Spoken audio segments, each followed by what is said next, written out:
Hello. Oh, we're live right now? Yep, audio is live. Hello, everyone. How's everyone doing? Hey guys, happy Saturday.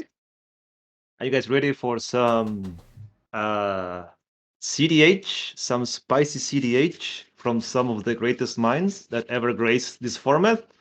Or maybe not. Maybe I'm just overhyping it. How Oh, are you it's doing, it's Rebel? It's it's probably definitely correct. some of the greatest. I'm not playing in it, so.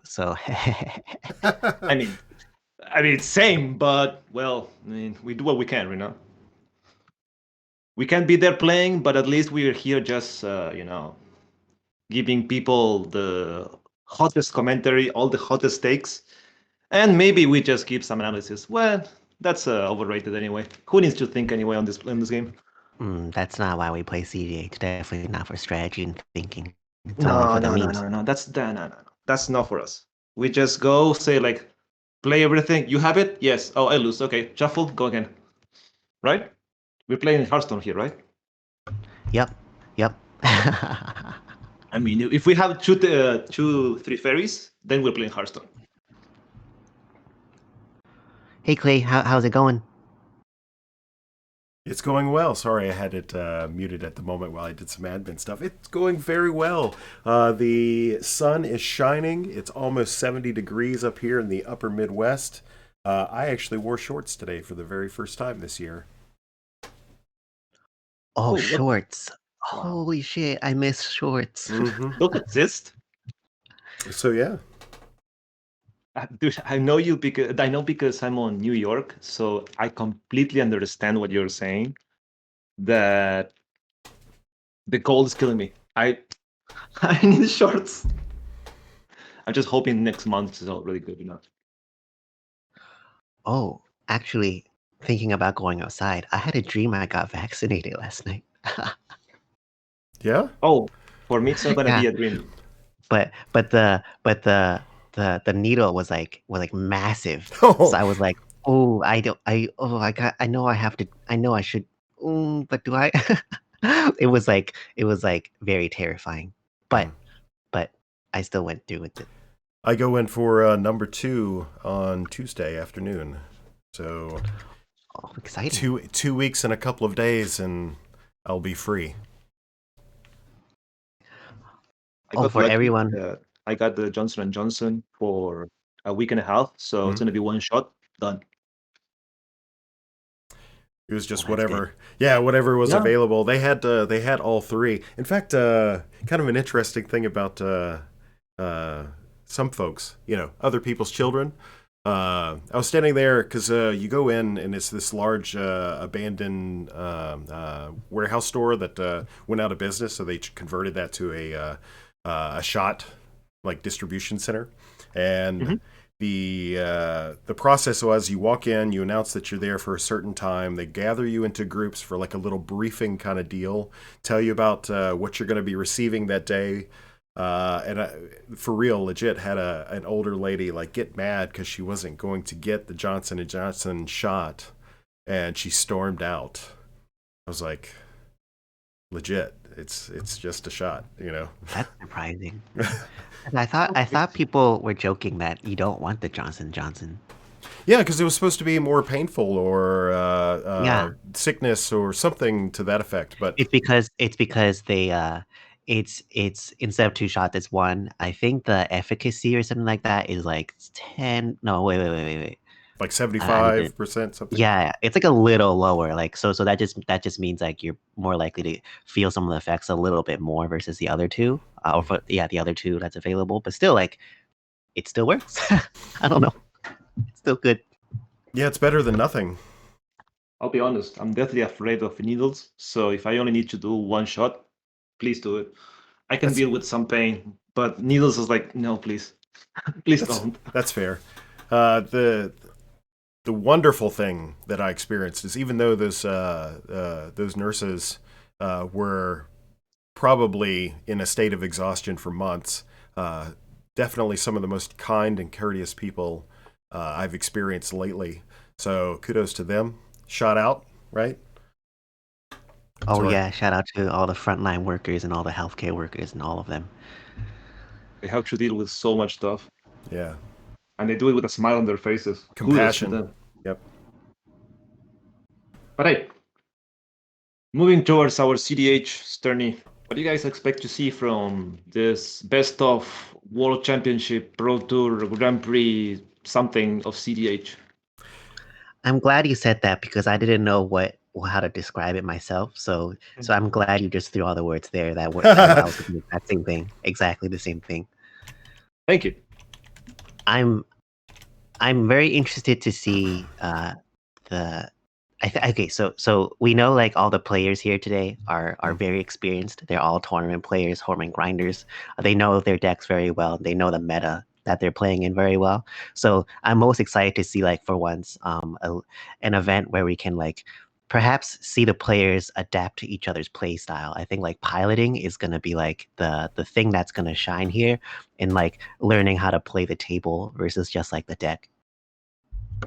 Makes complete sense. And then I'm assuming since this is gonna be kind of like a small meta, that they kind of are knowing what they're walking in with the people and what they're gonna play.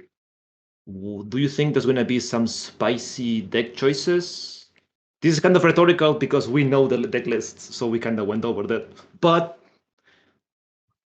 do you have any spice that you would like to add? Like say like, oh, this might be interesting. Any hot takes? Oh, I'm very maybe this is a spoiler. I don't think anyone else cares. PlayM isn't playing Sisay Elk, so I'm very disappointed. I expected to see the Sisay Elk in this event. But I think knowing okay, so because we know the meta, I was a little surprised that there was not one more like a little more stacks decks. If you all know the names on the list, I think we all assume that michaelvlevine is going to be playing Heliod. So I was hoping that there might be someone else that might play a stacks deck because then or something that plays more like stacksy strategies. So then that will like really change the dynamic of the pods potentially. Yeah, I kind of expected Ian to be playing Winota, just to be sending a message. But since he made top 4 with the Marchesa like 2 weeks ago, I'm not really surprised that he was going to keep what he was playing there. Just polish it a bit on the Roger Silas. But I'm kind of disappointed. I wanted to see Winota. I Me wanted to too. see more. I was really hoping to see Winota there. But yeah. But it's hey, we're playing with the best, right? So you gotta bust out someone has to play Roger Silas. And we'll see. Somebody. We'll see. Hey, and also, you know what, Ian, if you watch this, I'm rooting for you when you cast your time twister, okay? I'm rooting for you for no one to counter your time twister. And everyone gets their time twister bounced in. So I got you. What's the story behind that? Because there has to be a background. You can't just drop it like that and. Oh, it was in the Marchesa 2021 finals, when Ian played the time twister. So there's an Agila who has a deafening silence, like a really early deafening silence. So then I think Ian, I don't actually know Ian's opening hand, but Ian used a demonic tutor or a vamp tutor, and then and then he plays a hole breacher, and then he plays a time twister. So I'm assuming that he's trying to like do that combo, right? Very slowly because of the rule law effect. And then Hissp, who's also in this tournament, plays a Venser to bounce his time twister instead of the hole breacher back to his hand to get another cycle to, I guess, so people don't get their hands back. And then the second time Ian tries the time twister, it gets countered again. So I just feel you, Ian. Like I hope all your time twisters go through this event. Yeah, well, I remember now that I think about it. The Pencil was pretty good, and I remember that there was a moment that Spleen. We were discussing this with a lot of people on the voice chat. That Spleen could have get a phantasmal image Yeah, for Venser I and mentioned that. then bounce the Deafening Silence. He's not playing Exact. Phantasmal Image. Yeah, I was looking through the Exactly. list. I was just like scouring, like, okay, where is it? Where is it? Where is it? Oh, it's not there. Because I yeah, know. that would have been the spiciest. I hope you know what? You know what? Because we have also for the audience that's watching, someone asked if the deck lists are going to be open. It's definitely gonna be posted at some point. I don't know if it's open right now. I think the players know each other's deck lists for sure, though. So I don't think there'll be an issue with that. So I also just remembered now that we're talking about that finals, we do have a spicy list. Hissp is playing Sakashima Kodama. So I think that's definitely on the spicier end. But that list did top 4 Marchesa and also won Crack Open a Call Time, which I casted. So I'm very aware like that deck is like spicy with like an asterisk. I mean, Cobblepot called it the Blue Godo, so that was a really spicy take from him. Oh, Spleen is not playing Fimage this time still. So I we'll checked see. it. We'll see if that pays off. Or maybe it bites him We'll see. because I don't know. I like the image, especially when you're That's- playing stuff like Neoform. You can get a dork into an image for the dog side. That's pretty good. There's a good joke in chat. Ian, stop trying to make Time Twister happen. Nice. Approved. You got the seal of approval from Rebel. Be proud upon your success. Fetch. That's funny. Let's see. There's also Tsunami. So he topped he won Oktoberfest with Kinnan. So not really a spicy list. Kinnan's like pretty proven now to be like very good, but just I guess on the subject of Simic decks. Also Tsunami beat me in Oktoberfest. I was in that pod for semifinals. So no hard feelings there. Best of luck to him. Maybe. Maybe a little bit of hard feelings. I actually practiced with him before the tournament, and every single like game I played with him, like he literally had everything. Like it was the nuttiest like opening hands and just like top decks like a god. And then I called it have everything Kinnan, and then right on the on the semifinals, like he had it. It was pretty crazy. You got everything. Yeah, sometimes So you throw like a god. We'll see if that happens again. This game is we'll see if Have Everything Kinnan just has it. I'm hyped for it. I want to see. Okay, here's another hot take. I want to see Kalia take at least 1 or 2 games because it's Kalia. You don't expect that to be like it's Kalia at cEDH. Well, turns out when you can cheat Rasakev and Villis, Kalia's pretty good. So yeah, I'm sorry. Yeah, the interesting thing about Kalia, the way that it's constructed is that all of the pieces that go into creating the Razaketh value are extremely difficult to individually counter because they're not high impact spells themselves, but the chain of impacts, the chain of spells is highly impactful. So that's the avenue that's really difficult to disrupt. So when also the pilot is someone you can't really ignore. I mean, Bad Dog is the one who like really championed the Kalia list. So I think everyone here. The other interesting thing about this tournament is you're not gonna get the effect on other tournaments where like let's say Hissp brings in Sakashima Kodama and everyone like underestimates it, or like Bad Dog might bring a Kalia list into like a bigger tournament and they'll be like, oh, what's Kalia? Like whatever. We'll look at the blue farm over there. Like everyone's very aware that like they know how to play their decks. They like brute these decks and know it inside out. So Kalia is gonna like probably have a pretty good showing, like everyone else. That's kind of one of the good things about this tournament is that all those places are going to be tight. Everyone knows that everyone's a threat, and there's not going to be that feels bad of, oh, you underestimated me. Now I got you. No, it's not going to happen here. So that adds another like layer of interest to this tournament. Yeah. That's why I'm like so excited to watch this event play out through the multiple rounds. Just seeing each other adapt, seeing like how they like grow. It's gonna be so exciting.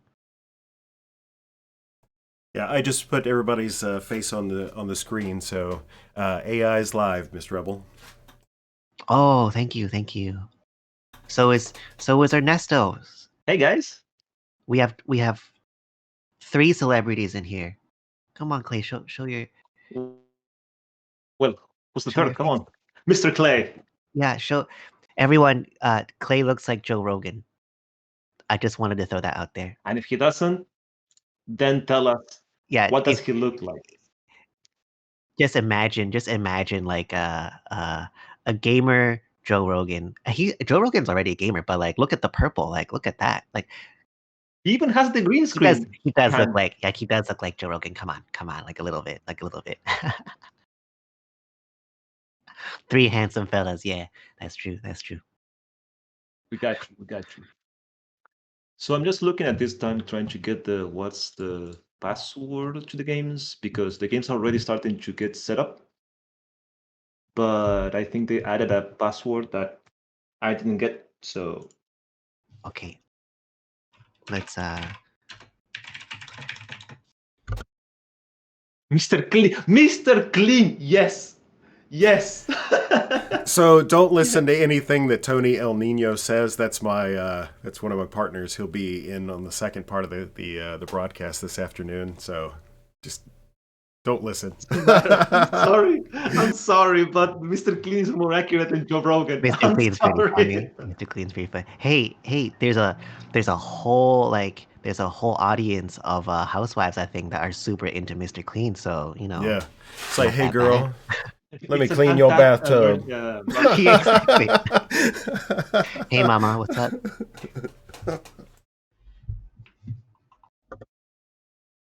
As a fellow bald white guy, I feel this. Just wanted to add a little bit of updates to the event. So we're starting a little bit later, I think, maybe. But we're gonna. So one of the pods is gonna be a little late versus everyone else. So we'll just have more games to watch. So just wanted to throw that out there for everyone. Oh, we got the password. So let's start setting up. That's good. So we have. What? Well, I think Flash Andretti messed up the password. That's not Mom Spaghetti, my friend. There. I fulfilled my promise. I threw it on the stream. I did it. I did it, okay? You don't owe me $5 now. There you go. I'm $5 unreached, if that counts for anything. Richard. So I think we can jump in. What is this? Yes. I think we can jump into one of the pods for now, while we get the other one, the Flash Andretti one, because there's 3 pods coming right now. And we have, on one pod, we have PlayM, Egovinco, Hissp, and Coco. Then that's one of the pods. That's pod 1. That's pod 1. Awesome. Then we have pod 2, which is Bad Dog, Spleenface, Kazu, and Killstars. Pod 3 is Azurel, Ian, RiverMayCry, and Chri. That's going to be interesting to cast, Chri and Chri. And the 4th pod, that's the one that's going to be a bit delayed, I believe. No, it's the RiverMayCry pod is the one that's going to be delayed, because I don't see it on the game rooms. Oh no, it's game 3. Oh, there's that's one delayed. Pod 1. Okay. Pod 1 is live on the screen. Gotcha. All right, actually, so the game has started for pod 1. Okay, so let's jump in, Jude. Oh my God, Sinestra. So we have PlayM on the play. Just starting off with a breathing pool into a Soul Ring. That's pretty good. It's already start. And so just jump in. We have Precious Brewstar Evolution. We have Kodama Sakashima, as we're saying. We have Dargo Ikra. That's spicy. And the King and List that we were discussing before. How do you guys feel this game is going to round out while we discuss this through the early stages of the game? Well, first of all, I love Lobster Farm. A lot. No, it's called lobster breakfast. It's lobster breakfast. That's Dargo Ikra. That's something Coco brewed up a little while ago. Um, it's gonna be really interesting. We're already seeing like a super strong start from Hissp. Um, you have like 3 pretty proactive decks and one that's kind of looking to grind. So honestly, can be like anyone's game because I can also see there's a Mystic Remora from Hissp. Oh, I'll be like second Mystic Remora with mana crypt, so he can pay it at least 2 more turns.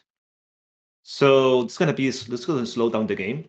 Coco and Egovinko is gonna be pretty sad about this because they were gonna be delayed on their setup turns or just risk giving his access to basically Jewel Lotus, and that would allow him to play Kodama next turn if he top decks, of course. Yeah, I think this fish is pretty important because what Coco is about to do and maybe even Tsunami about to do is really gonna like change the pace of the game. If Coco wants to respect it, then there might be a chance where Tsunami or Ego Vinco will respect the fish as well. But if Coco's also probably figuring out like, well, is Kinnan really gonna go slow for this Mystic Remora when Hisp has that mana crypt? Yeah, they could also go through the just if they have the hand, go dork and go. Yeah. So they don't have to feed the fish, and that allows them to at least have some setup. Here's a Chromox. Oh, so Tsunami says, "I don't care. Let's just set up the board." Sometimes Because that's what they get. there's also a chance that Tsunami just has the really like proactive hand, like a kind of everything, and it's I think it's totally fair to try and go for it. Given that you're not gonna expect PlayM to win like immediately, and Hisp is worth risking. I think. Here's a Simic Signet. So was there an argument for Tsunami here to instead of playing the Signet to just play Kinnan and say go? Since that will allow him to next turn tap the Chromox for Signet, and with 2 mana open, that's 4 mana to do crazy instead of giving his 2 cards. Potentially, Yeah. it depends on his hand, of course. Yeah, there might be But something spicy in the hand that we can't see that affected that decision making. So it's hard to know. yeah, because Tsunami could just make the land drop, and now they have 4 mana off of the double rocks. I think that you have to the concern you have with Hisp is Hisp potentially like having everything and just winning on his turn. You're not really worried about Hisp top decking more interaction to stop you. So if you feel confident you can win before they do, I think it's like totally valid to play the artifacts. Yeah, because we know that his list is very low on interaction. I think we saw the spicy dancer that we were discussing before won the finals of the Manchester tournament. So that's probably one of the arguments that he's basically all in into this. That they can just say like, "Oh, you have the fish, okay, we can outrace you." So it could be one of the arguments they're doing for this. Oh, his has their own Kinnan. So Oh lose my better god. mana to mana. Oh my god. Tsunami, please like Gilded Drake it. That would be the funniest thing. You don't even need to play your own Kinnan. Just take that one. Oh, that'd be great. That would be great. This is actually a really good opening hand for Hisp though. I think when you're playing against a Kinnan and you see a turn 1 Remora, it's like, okay, let's go. Let's see if you're willing to feed me. This is even bad because Keenan allows Hisp to pay for the fish another turn Yeah. because of what Keenan does. So that fish is going to be around for a while. Hisp can just say, "Oh, land drop, go, maybe drop something," and when he wants to go for Kodama, just kill the fish. Or even, depends on what he's drawing. There's a lot of pressure on the other players because that fish is going to be keeping him drawing and making the other players go slow and or face the possibility of having an earlier Kodama. What do I you think? think there might be a chance where Hissp will let go of the let's see, 1, 2, 3, 4, 5, 6. Not yet, not yet, not yet. One more. Oh, maybe. There might be a chance where Hissp he does need a setup turn unless he happens to have Jewel Lotus and can do both things at once. I think at most right now he will have like 8 men on his turn. So there might be a chance where he drops the fish here. Oh, here's a Vamp Tutor from Coco on end step. And So Hissp what are will we? drop the Oh, I'm sorry. Go ahead. yeah, the Hissp will drop the Remora to play the Kodama to set up for a turn 4 Sakashima on the Kodama.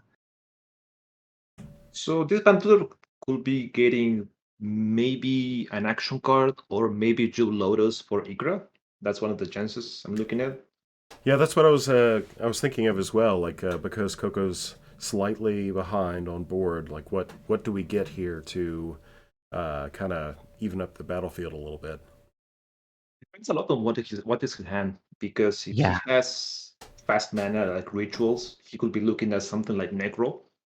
Yeah, he might have been saving the all the fast mana for the right time to kind of show everything is in one go and then kind of make his board look a little more quiet compared to everyone else. He's probably gonna try and go for like a Dargo and then like start that loop or start that combo. Pretty hard to say, but I think this board is like a little scary to try and jam through a combo right now, especially with PlayM with the breeding pool open and Hissp with the Lotus Petal open. Yeah. Oh, So walk us through the Dargo loop or combo. Which one is it? so here's an update, by the way. In pot number 2 with Spleenface, Kazu, Killstars, and Bad Dog, Kazu already won. What? Yeah, he it looks like he pulled off an Underworld Breach and Braid Freeze and won with Blue Farm. Oh. Oh, okay. Sometimes it So happens. So that Like happened. Yep. Yeah. Sometimes you just got it. Better lucky than good, I guess. But in this case, they're good. So that's the... Which one is the pot for Spleen? Sorry. That was pod number 2. I think they're just playing again for fun right now. Oh, there you go. Oh, okay, there we go. Gotcha.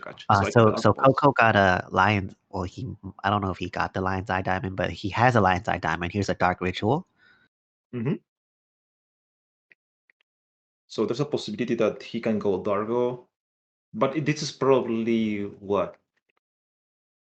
Necro? Still, it's the card. Potentially. Or maybe he could go land drop for red, right of flame at Nos. Crackly, no. Well, there's still a chance for Adnos. He still hasn't made a land drop.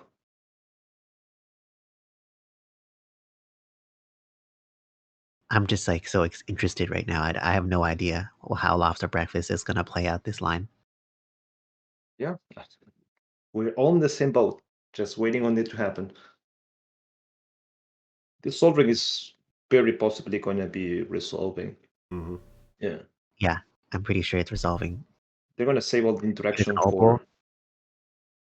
Yeah, I think Coco might have expected or thought that his might drop or wanted to see if his was willing to drop the Remora earlier, but seeing that there's a Kinnan and all that stuff, it's time to just play out your things. And here's a wheel of fortune. Nasty. Well, I know what number Hissp is going to be picking, so 11 cards, yeah. 11, right? You pay 11, 1 life. Yes, 11. Yeah, that's going to be a fat 0 from Hissp. So I was considering of that the Vamp Tutor might be getting a wheel effect, but there wasn't the mana for it at the time. Or he was probably getting something to turn on the Mox Opal. Yeah, I think it was a mana source. That would make more sense. I'm surprised. Yeah, it's probably Sol Ring that they went for. So they could activate Mox Opal. I'm guessing their hand was Mox Opal LED. And there was no point in dropping it when you basically were doing nothing with those cards, just giving his 2 cards. Yes. and risk it being dock-sided for value or something like that. So yeah, that's more than likely what happened. Well, the dockside will be from PlayM, I guess, and considering that there's 5 already from the other players, yeah, that's a good argument for not dropping everything. So, would you say that PlayM and Tsunami are gonna be buying for a new hand? At least I'm thinking PlayM for sure because he didn't do anything turn 2. Yeah, I'm thinking. Tsunami is the question. I'm not 100% sure. Maybe they might just want to get. Maybe their hand was just like they don't have the win in there and they already have their rock, so they might be willing to get a new one. I'm pretty sure PlayM will just get a new one because he only has 4 cards, and I expect maybe they were hoping that they were gonna top deck another land for a turn 2 Thrasios. Mhm. Because I don't think you're holding up Dovin's veto at this moment when Hissp already developed the board that much. If you wanted to be effective with mana and not telegraph interaction, you drop Bruce because it's the most effective mana you can do. Oh wait, you can't because you need it. Never mind. Never mind. You can This is why I'm you not can play playing the Bruce. game. This is why I'm casting and not playing.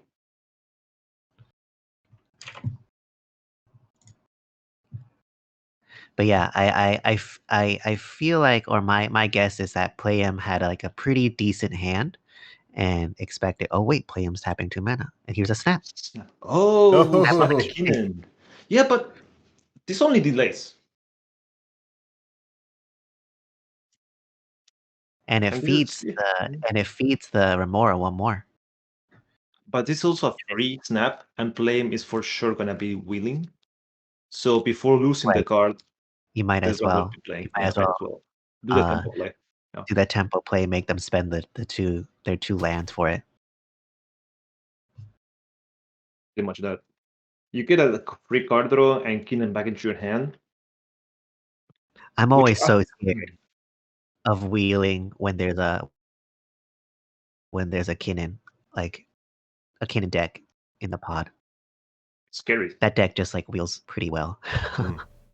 You just need land drop. Sorry, rocks. You do rocks, Keenan, and you have 17,000 mana. Yeah, That's scary. exactly, 17,000. Exactly.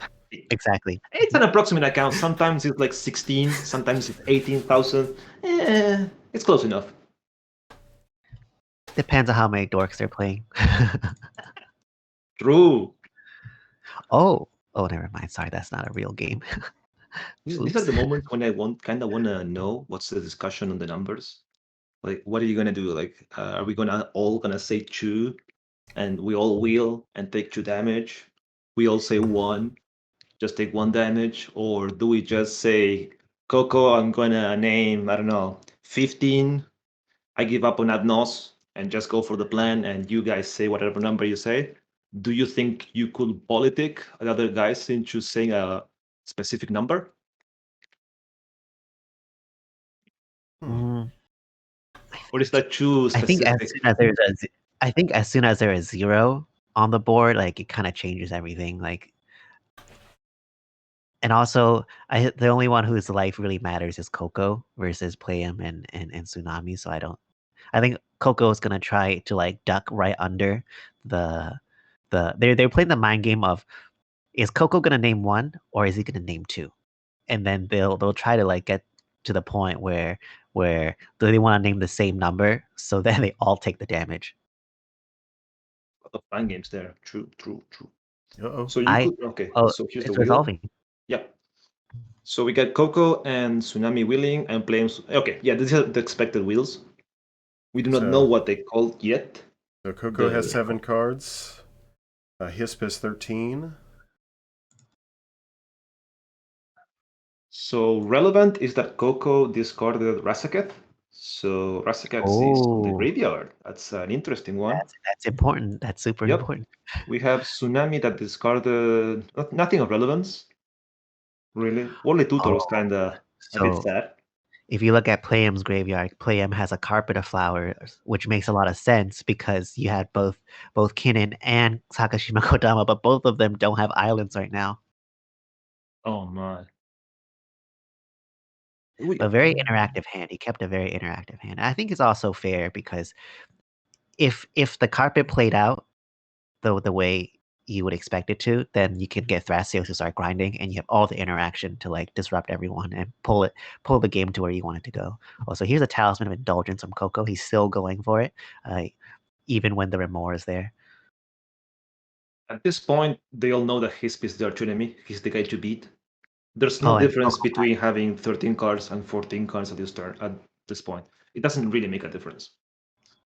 What are you gonna do? Give him more of everything? He already has it all, so it's just on the other guys to kind of force him to do stuff. In a sense. I think if you're gonna let anyone draw, though, I would let Sakashima Kodama draw.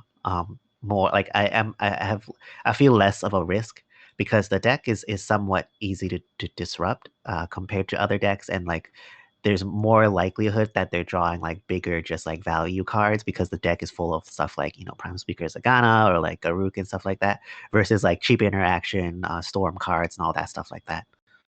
So what would you say is the critical point to interact with the deck? When they're playing Sakashima, just killed Kodama, so Yes. they are extremely sad.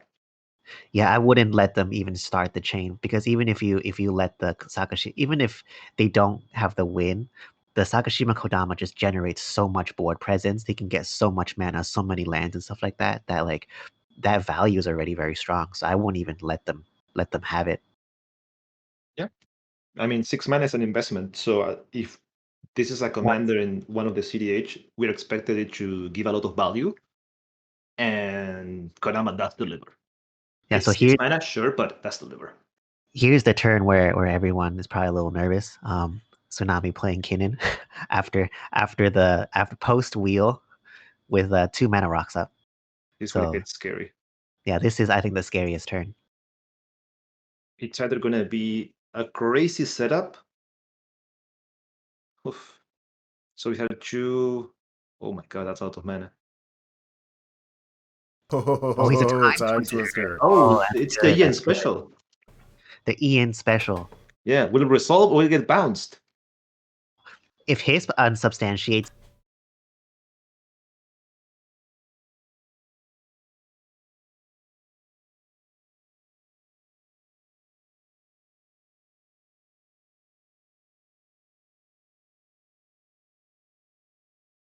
for what? I wonder what. Maybe a 80-man sensor? Oh, a braid. Braid. What? On the Lotus Petal. Interesting. Interesting. He wants to. Wasn't it better to destroy the mana crypt? I don't know. Maybe they want. Oh, they want to have a free turn. PlayM wants to have a free turn without interaction from his. That's actually okay. That's pretty good. Could you explain the free turn a little bit more? Okay, so what PlayM wants to do is, since he knows that Hissp has a insanely big grip, and he probably wants to be a threat on his turn on deploying a lot of things.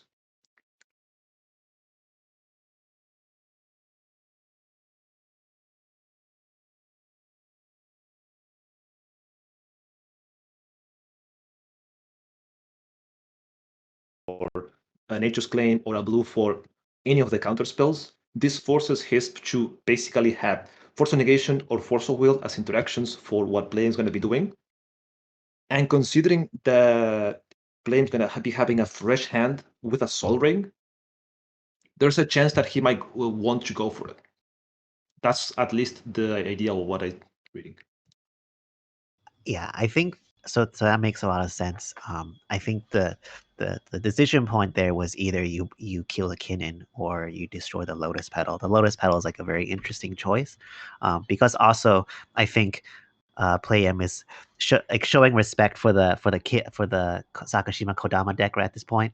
With a fresh grip of 7, taking away the Lotus Petal might mean the difference between being able to play the Kodama versus not, and that might push Hissp into a position where Hissp has to hold up interaction. Exactly. But at this point, this removes that possibility of interaction because no one will battle. According to Ondas, Killstars just took a win. So one pod is going into game 3, and well, Ondas says he hasn't even started yet. So I have a question actually. Are these games like, is the multiple rounds logged or is it just the first one? So it's first player to 2 wins. So I think First player to 2 wins in each pod. correct, and that's the way that they accumulate the points for the rounds that the tournament organizer that set it up.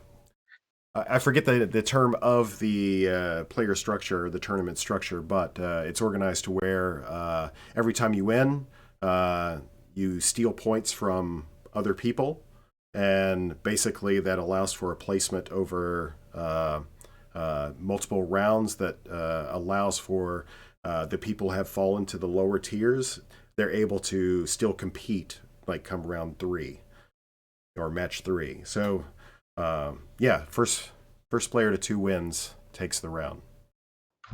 Oh, then in this, I feel like this pod is gonna go for a while then. Oh yeah. So, So a small Tsunami update has on one of the other pods is that Ian tried to go for it with a breach, and there was a stack of 5 counters on top of each other between RiverMayCry and Ian. They were just throwing spells at each other. Ian was trying to get the breach to resolve with a LED on the board, and unfortunately, trying to outcard draw blue farm with a Ristic Study on play, not the best idea. But I respect for going for it. Back to our game, we have a probe from Tsunami for Hissp, saying what's up, what you got, show me what you got, and then follow me with a ponder, just to not drop the mana. Would you say that the order would have been the other way? the ponder first and then the git probe. Yeah, since you know you're going to be feeding the fish, it's just minimum improvement. It doesn't change the big scheme of things.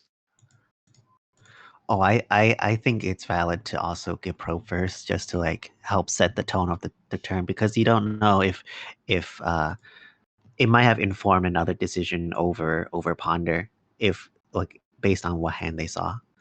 Here's a red elemental blast with PlayM on the Mystic Remora. Main phase. PlayM This is good. This really is going to town on Hissp.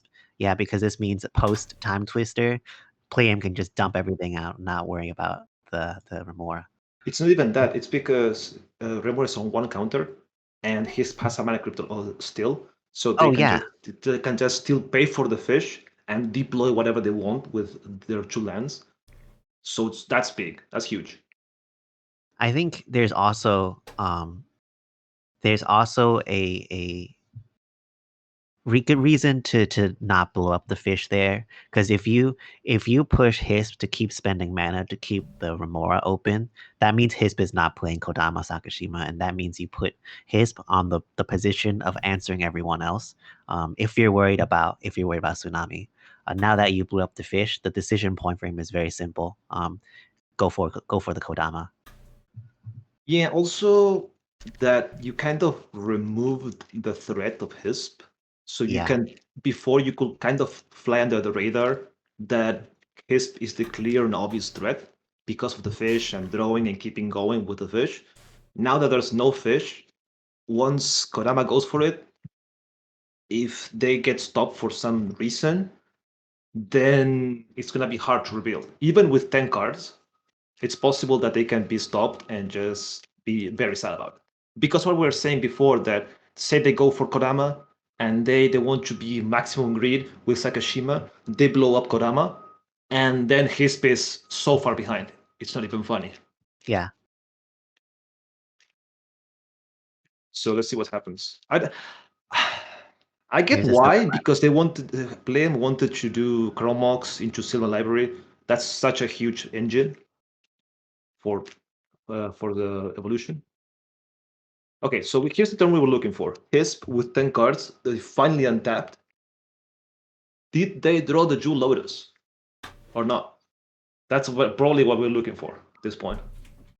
Even if Hissp hit the Lotus and a land, I think that's 8 mana right now. They need 10 to win on the spot. So At this point, I'm looking at Kodama just as a value Yeah. engine. Say Kodama, drop a land, drop another land, go, yeah, something like that. I think we're most likely gonna see Kodama first, and then trying to go for the Sakashima the next turn. So we have Ondas telling in chat that PlayM should have gone for it when he blew up fish. I kind of agree, because you're kind of giving up the whole thing if you load up the fish and set up. But I don't know. It's an option. Just saying blow up your fish should do a setup turn instead of going for it, because sometimes you don't have it. And I guess in his value, give him 1 card to Hissp instead of giving him 2 more. And he wanted to just have some speed to be a threat, Yeah. because he did nothing. Turn 1 he did Soldering, turn 2 he did basically nothing, and turn Here's a 3 now it's Geo the thing. Ooh. Interesting. So he wants to be a threat. So he's tapping out for a Geode Golem. For those at home who don't know what Geode Golem does, is whenever the Golem deals combat damage player, you can play your commander from command zone without paying the mana cost. So this is just setting up for the next turn. And has trample as well. Oh, who do you think is going to be slapping? Oh, I assume it's Coco. Oh yeah, it's kind of a rhetorical question. I'll be real. Also, 5 damage is not little damage.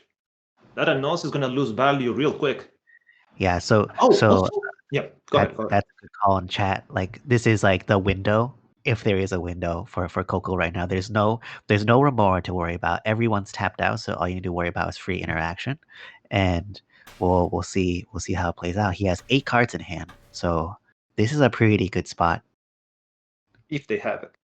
The only problem I see is that when Time Twister resolved, Coco lost the Razaket that he had in his graveyard. So that's relevant. There's a chance that Coco goes for it. I mean, it's what we're saying, that this is the window. This is it. He may not have a clearer window than this one. Yeah, this is where you want to be. Come on, Coco. Show me the lobster breakfast. I want to see it. I love the name so much. It sounds like swanky, like it's like northeastern royalty or something like that. Like it should be like named after a Kennedy. That's what it sounds like, like posh. Like a Michelin restaurant, something like that. Yeah, a Michelin star restaurant. Yeah. We only serve Gordon Ramsay coming out of the background, like yelling at you, like lobster breakfast. Lobster is still raw. Oh, here's green silence. Oh, okay. Ooh, yeah. He's going for it. He's for sure going for it. Here's a mental misstep. Exile the Elvish Spirit guy for it. Ooh. Yeah. So Coco is still gonna jam it. All right, here we go. Here's the turn we all wanted to see. This is it. Is it gonna be Adnos? Is it gonna be Pita? Or just plain combo? It could even just be like playing out Dargo and then Eldritch Evolutioning Dargo into like Razaketh. Ooh, that's kind of hard. There's a lot of lines in this list, so yeah, but they need to sack a lot of things. Should play Dargo first,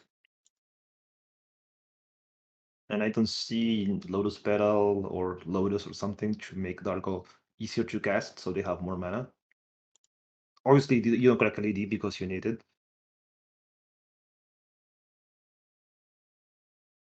Yep, here's the Dargo. Mm-hmm.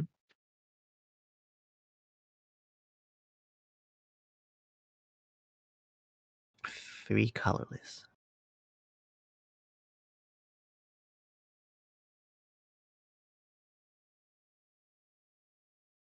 Dargo is on the battlefield, and here's a birthing pod. Oh, okay, there it is. There we go.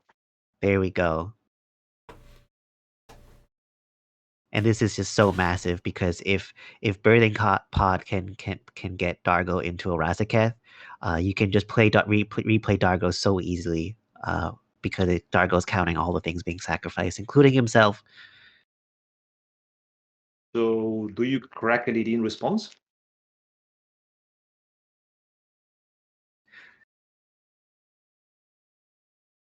Maybe. Maybe. I think at this point the hand doesn't really matter. If he can get out Razaketh. Exactly. Just needs the mana to play anything.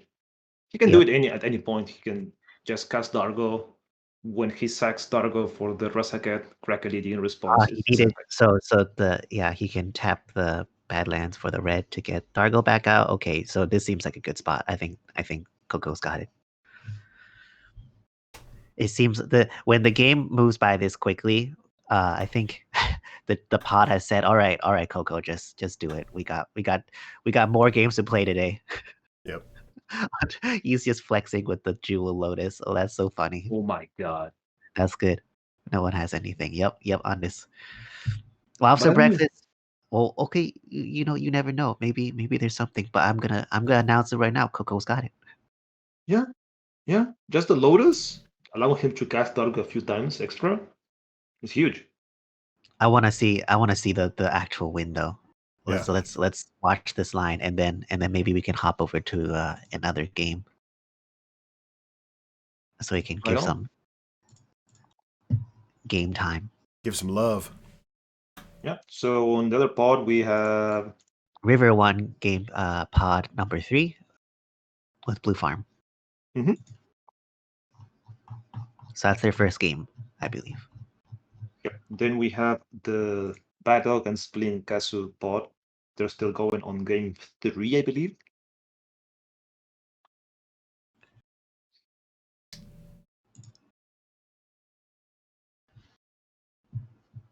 So what's the usual kill spell with this? With Dargo, Ikra? Oh, I don't actually remember what the kill spell is, the win is over here. I just know that the goal is to get to Razaketh with I think it's playing at one point it was playing Bitter Ordeal, but I don't know if it's still playing Bitter Ordeal. No. No, not that anymore. There's dual caster Twin Flame. He can still do that because he hasn't moved into combat yet. I believe there's also Underworld Breach in here, but I don't think he needs the Underworld Breach at this point. Yep. You can also just Praetor's Grasp, so you can get into Underworld Breach as Praetor's Grasp, someone else's win con. Yeah. I mean, at that point, he can just LED, do crazy things with Razaketh, wheel, do the whole shebang.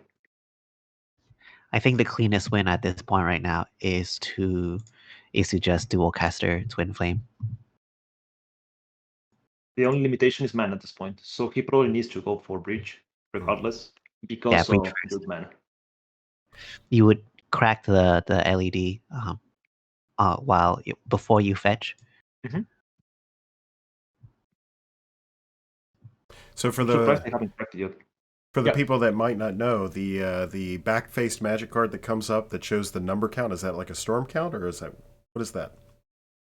That's the card from Razaketh. That's how they resolved in Cockatrice. Okay. Getting the card. It's a clear way of showing, I'm getting this card and this card is going to my hand, and not just cheating and saying, oh, random card from a library. So someone in chat was pointing out that it was greedy from Coco to tap like this. They can do it with impunity because from the other 3 players. Yeah, from the other players, because all the other 3 players. Oh, my bad. Yeah. Yeah. You're not wrong. Also, I guess Tsunami had no choice because Fish was still around, and they didn't expect Flame to just blow the fish. Right. So there's not really. person in this in this cycle who should have maybe considered to there's play the it breach. differently was Hissp. There's a breach. Yeah, at this point it can be anything they want. Because PlayM had to set up the value engines. There was no other way. Like he had to do that. He was just so far behind compared to everyone else. Tsunami also made sense. Hissp, on the other hand, I think everyone also saw Coco, like, or should have seen Coco getting ready for that next turn, just untapping all that mana, untapping. After that time twister, he was pretty scary. So I think if he had the opportunity to play a Kodama just to like even threaten interaction, that might have been the turn to do it, as opposed to risking for like the win next turn. Also, it's the deal that it's a time twister, so you don't know what they have on their hand. Yes, It could be the god hand like this, or it could be set of lands.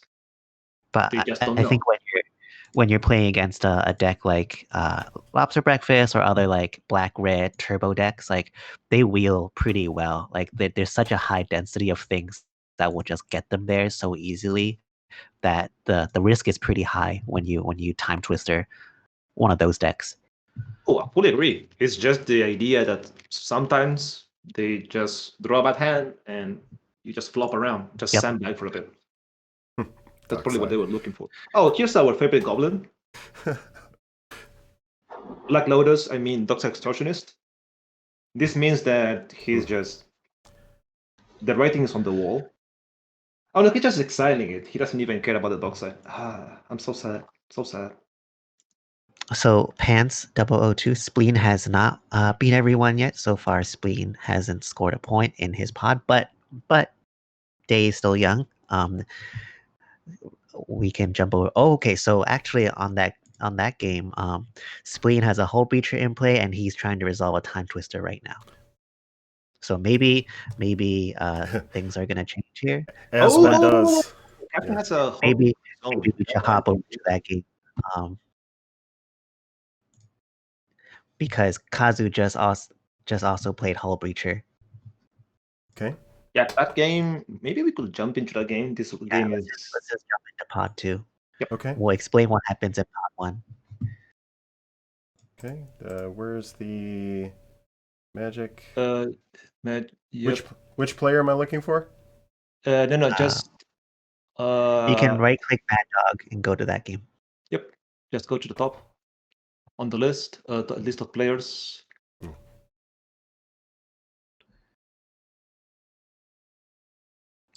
Spleen has a Veil of Summer. There's Bad Dog, yeah. I guess trying to draw a card, and also it's kind of like a silence though. And Killstars has a Fierce Guardianship on the Time Twister in response to the Veil of Summer. Ooh. So we jumped in at just the perfect moment. We even had Bad Dog setting up for a Galio turn, maybe.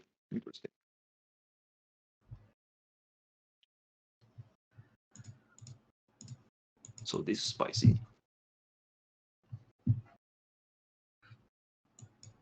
What's it gonna be? Spleenface. Oh, then to go counter.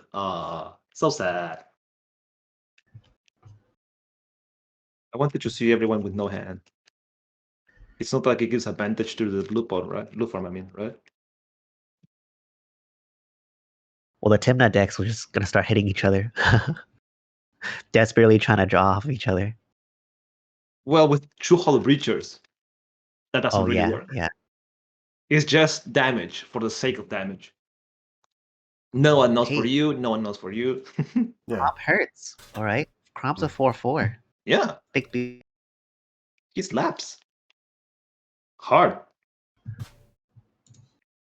So Spleen got stopped on his win turn. And I'm guessing he's probably gonna drop Thrasios probably and say go. Or maybe keep up interaction. Because Kazu already has also his Hull Breacher, and there's after he got stopped, a lot of interaction was used. There's a chance that Kazu might go for it. True. If he cast, of course. Yep. I think playing Thrasios is the play right now. Just chill. You got stopped, like, okay, fine. Time to reveal, time to set up again, time to buy some time. Let the blue farm players hit each other. Oh, before they move to the next turn, before Kazu's turn, Bad Dog is casting Enlightened Tutor. Oh, why would you do it in this moment instead of on killstars and stuff? Not quite sure. Hmm? Maybe Bad Dog is also concerned that Kazu might interact with his Enlightened Tutor, so might as well do it while he's tapped. That's probably a fair assessment. He's probably doing a threat assessment read of the board for that reason. That would be my guess. And we have I this. think the concern though is if you do it at this point, and Kazu played a Hull Breacher, there's like also a chance that Kazu himself has a wheel for the Hull Breacher. But I guess at that point it doesn't really matter. Yeah, but at that point you do it in response, I guess. In response to the wheel, you eat it. Right. Also, not surprised he's getting mana creep. It's probably one of the most typical targets for Enlightened Tutor we have on this format. That and Breach.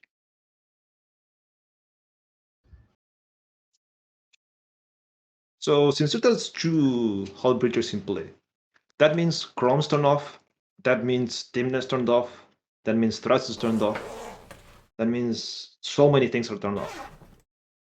This is looking like this game is gonna take a while. It's gonna take a while, so buckle up, grab some drinks, maybe some snacks, because we're Well, gonna be here. on game 3, River is doing a turn 1 demonic consult. Oh, this I don't know. this It's turn man, Yeah, huh, turn 1. this Turn man 1 is going for it. That is actually a pretty classic River play. Doing Yeah, I know aggressive this demonic player. consult. Yeah, I also know this player called Mikey. He does these things a lot, and he Oh, suicides a lot by it. Love you, Mikey. But exciting half your library for the mana crypt. I don't know, man. I don't know if it's worth it. oh, I make that play all the time. I think there are a lot of contexts when if you're able to pull off the console, then like just win on that window, then it's like worth it. Yeah, but turn 1 crit into nothing? I don't know. It's so risky. I get why, it's just so risky. I'd rather keep it as something else. I don't know. This is me being conservative. Especially because he nuked Dockside, Adnos, Wheel. So his win con is basically a fish, consult fish, and there's not even not a grasp. Not looking good for RiverMayCry, my friend. Oh, I'm not concerned for River at all. This is like when he performs at his best. I've seen River pull through quite a lot of different spots, and even though the consult might seem very risky, River's actually quite a careful player. So I'm pretty certain there's like very good reasons for that. Nothing more dangerous than a careful player who thrives under stress, right? Yep. Thrives under chaos, perceived chaos. Oh, then we had the lost treasure that Splin had because of Veil of Summer, that he was supposed to draw a card, but there was a breach, a whole breacher, so he gets an extra treasure that people forgot and got called out in the chat. I got you guys. Mm-hmm. And the players also got you, so. River is OP, please nerf. Well. So we're going on Killstars' turn. You're looking at this board as Killstars. What's your mind? What's on your mind? What are you thinking on this? Oh, I want to get out. Oh, That's a pretty good job right now. It's a 6/6 flyer with lifelink. Mm-hmm. Interesting. And you can even slap with Timna. That Chrome is not going to slap you again. At this point, I think I would. Hmm? most concerned with Bad Dog. Like I think Bad Dog is the only deck that can kind of go under all of the semi stacks effects right now. Like, well, if everyone gets too caught up, like kind of grinding and like worrying about each other, I think Kalia can just like swing in once and drop a Razaketh and like play around everything. I guess that's what Killstars slapping Bad Dog with Timner. Yeah. To reduce the number of times that Bad Dog can tutor. Yep. Yeah, but also they have Children of Chorus. So is that really something you care about? Chorus maybe is more there for a value return on your Adnaz or Necromancy. So wasting it'd be kind of a waste. Like the biggest creature on deck is what, Crom? It'd be somewhat of a waste to waste it on a Crom combat. Oh no! I mean, if you're tutoring for something with Razaketh, you can gain the life back with Corvus. Oh yeah, after a certain number of times, you just crack it, go back to your start, and then start over again. Yep, absolutely. I wasn't thinking of a Chrome fog. That's actually sounds pretty bad. Fogging a Chrome is not what is that.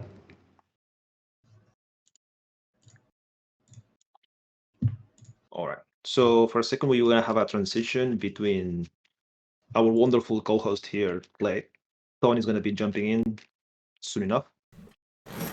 Absolutely. So don't worry if we hear a crackle on behind the scenes. That's normal. Nothing broke yet. No, I was going to take the opportunity to dim my video and mute my audio. That way I can do a narration thing for my partner here in the background, leaving you two professionals, which I love and adore. Thank you so much for this. I will be right back, though. We love you too, Mr. Clean. Mr. Clean. Or Joe Rogan. What is it? Whatever you prefer. So in game 3, Ian just casted resolved and ad nauseam went down to 6. With 28 cards in hand. I don't think he's very sad about it. Okay. Too bad So we can't show this, but okay. So we have a Kali in play right now. And do you think just giving it haste, say, let's go for it? Is what it's at? Or is this just Kali as a go? I think this is a Kalia go. I think you need the mana on when you want to go for it. You need to mana to back it up. I wouldn't just turbo out or like try and jam it through when Spleenface has mana open, and also killstars. So unfortunately, I think Spleen revealed the top of his library, and that's a survival of the fittest. Oh, that's pretty good. That's actually scary. That's really scary. And shocker, he's gonna play it. Who would have foreseen it? So this is survival of the fittest is probably one of, if not the biggest linchpin in this deck for Razaketh. So he can get Razaketh, discard a creature, take a lot of retainers, cast a lot of retainers, go crazy. Considering that Killstars and Kazu have less interaction because of Spleen's previous turn when he tried to go for it with Hullbreacher and Twister. The interesting thing here as well is that there was an opening where Bad Dog could have silenced the Spleen on his turn, so he won't be able to cast Survival. Demonic Tutor targeting Chrome. Oh, because of okay. He gets a treasure, so it's basically a 1-mana Demonic Tutor. Okay, I respect that. That's clean.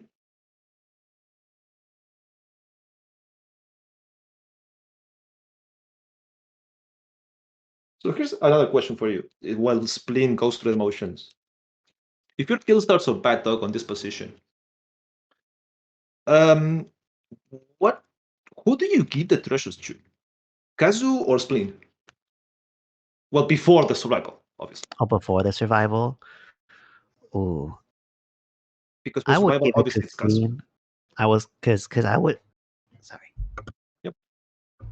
I would kind of hope that those treasures eventually just goes into a Thrasios. I think the fact that the Turbo list or like the Grixis list, well not Grixis, but they can use it into an ad nauseum or like just kind of storm off with like a little bit more mana versus like this Razaketh list. At this point, it doesn't really matter how many treasures they have. Like Spleen kind of has what he needs. He's just going through the motions, doing the things. With this Yes. DT, So- what do I get with this DT? What do you think is the card to get here? Since he has survival, probably a creature just to start the loop or the whole thing. Yeah, maybe he doesn't have a creature and needs to discard creatures to survival to get to that line. It's also interesting to think about what happens when the ranger captain gets cracked after the Razaketh is out. Oh, actually, that's something I didn't see. It's possible that Spleen might actually DT and say go. I think it's dangerous though. It's dangerous letting the Razaketh come out because it just gives Spleen so much like flexibility in getting things he wants. But maybe Bad Dog wants Spleen to have it, so perhaps perhaps he wants to force situations where Kazu or Killstars might try and go for it, and Spleen is forced to sacrifice creatures to find interaction for it. I think there's reasons why for either points of interaction. As I mentioned earlier, and also I think Ondas is saying in the chat, he could have also silenced on upkeep so that we don't even have to worry about the survival, and Spleen just we just skip over Spleen's turn. Also in response to survival, so that's it. Because you wouldn't know that he has survival, that he was going to cast survival. Oh, I thought he revealed it. Thrasios. Oh, wait. Yeah, he Really? revealed it. I thought he revealed survival off of the Thrasios. It's Or not, maybe. because I think he made a misclick because he didn't tap any mana. I'm checking the logs, and I don't see any mana from it. Oh, that's how he revealed it. Yeah, exactly. That's why I think. Okay, in that case, yeah, he wouldn't have known. Oh, by the way, we have a delay because Bad Dog has some connection issues. So once he gets back, then we can continue with this. But there is a chance that... Okay, there we go. Bad Dog's back. Over So there's in a chance game that they might do the Ranger Captain here, maybe? over in game 3, Ian has taken a game. Yep, resolving Nadnos turns to do that. Especially when you're playing Rogue Silas, that it's what the deck is made for. Okay, so we have Bad Dog back in the game.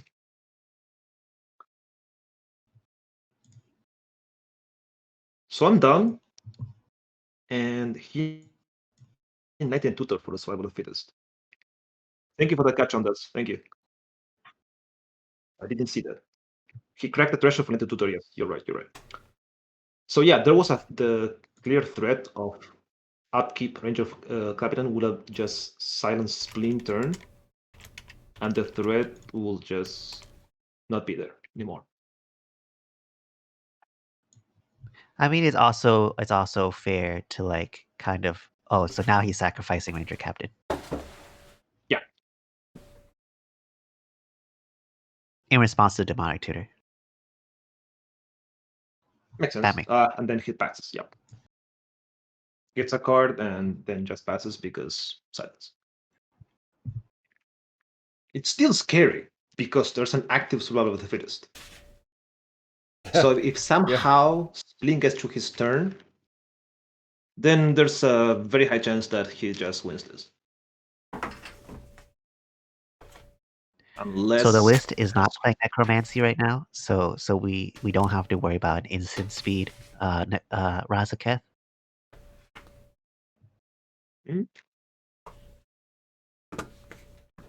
But do you have a win instant speed or just have an 8/8?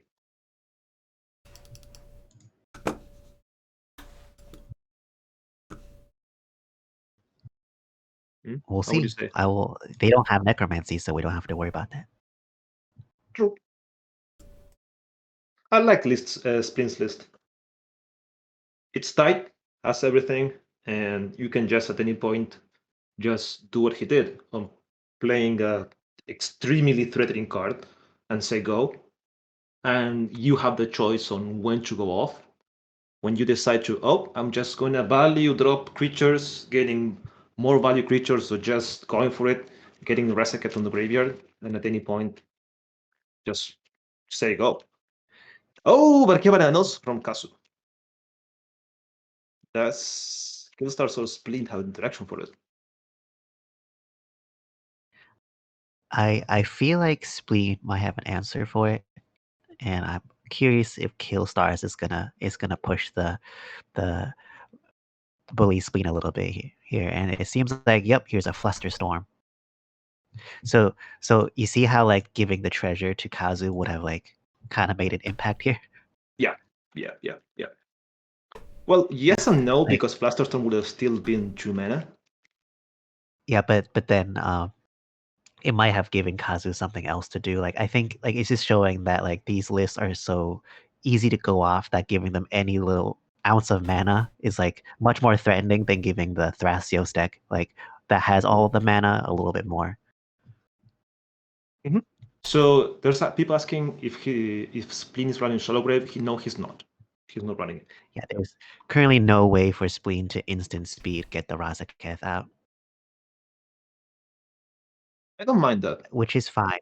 Yeah, honestly, I think that's fine. And also, it's going to be really interesting to see if Spleen can catch someone off guard with a survival into an op agent. Huh. That's That's- survival has become really powerful after Commander Legends because you can turn any dork into a hull breacher or an opposition agent. That's actually so cool. And he So- exactly has the so stadium. Kazu is offering the trade. Yeah, you're saying. Sorry. Yeah, he has exactly this underground stadium to activate the survival with 3 mana to play out the op agent if he wants to. Even the birds. There's he also can a get birds too. Yep. So he can do land into op agent and birds. Or even Notion into Thief. rest. Yeah. But there's hull breachers. There's hull breachers. Yeah, there's no point in that. So apparently Bad Dog is having connection issues. Yeah. I love how there's so many spectators on this game. There's like 10 people watching. Mm. I'm guessing that's the pod 4 that people are waiting on.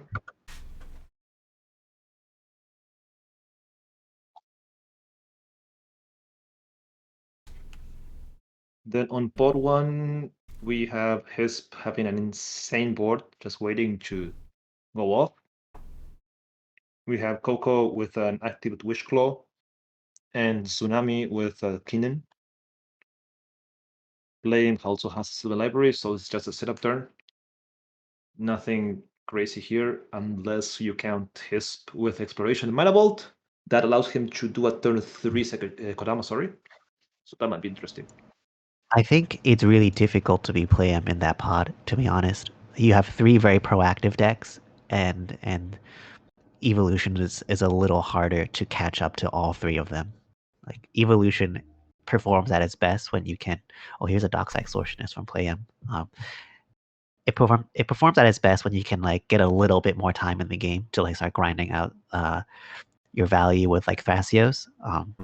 But when you have like just Simic Godo, and then like Kinnan, and also a Jund deck all trying to just go for it, it becomes a little difficult to like have enough resources to answer all of them and still try and play your game plan. Yeah, at that point you need to be as stacks. It's the only way to answer this board. Yeah, because it's impossible if to keep Michael if Michael Levine was in this pod right now, then PlayM would be in a great spot, absolutely great spot. Yeah. Oh, but he actually might win right here. So PlayM is casting Eldritch Evolution on Elvish Mystic. So just in case, let's can you jump into pod 1 for a second while Absolutely. I commentate this? Because There's we know pod that this game is going to be kind of take a also in little the bit. final steps, the Killstars game. But here we have something crazy going from PlayM. Maybe this is his chance to actually win.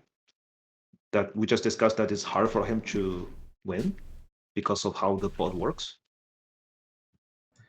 Just want to throw out there Killstars just casting a demonic consultation, so I was keeping an eye out for that while you watch this game. Here's a hole breacher. Is he gonna? That's how. Hole breacher, and here's gonna be Oh, a it's a wheel. Yep. wheel. Oh, Gross. yeah. Love it. If you Eldritch, Yes. if you EE the dork, it makes sense. Into a breacher, you're basically showing that you have the wheel. True. And here's a Fluster. Ooh, I wonder if he has a Veil of Summer. Okay, so Killstars didn't suicide to his consultation, so I don't know what he called. So he's just flipping cards. The wheel got stopped. Oh, that's so sad. That's so sad. No Yeah. Veil of Summer to stop it.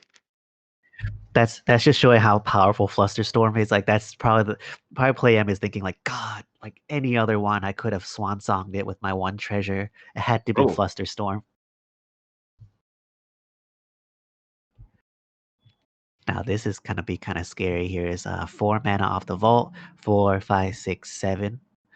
If there's a Jewel Lotus, Hissp can just play both things and potentially go off from here.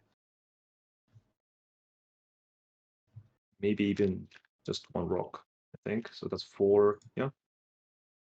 Too bad it's an Arbor Elf and not a like Llanowar Elves or something that can give him 2 mana for it. That's a bit sad.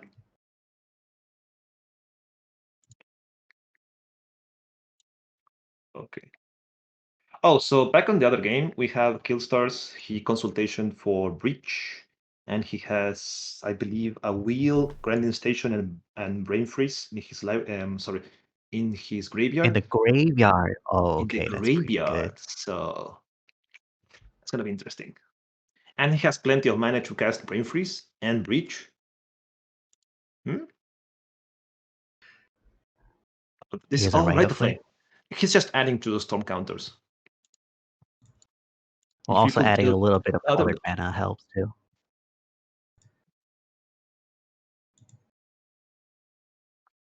Okay. Oh, but here on the main game we have copy artifact. What's gonna be copying? What do you target here? Do you target the Mox Ember so you can have more mana? Do you copy the Wish Claw in case you need any card? Oh, I kind of want to get the Wish Claw. The I wouldn't tutor, know yeah. like what the line is, but I think the tutor is very, very attractive. If you, because you're not netting mana. There you go. You're not netting mana off of the vault. If you copy artifact, and you're just like shifting the colors. Unless if you really, really needed like double green or double blue off the amber. On the other game that Killstars was going for the breach, the Underworld breach, Spleen just slapped him back with Fiskalmanship, so no Underworld breach for him. But he had the Jewel Lotus for the Chrome. Ooh. So he's gonna be on the beatdown plan at this point. So Hissp is playing Basalt Monolith. Doesn't that go infinite? I think that does go infinite colorless. Yeah. And it's important because okay, let's see what. Oh, Tsunami also has the mana drain. He's like, nope, that's my combo. I get to do that, not you. And oh, does Hissp have interaction? Oh, maybe. Oh, he could do it anytime because of the Wish Claw Talisman. Ooh. Even if he doesn't have interaction, he could do that. Well, let's see what happens. But yeah, but you kind of don't want to tap out for interaction. Like you need the 1 mana for the Wish Claw and 1 mana for interaction. You kind of don't want that. Even if you have like infinite colorless, you need color mana for Kodama. Wish Claw is at any moment in your turn. That's the big difference. Yeah, any moment in your turn. It's not a sorcery. Some people forget about that. We'll see how what he has in his hand. Maybe he just wants to get a Force of Will. I think the mana's a little tight, that's for sure. But maybe even just holding up Basalt Monolith infinite mana is good enough. Also that he has 2 cards in hand, and since he has Exploration, we clearly know it's 2 spells, not 2 lands.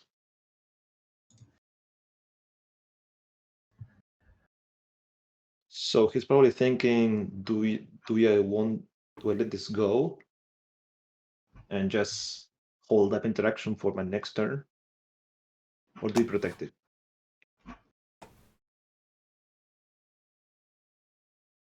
What do you think?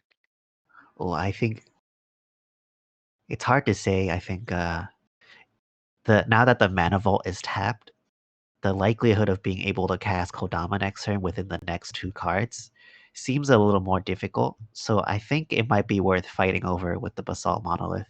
To have at least like, all right, you tap out. Could you even cast? Oh, you're casting Basalt Monolith here. So Mhm. if you have a Force of Will, you can conserve that one source of colored mana to then cast like Sakashima or Kodama, Mhm. which is like still a better position than letting the Basalt go and not being able to cast either of those. The problem with that line is that you need to give Wish Claw this turn to Yeah, someone, and you lose yeah. your tutoring. That's huge because you invested Especially, 2 mana into it already. This turn. well, also PlayM has a Hull Breacher, so you know what PlayM's gonna get, and you don't want to give Mm. Kinnan the Wish Claw. And Coco also has a Wish Claw, so he has double Wish Claw. So it's just a hard spot. I can imagine how difficult this Rocking a turn hard must be. place, definitely. It's a Mhm. really hard spot. I think if you have to decide though, you would give it to PlayM just because you have 2 cycles. Coco is gonna try and win, I think, with his Wish Claw. He's not gonna like use it for value. So if you give the Wish Claw to PlayM, at least you can be like, yo, Tsunami, if you don't got it, like please at least have a counter spell or something for the Hull Breacher. Or for the Time Twister that's coming. So back in Pod 2, we have Bad Dog animating that Ranger Captain of Eos and fetching a Skills Prospector. If you want to, So since you're the Kalia guy here, what do you think is the line? Why did he do this? ooh, Oh, to get the silence, for sure. yes, I mean, The silence effect. well, sure, but I was thinking like Skill Prospector, why? More like that. I So get that. Skirk so yeah, Prospector, you can Go ahead. basically, I think you can try and get the sorcery, the Kuldotha Rebirth, where you yes, can, it's a ritual. yeah, sacrifice the thing into the 3 goblins, and with Skirk Prospector, it becomes a ritual, or you use the goblin for Razaketh. So it's the Mardu life and death. Okay, that's cool.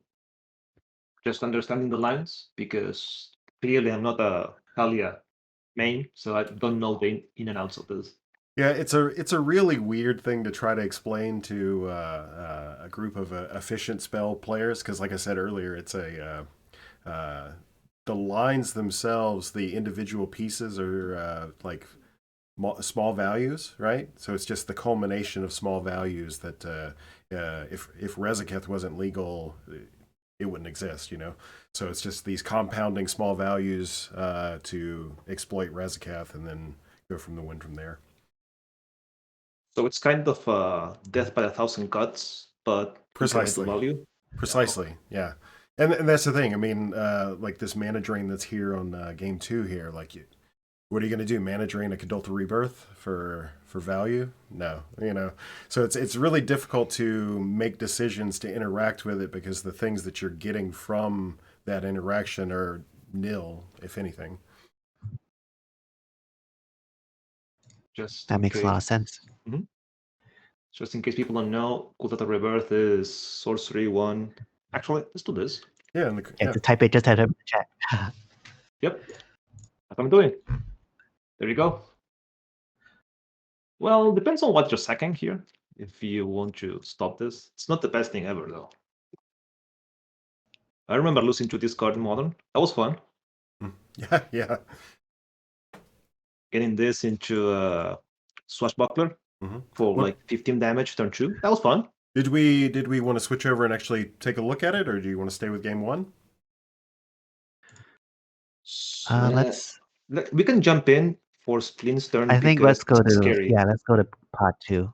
Now that we've made it back to Spleen's turn, while they're deciding on the mana drain and Basalt Monolith. That we have that. I can understand where a Spleen. mana drain would take some time to resolve. When there's a Wish Claw. Yeah. Yep. Oh, Wait, is So Spleen Spleen- hard casting Razaketh? No way. Oh, Oh, don't do this. Oh, please don't do this. Oh, yes. Yes. yep. Yes. Loyal retainers. Nah, that's too fancy. Let's go. I respect that.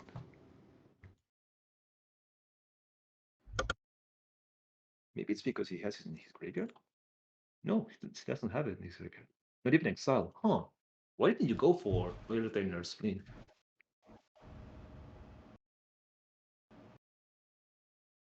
Is it because he's scared of a graveyard interaction? That you don't go for it? You instead just hardcast Razaketh? Yeah, Maybe. but like that's not. So we got survival. Oh, okay. Because the Bad Dog sacrificed the Ranger Captain. I think Oh, yeah, there's yeah. also there might be a concern that Bad Dog might have necromancy. And giving Bad Dog that is pretty bad.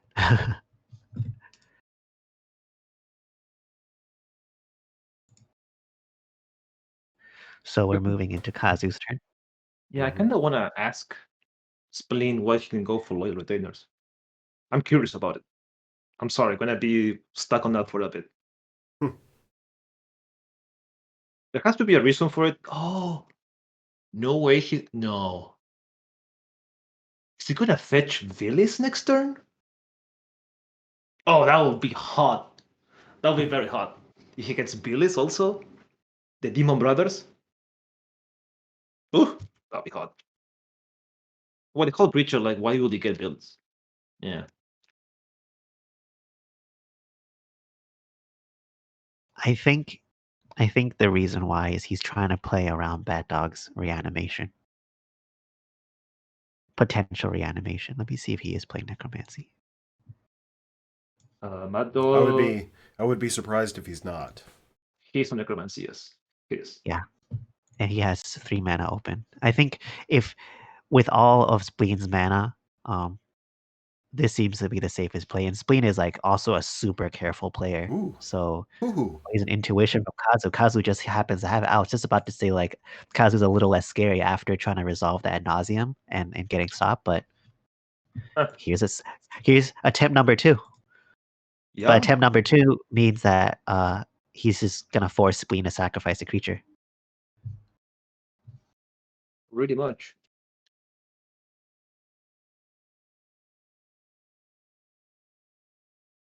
Why did he discard though? He cracked the Lion's Eye Diamond.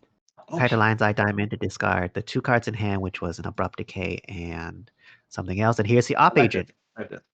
Oh. A blowout. Oh my. Oh my. I like this. And he even still has a treasure and the Verse of Paradise to protect it. Oof. Remember when I mentioned earlier the survival into opposition agent? He didn't even need that at this point. He's just like, nope, just Op Agent, like straight up. Nope. Razaketh Op Agent. At this point, he can get anything. Wow. Well, Spleen with a clean place. Get yeeted. Indeed, get yeeted. I think like that shows why Razaketh like in this kind of shell is so powerful, because you don't have to play fast. If you're like a careful player like Spleen, you can just let the Razaketh resolve and just let the table play for you. Yeah, you don't have to do anything crazy. That's probably one of the strengths of Classic Tymna, that you can just hang back, don't have to do anything too crazy. You can always rely on Thrasios to give you cards, even if the board is stuck like this.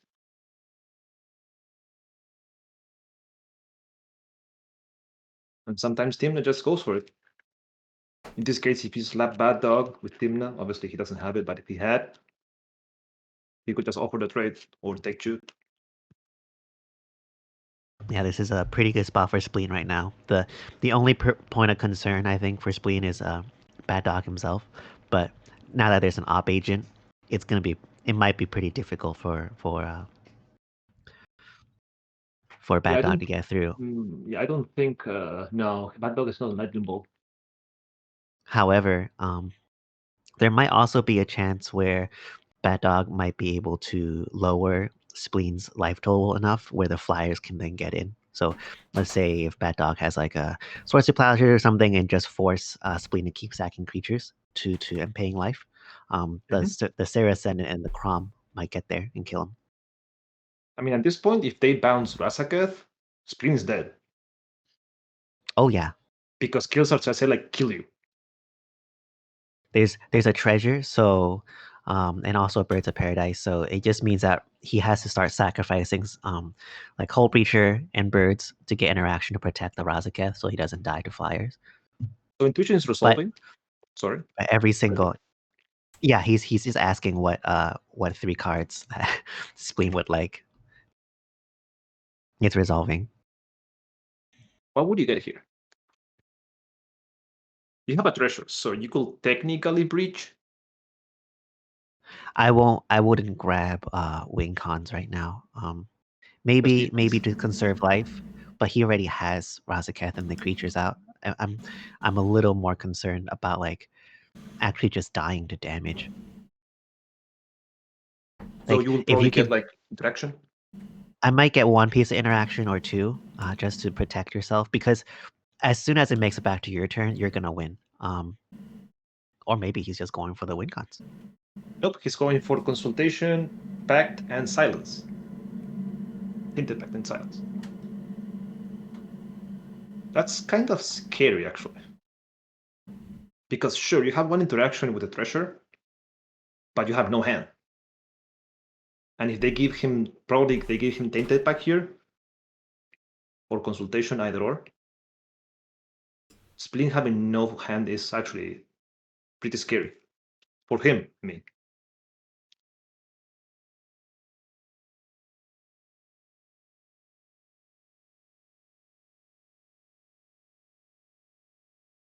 Let's see what Killstars does his turn. He's a brainstorm. Oh, Spleen, not right. Spleen gets all 3. Dude. Yeah. True. All 3 cards. That's why it's a yeet. You get destroyed. So this is a brainstorming to 2 cold creatures. He's just he's giving Kazu some treasures. Ouch. And putting his last card on top of his library. Feels bad. His cards in hand and his creature on board. True. Yep. But what we're talking about is that we don't want him to sack the Op Agent or the Hull Breacher. So if he loses, of course he's going to be using the birds for interaction if he wants to protect Razaketh. But if they have more interaction, then they Spleen needs to sack one of his stacks cards. Chance, Killstars is giving Kazu treasures because Kazu might have interaction. Because right now, I think Spleen is vulnerable from like just life total and damage. So you see here, Killstars has both Crom and Sarah Ascendant, and Bad Dog might just have like another flyer in there. Like, if he has a Razaketh, he can just kill him. Because Spleen has 2 open sources of mana. So you're trying to force Spleen to sacrifice his creature and use his life. Oh, he does block. He does double block. Yes. He double blocks. Yeah. He probably sacks here. Response. No, not because he's last in priority, but because Kazu just got yeeted on his intuition Adnos, and Spleen has Razaketh in play. So right now they're trying to work together to not let Spleen take that turn. Oh, you're asking why, Kazu. Yeah, you decide who gets the treasures. At this point, yeah, he's doing what he said. He's blocking and then sacking it to Razaketh after blocks. That's good because he's forced Spleen to actually do something about it. I know he crashed treasure for probably consultation, maybe. No, Take it back. Yep. Oh, Biscast from Kazu. That's interaction we were looking for.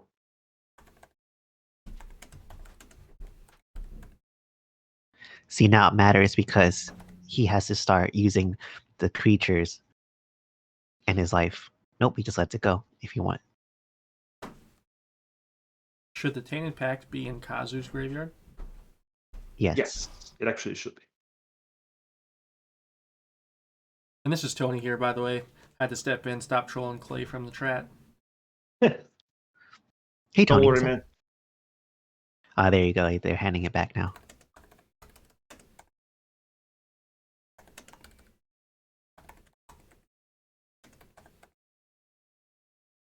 So here's a kind of tense turn from Bad Dog. Let's see if Bad Dog can kill Spleen or even somehow get around everything and win.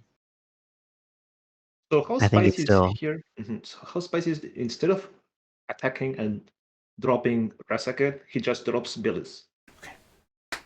yeah. Villas would be great right now. Because Billis, Billis you is just dead can, with Hull Breacher. It's completely dead. yeah. You Who's he just giving the skirt treasure to? prospector. Did you keep the one? There we go. I think you give it all to Kazu or Killstars right now. Probably Killstars because he has no cards in hand. And if they stop Spleen, then Killstars to one you want some help with, killing Kazu. Because there's a Hull Breacher and he has cards in hand. And the moment that Spleen dies, then he has Hull Breacher active just by himself, and Chrome's just attacking people. Probably that will give it to Killstars more than Kazu. Well, Kazu also doesn't have console or Tainted Pact anymore. I guess he Right. could always just breach into Praetor's Grasp. I think Kazu is like down a lot of resources to get there. Not to say he can't, but compared to Killstars. Wait, Killstars also exiled. This has been a really long game. Here's a Necromancy. Oh, see, it was super good that Spleen played around that Necromancy. Oh. What are the targets for this though? So let's see what's in the graveyards. They're probably not getting that Sarah Ascendant. Oh, he might be getting maybe Ranger Captain again for the third time. He might also get Spellseeker. I was I thinking don't know about what. Oh, you Spellseeker can't. You exactly, can't. yeah. There's an op agent. Oh, that's not, yeah, true. So you don't get that. So it might just be the Ranger Captain again. Yeah, but there's an op agent. Oh, right. Same thing. But checking his list, there's only 2 viable targets for Ranger Captain, and those are Skill Prospector and Children of Chorus. So he can just say, I'm not fetching. Yeah, I think maybe just the silence effect is good enough. It's pretty good.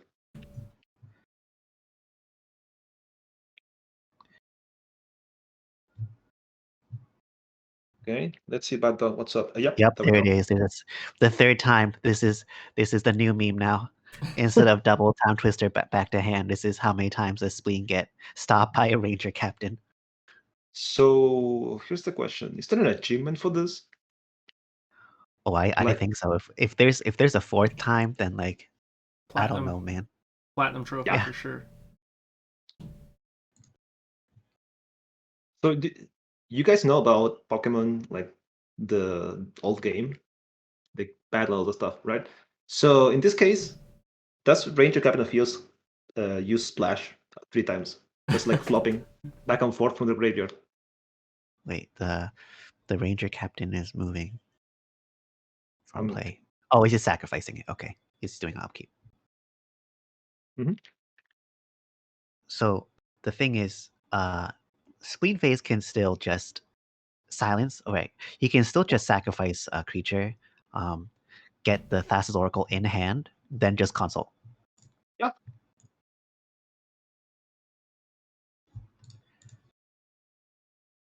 This is looking like Spleen's game.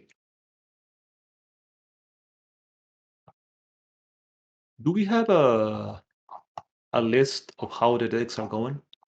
Sorry, how the pots are going?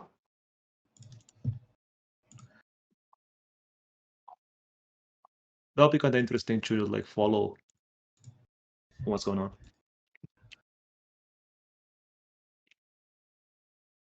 Yep.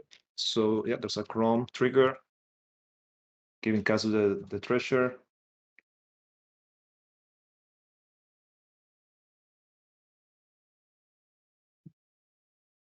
It's an interaction from Kazu. What does it do? Oh, Brain Freeze. So there's Silence, Tainted Pact, Brain Freeze, that's 9 cards. Yeah. Ouch. It No, was no, no. interaction. There's a Ouch. silence. There's a silence effect.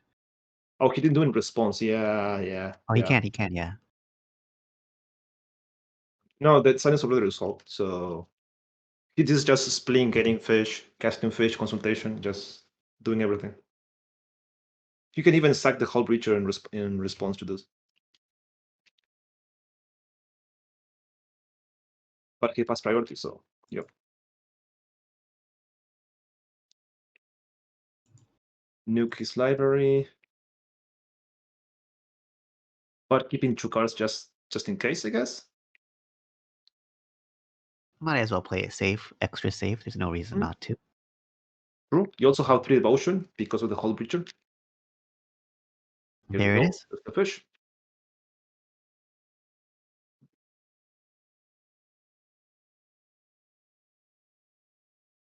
And in typical Resacats fashion, yep, that is. People are conceding, and GG's Spleen, man. So right now, I believe everyone in this pod has a point except for Bad Dog. Killstars 1, Kazu 1, and also Spleen 1. So the next game in this pod might just end this whole pod for the day. So we have here on the pod 1, we have an Adnos that was delayed, a Wishclaw that was given. Okay, so the Wishclaw that Hissp copy artifact is on PlayM's board, and the Wishclaw from Coco is on his board, so they cannot trade it. Yeah, that makes sense. The thing is, Tsunami has infinite colorless because of Basalt Monolith after a Trophy Mage. So yeah, this game might end on Tsunami's next untap. Unless PlayM goes for it, because library is a really good catch-all, and there's a Hull Breacher, so there's a chance that he can just. Oh, there we go. Windfall. There we go. Exactly.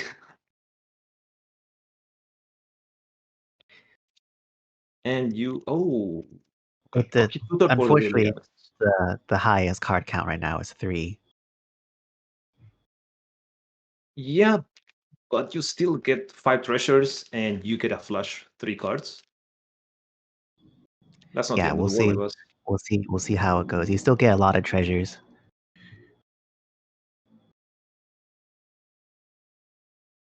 We'll see how it goes. I'm guessing Coco is not going to be a threat until Adnos is away, out of suspend. So he's just probably flopping a bit.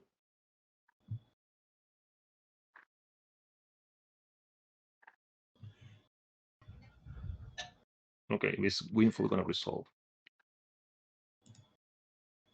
Noxus Revival, targeting. Makes sense. Before losing it, put it in top of the library. He's probably going to get Lotus Petal. Oh, a land. Makes sense also. Because he missed already 2 land drops because it's not his turn. I don't know if he missed it. I think he sacrificed. Oh yeah, he sacrificed the land. So I think getting back the Bayou actually matters a lot for the Orcish Lumberjack. Mm-hmm. So he discarded also just because will. Wow. Then Tsunami discarded Short Summons. Oh yeah, that would have Short Summons gonna be GG. Okay, let me see PlayM. You should have 3 cards, my friend, not 2. So PlayM has in his library, he has Oryx Salvagers. So he's just looking for LED and obviously a way to get Oryx Salvagers back. And that should seal the deal. On his graveyard, he discarded Venser. So no instant speed interaction with this. Sachina Vapor probably targeting the dockside. Yep. Then recast the dockside for 4, 5, 6, 7. Wow.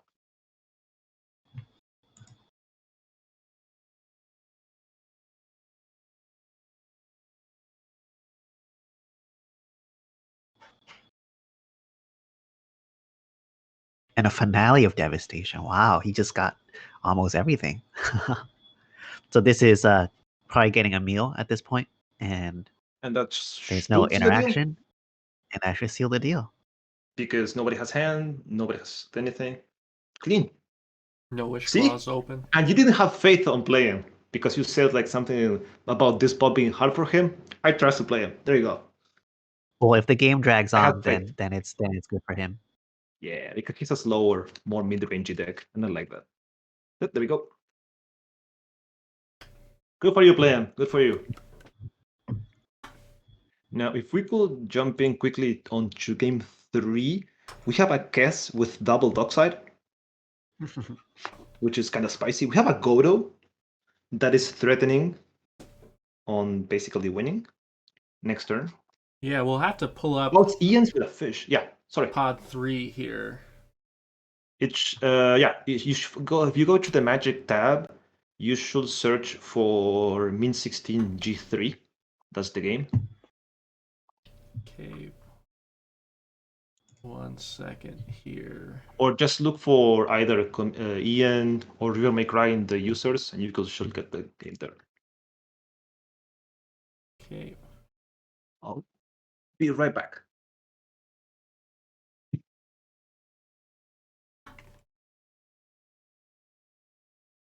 We're going to the bathroom here. Like we're just taking a break here.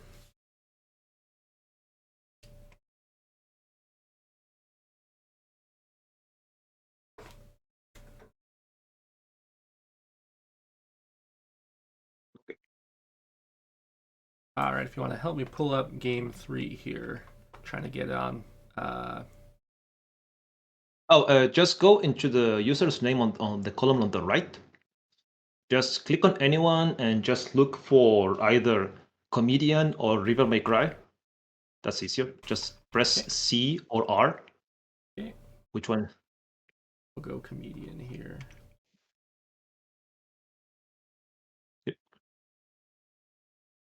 And Here we go. there you go. So then you do right click on top of that, Oh. and you say show users games. No, that's the chat. Stay on the user. There we go. Just right click on top of comedian, do show users games, Okay. and you can see the game there and spectate it there. Perfect. We were the password. What would I be? It, Some of the it sound should be clips in the channel. Okay. Okay, so we have a swan song, an hour beach from Chri, going for it, but comedian has the swan song to stop it.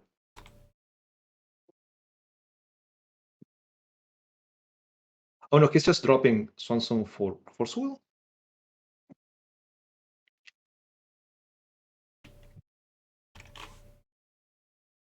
I don't know if it's very much wise doing a counter war versus a fish.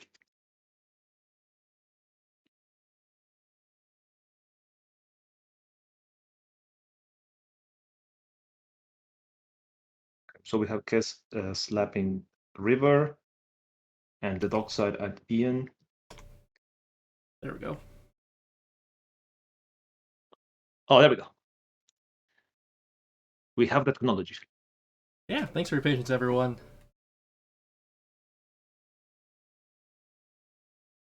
So let's see. We have Chri on Kess. He has one card in hand, so at this point he's just waiting to untap and basically abuse Kess again. Or he has, let's see, Mystical Toots, some counters. Oh, it has Jessica's Will and a Reanimate. That could be interesting. Jessica's Will with Kess out is actually a powerhouse. Probably targeting Ian since he has the most cards in hand. If he untaps with Absolutely. it. So before all this, we were discussing with Rebel that River has some really spicy takes for his list. Okay. Let me pull up his And list here. some of them make complete sense. Some of them you need to think about, and they also make sense. It's just that the difference is at face value, like, what? But once you think about it, it makes a lot of sense. Sure. What's an example of a spicy What? thing that doesn't make sense at first, but makes sense when you think about it? CDC's. Hang on. I don't want to mess it up. CDC's Faithful. This card, I saw it, was like, what? And let me just type it in chat because it doesn't seem that good at the start, but the more you think about it, it makes a lot of sense. It's a creature with exploit. When you exploit a creature, you bounce a creature to its owner's hand, obviously. So it can, for 1 mana only, so it's really easy to do. You counter stacks. You bounce your dockside. You can kill your dockside for breach. You can kill CDC itself to breach it again for something else to add counters to the storm. You can bounce your fish if your consultation gets stopped and try to go again.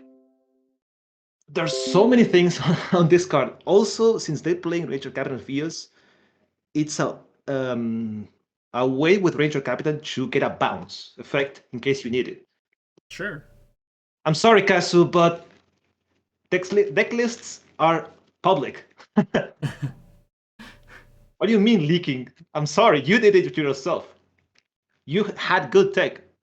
You're only to blame.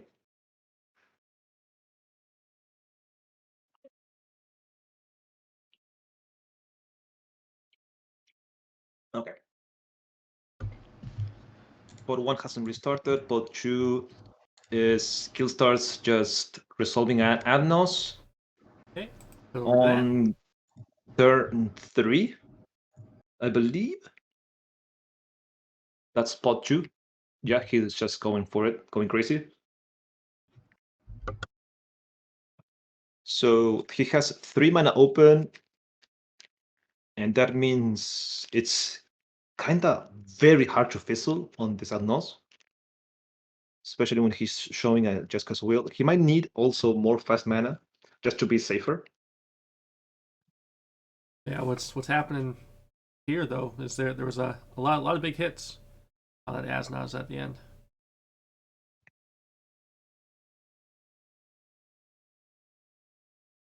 Okay, so he has a lot of stuff.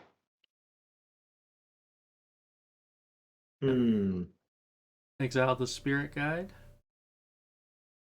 Yeah, that will allow him to actually do more stuff. Yep. He has LED in case he needs it. There's a Chrome trigger. But if Adnon's resolved, there's really not much they can do at this point. He's probably at this point just casting Jessica's Will for mana, targeting Bad Dog, or just Breach and going for it. Once in his graveyard, there's nothing relevant. So Breach resolves. Does he crack the LED for it? Imagine cracking the LED and getting your Breach destroyed.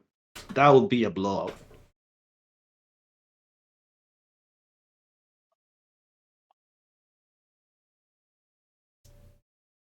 And Justin says it's just over at this point.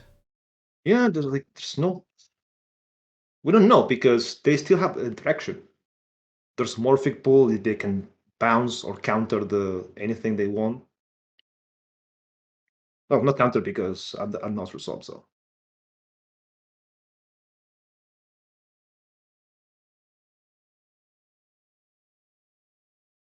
Okay. This is probably just as well. Oh, it's just fish and going for it. Makes sense.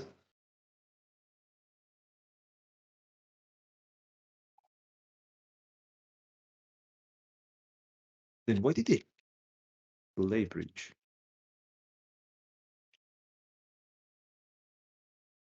Oh, maybe they have something I didn't see. Oh, no. Yeah, they can crack the LED for mana, then recast Tainted Path from the graveyard, and that should be the win. That should do it. Yeah. Yeah, because got enough juice from the LED discard. Even before that. They could even recast the LED a few times just to have security that they could have Blasterstorm backup, just in case. But again, if Adnos resolved, there's just basically no threat of this happening. Yeah. The only consideration will be Bad Dog having Red Elemental Blast. But you probably do this in response to Fish Trigger, so there's no way to interact with this. Sure. Impact. And we have Impact selling 3 cards.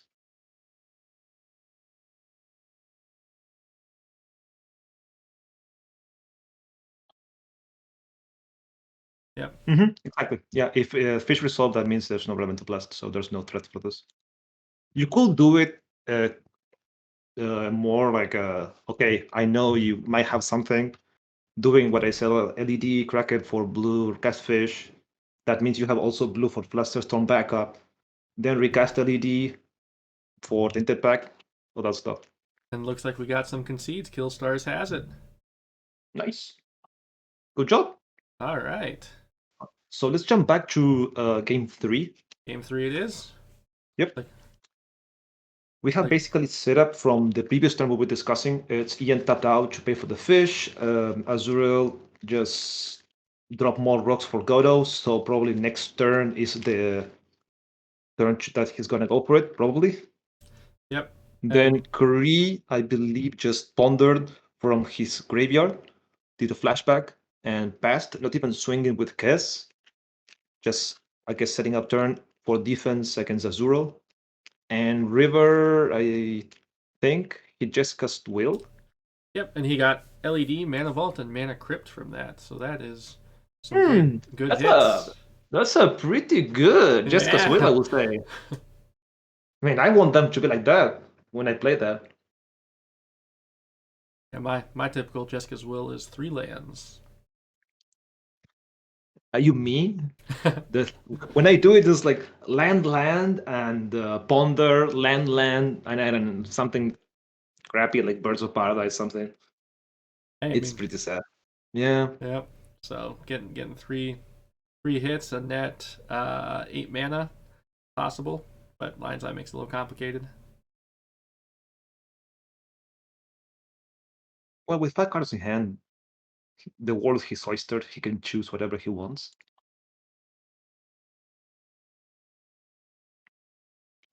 Yeah, Rebel, you'll don't worry, you'll get your games, because remember that we still have pot 4 that hasn't launched. So we might be here for a while, guys. Just in case, I'm looking up just the pot 4. Oh yeah, pot 4 actually started, so it's good. You might not be there, be able to have some games. So here we had the Mana Vault from the Jessica's Will Mana. Oh, Ian is gonna sad about that fish. Giving River so much mana.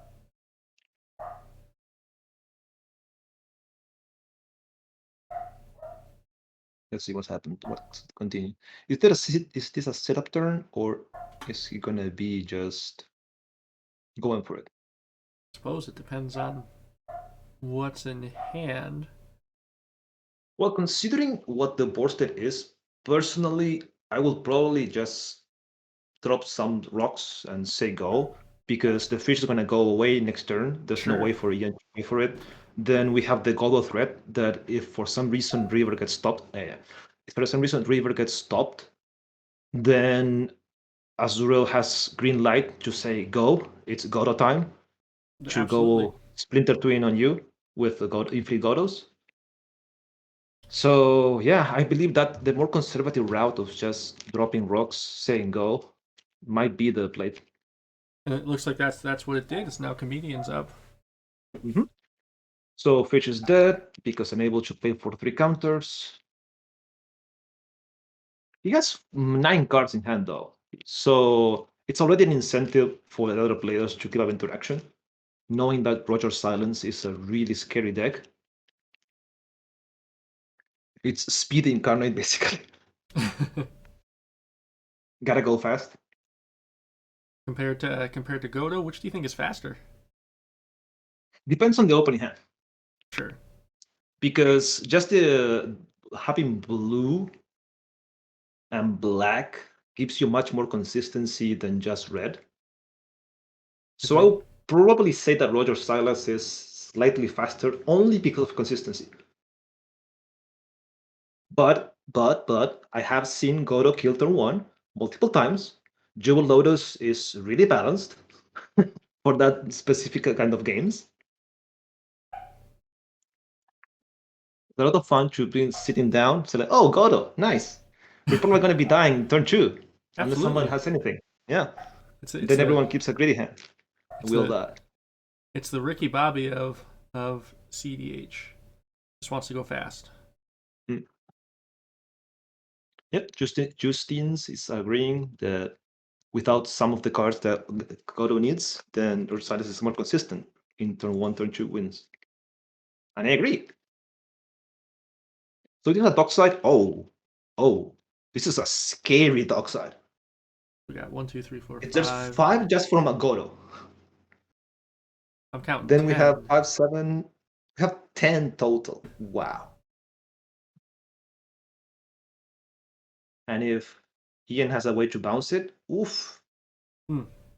Ooh, that's a lot of manas.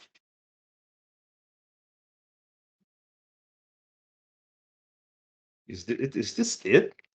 I would think so. With 10 mana of any color. Yeah. With 7 cards in hand. Mm-hmm. Chances are that people are kind of dead.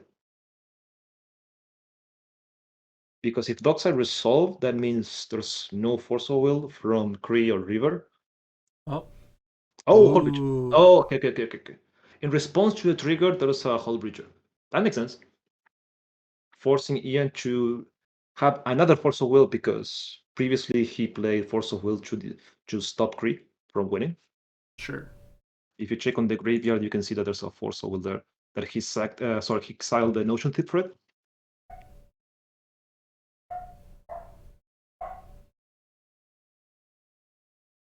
Oh my. Yeah. Wait. I just pulled up the graveyard here. Tsunami, your game is insane. You're right. You're actually right. We'll jump it in a bit when we see Ian's turn. But yeah, that game's spicy. Is that a second? Okay. Oh, he's just dropping Silas.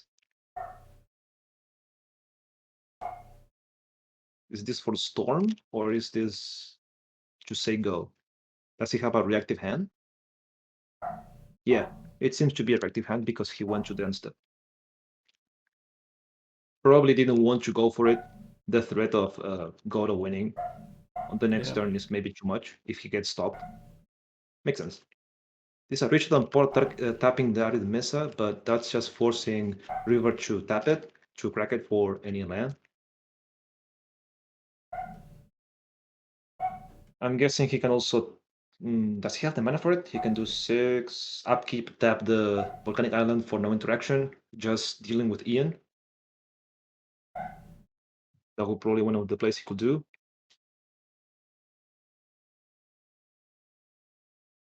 Okay, so he rolls for crit, takes 3 to the face. With Notation's Ogre doesn't make a difference. No, he does not, in fact, upkeep, tap the land from River. Okay. Does he go for it? Yeah, 2 cards in hand. All you need is to cast Godo Brass Squire to equip the helm. So the math is there. Yeah, but do you feel confident that facing a blue farm with 1 mana open and a Roger Silas that has 6 mana and set go? Yeah. Oh, Jewel Lotus. Okay. So probably his plan is to overload everyone. This turn, try to go for it. Next turn, go for it again. Sure. Jewel Lotus allows you to do that. In fact, I wouldn't be comfortable going off with it right now, but sometimes with Godo, it's kind of one of those things where, hey, either have it or you don't. Godo can't win from the command zone if he's hanging out there. He's got to be on the battlefield.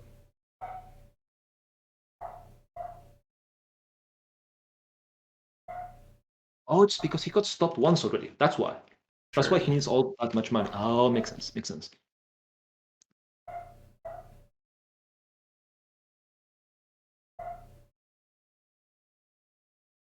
Okay, is Godo gonna resolve? Probably not. Ooh.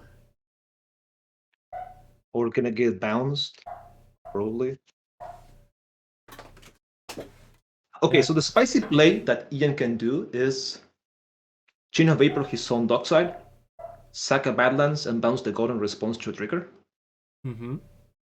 And that will allow him to get a dockside recast and stop Godo from winning. Yep. You probably do it even in response to the equip trigger from the past squire.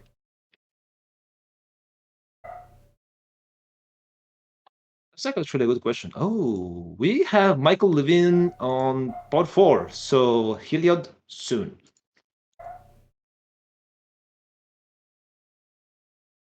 Okay, so here we go. Here it is. The moment of This truth. is one of the points of interactions that they need to break apart.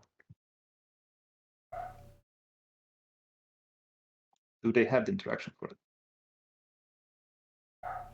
So here's a Chain of cracking. vapor. Just Yep.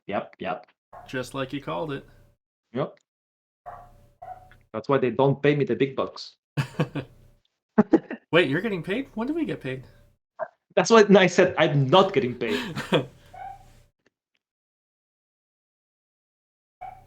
Yep, sacks. Oh, he sacked the training grounds. Training center, sorry. Bouncing a hull breacher. Okay. Oh, so here they're forcing. Oh, they're Chri. forcing Chri. To sack a land or else lose. Nice. That's greedier than what I would have done, but Yeah. I respect it. Makes complete sense.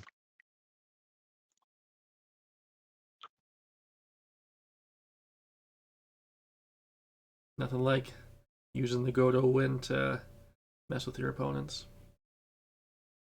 This is the greediest and most valued Chain of Vapor I've seen in a while. Yeah. And I love it. I'm all over it. You get your dockside back, you stop the hull breacher, or at least force Chri to recast it again, and then stop Godo from winning, all in one card, please. Yeah, absolutely. So do you think Chri will go to Godo, or do you think he'll spread the love a little bit more for this Chain of Vapor? So one of the things he could do is bounce his own dockside. Sure. But if he does that, We won't have the mana to do it again. yeah, that's the thing. He needs to top the land. Yep. Because Mox Opal is not turned on. So it's even greedier. I respect it though, because if he flips a land from the top, then it's all bets are off. That will force actually Ian to crack all his treasures in response. So we got a hot take in chat. Chri recasting dockside is not a good thing. Yep. He did the counter Ian play. I can also bounce my own dockside. So what Chri could do in his turn is cast Jessica's Will. Get so much mana refill with Kess. If he managed to spike the land for the dockside. We're still assuming that Azurel's last card is not Elemental Blast or a way to interact with all this. Because if it is, oof.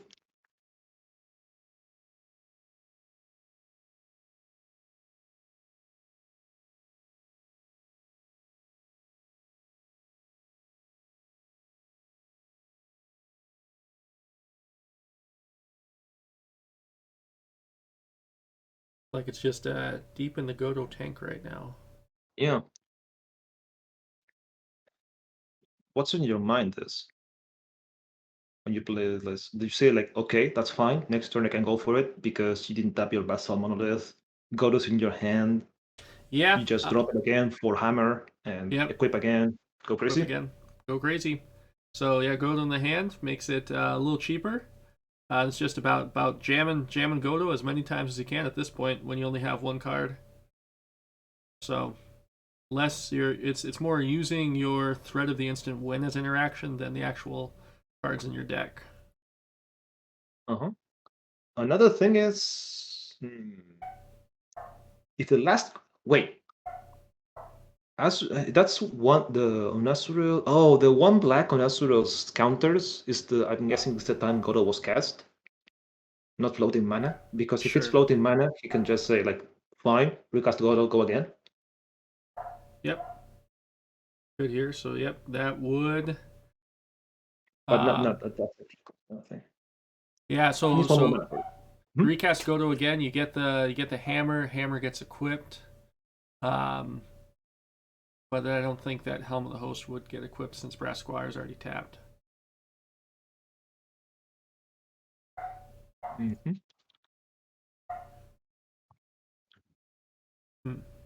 Let's see what happens.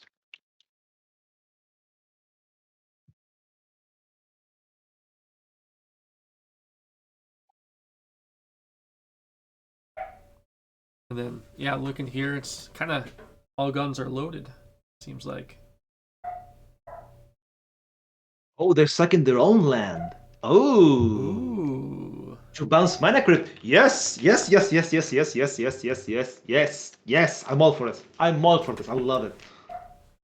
The plays are insane. Okay.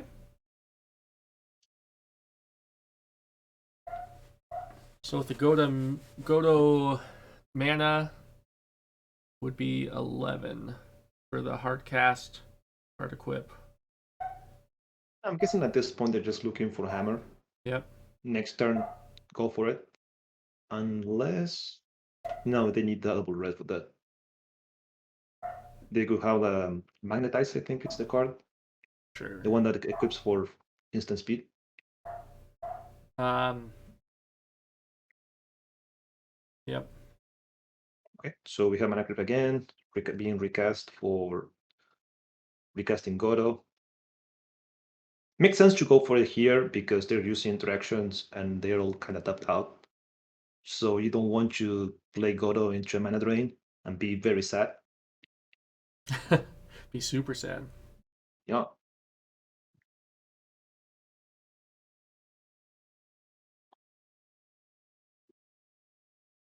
Just a quick update on pot 4. Heliod played turn 1 Archon of Emeria, so Rebel said they might not have games. Well, you're gonna be casting Heliod for a while, my friend. So good luck. Should I pull up pod 4 here? It's not just a quick update, just to give an idea that in case people wanted to see Heliod, you're gonna get Heliod. Don't worry. Oh, You have your absolutely. Heliod. Turn 1 Archon of Emeria, it's gonna do that for you. Yes. Makes everyone else in the turn order very, very sad. So here we have a Godo being played. Conqueror's Getting Flail. Conqueror's Blade. Yeah, it makes sense also. Yep. Just in case you need a silence effect for next turn. You could even equip it to the Brass Squire before doing anything crazy. Yep. And you still have your silence effect. Yep. So here's the deal. Does Chri spike the land or not? Yeah, That's huge. Because there's even more artifacts out there due to the Godo plays. 2, 4, 6, 7. Oof, we don't even count the treasures. He has 10 just from Godo and River. Well, 11 with Silas, because he's an artifact as well. Mm-hmm. He did spike the land. Oof. Ooh. So then here we might be seeing the game end here. What I'd be worried about is if Ian had an op agent. Oh yeah, Yep. That's fair. But no, he doesn't. I don't think Roger Silas plays. Oh, but maybe his list does because this is tuned for this meta. Yeah. Let me check real quick just in case. Uh, Let me pull Ian's list. He's an op agent. Oh yeah, he is. Okay. Play got me with that a couple times. Never forget. Yeah. So okay, so we have the dockside here for he's gonna crack the treasures. Makes sense. With 5 mana, double black, double red, and 1 blue, that will probably telegraph a bit of Adnos, maybe. I'd go with Adnaz here. It's a safe bet to say that he has Adnos. Yep. That's 11 treasures, yup. And Because now of Silas. his Mox Opal's turned on too. So 12 mana from just 1 card. Yep. Dockside is a very good card. Very good. So that's the only information we had from Chris' hand, that he had the dockside, but he bounced with that. And he still has a Kes spell, which, considering everything, is most assuredly going to be Jessica's Will, Sure. because he needs more cards, more fodder. Take a peek in the graveyard here real quick. Mhm. So we got Diamond Breach. Oh, he can ban Tutor and then draw it with what? Oh, he can just Jessica's Will. Yeah, he can just Will and get it back. Makes sense. So what do you get here? Anos, probably? Yeah, I'd probably go with Adnaz with one card in hand, 31 life. This is pretty risky now, I don't think about it. Pita is incredibly risky. You don't get Pita here. Because there's Rivers, the 3 mana open. There's Ian's 5 mana floating. Sure. Probably the best thing you could do here, it's one of the places you could do, is go to my second main, force Ian to use the mana. If not, he loses it. Sure. And just hang back and see what's up with that. Ooh. So we got the Jessica's Will being cast.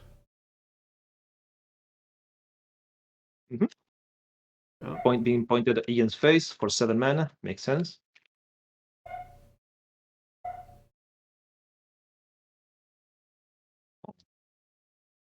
So one of the things that looks like actually go into main... Looks like chat's agreeing with you that they should have gone the second main. Yeah. It's also because he has a Force of Will in his graveyard, so in case he really needs to stop Ian, he can just Force of Will whatever Ian's playing. And oh my, that's an Oppo agent, Adnos, and Will. Ooh. That's the spiciest Jessica's Will I've seen in a while. That's almost the dream. What is this spot with the insane Jessica's Will? You have like the triple insane rock from River into triple threat from Chri. Wow. Someone has the Coctress password. Oh, they do? No, I was teasing. Like they hacked it. Oh, okay. Yeah, the servers. Yeah, they hacked the servers. So they just slam Adnos and it resolves. So there's a very high chance that people are very dead here. Yeah, Force Negation doesn't really stop too much, but you could hard cast it, I suppose, because it's Chri's turn. Or Chri's turn. That's a snap. Oh, that's a snap for Dockside? Ooh. Yeah. Limbus Vault even. Yeah. He needs a counter effect. 1 card draw, that's it. There's It's Oracle. a fish. He needs 1 cantrip. Ooh. That's Mind's Desire. So we have Storm we have Dockside, we have Jessica's Will. Yep. And then we have Adnos. Adnos is 3. I don't think that's enough. No.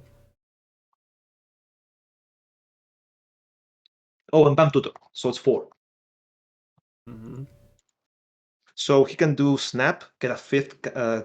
Crypt. Crypt is 5th. 5. Snap, it gets 6.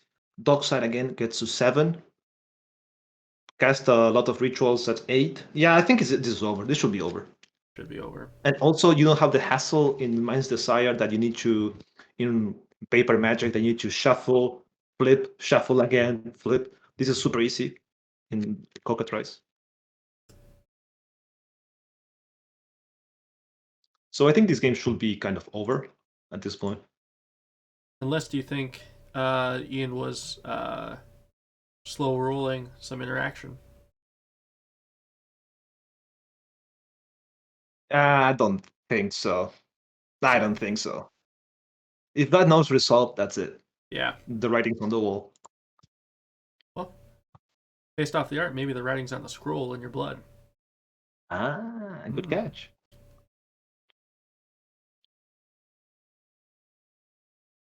Yeah, so that means you play Sign in Blood, right? Track of Storm, yeah. Azurel is asking how much the storm is. And I think it's like 8, 9, around that. So they're using the last counter here at the bottom as a storm counter, I believe. Looks that Extra way. treasure. That got snapped to the dog side. Get another 11 treasures. Go to 15. More storm counters.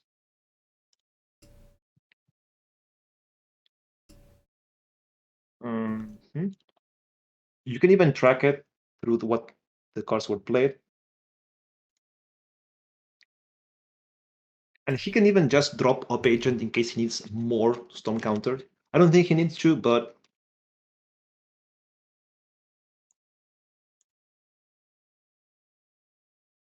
Yeah. Kinda... So a quick update on pod 1. I believe that Hissp has infinite illusions 1/1s thanks to Maloku. That's interesting, to say the least. Somebody's gonna die when he untaps. Someone, for sure. I just think that's such an interesting list, interesting choice. And this quick tournament. update on pod 4. Our Heliod main boy won. Oh! Through a Triskelion into Heliod. Nice. Good going, man. That's spicy. Don't worry, you'll have Rebel all over it casting those games.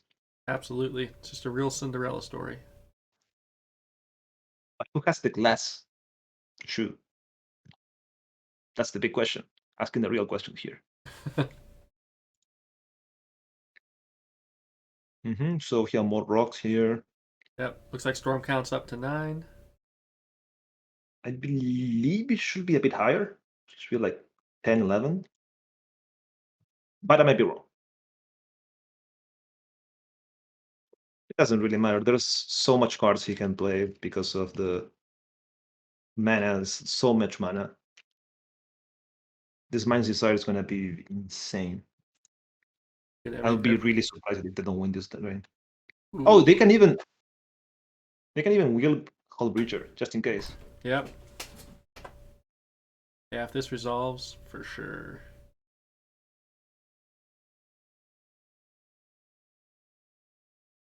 Well, if all this resolved, there's no chance.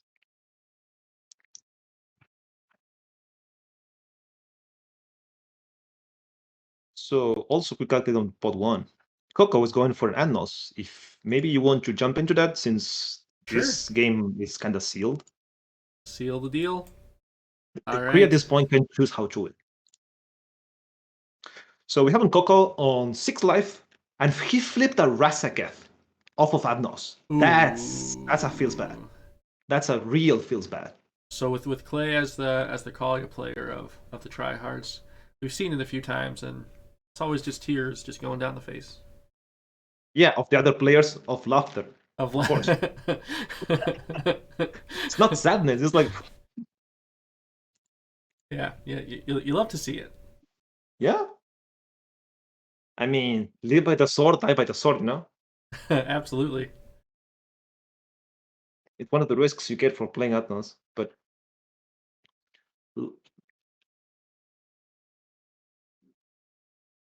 so to the guy in chat saying that decks are made for each notch with, you say that, but yeah. So I've seen it fizzle a few times. Yeah, there's a certain type of player, namely like a Kalia player or kind of a red black, who runs their chances, takes that gamble, which Coco's playing here, just not hit those cards. So at this point, he's looking for LED, I'm guessing. LED, then he can gamble for wheel and just win. Yeah. Because that will feed his graveyard, blah, blah, blah, blah, blah. Mm-hmm. It looks like. He revealed Disciple of Bolas. It does not matter because there's an Underworld Breach in play. Oh, Grinding Station. That also works. Yep. To feed the breach a little bit. He doesn't have mana open though. Oh, he can. Oh, I'm dumb. He can recast Mox Opal, right? Mm-hmm. With that, he fills his graveyard, gets all the way to LED. He can recast Rite of Flame in case they need manas. There we go. Mm-hmm.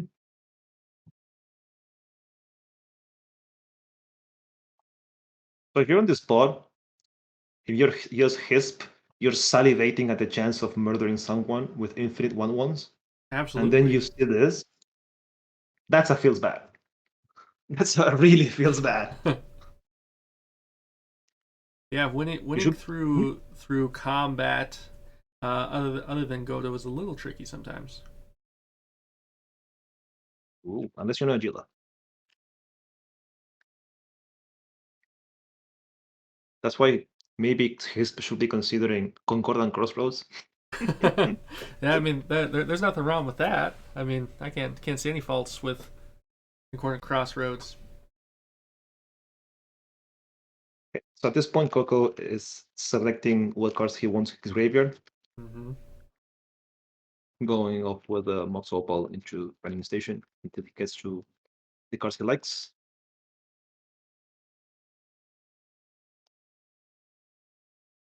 Namely LED. Namely LED.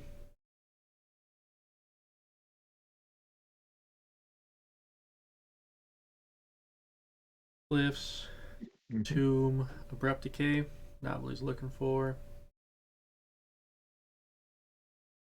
So Mesa. Nope. what I'm thinking is that players haven't conceded to this because probably PlayM has something to interact with, and they are making Coco go through the motions. Sure.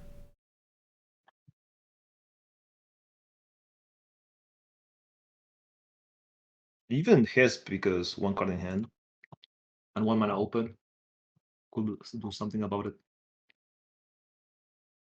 Yep. Let's see, what can he interact with? I remember Mental Misstep. Interesting. Okay, so that's the only one mana interaction he will have. Mental Misstep, the rest is free mana.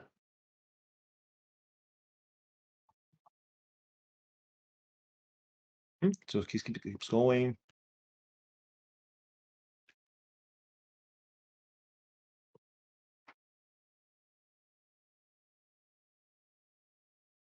That Life's Legacy should be on Coco's board, but it doesn't matter. There we go.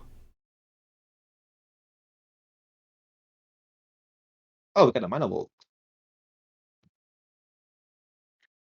Now we have a lot of colorless. And so it begins. Oof.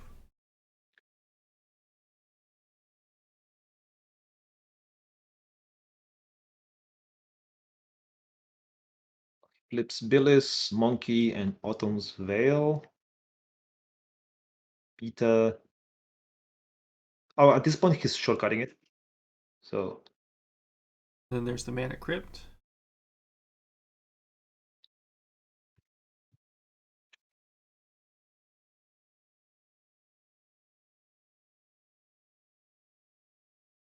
yeah. Yep. So just in case Rebel is going to be back in probably 10-15 minutes, so don't worry, she'll be back soon. For all her fans. So Mana Vault, getting exile, looting, getting exile. Casting Mana Crypt. Now they can go for colorless, start doing crazy shenanigans.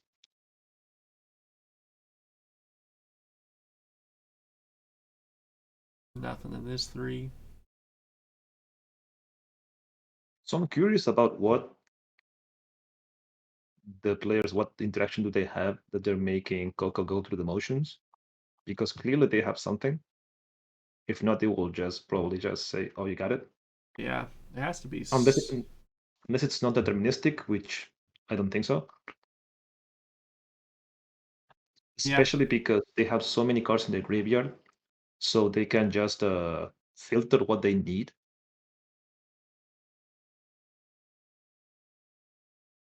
It looks like it was a culling the week. Silent Mox, 2 lands. Yeah, they're just recasting. They're making it quicker with the colorless counter at the bottom.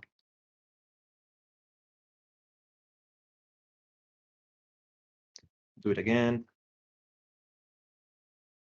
Come on, show me the lobster. This actually mean Coco won, I believe, 1 game already. So this means that Pod 1 will finish. Yep. With Coco reigning supreme. Assuming Actually, there's no interaction. it should be the Lobster King. Lobster King. Just passing out cheddar biscuits. That lobster is not raw, my friend. We were discussing that with Clay, that we were talking about the Michelin restaurant and Gordon Ramsay dropping Okay. in by Coco.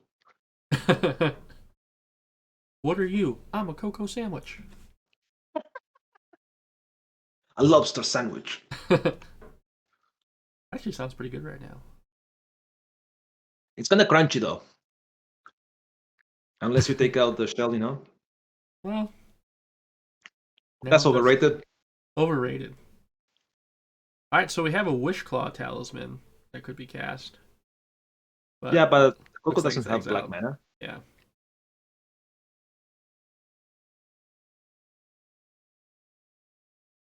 I guess they go into the motions because it's not deterministic. Oh, there's a wheel. Oh, there we go. There we go. Yeah, finally. He even flips both at the same time. But does he have enough for it though? I mean, enough cards in library to do the shebang Mm-hmm. that he needs. Probably because he has 10 colorless. So they can just do it, have a lot of color mana, drop wheel, go crazy. So we got a Mizzix Mastery.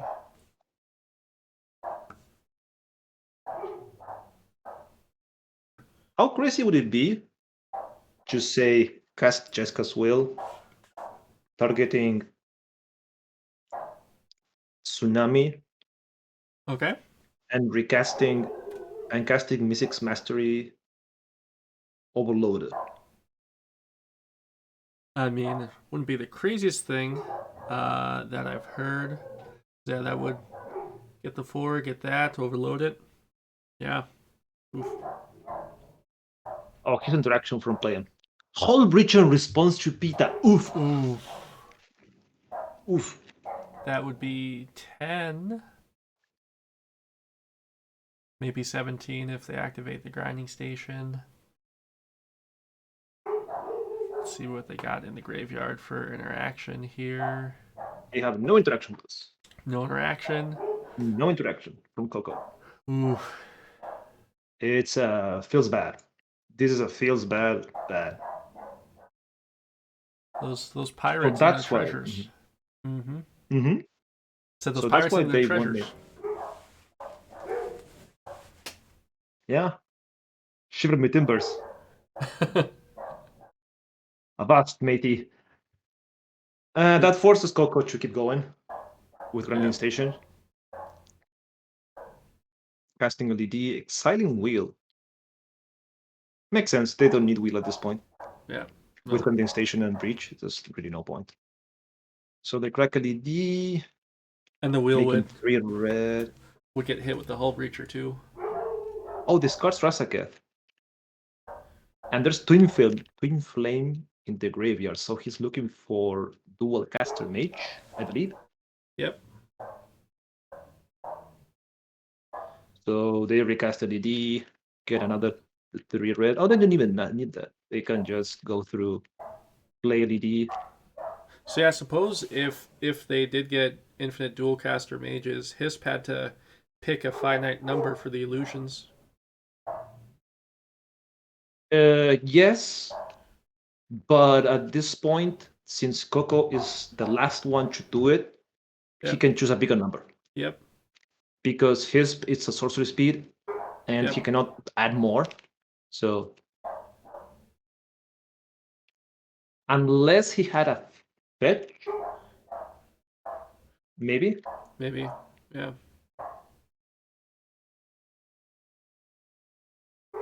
Just looks like they got the dual caster, got the twin flame. Yeah, Is that- this is should that- seal the deal for Coco. Is that bad dog barking in the background? Actually, yes, he is. It is.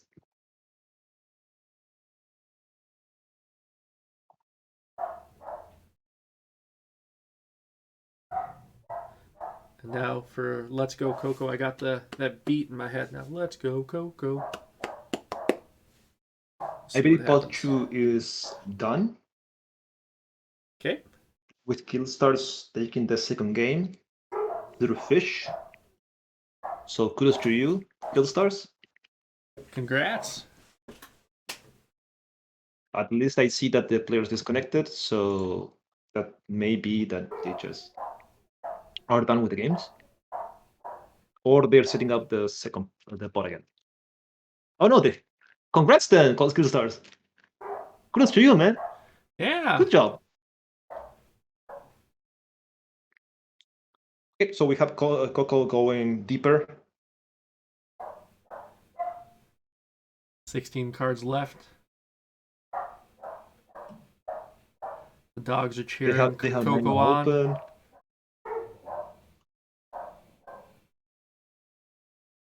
Casting Dargo Okay. for greater good. For interaction. Oh, they're doing for interaction. With that, they draw 7. Yep. Oh, that's so good.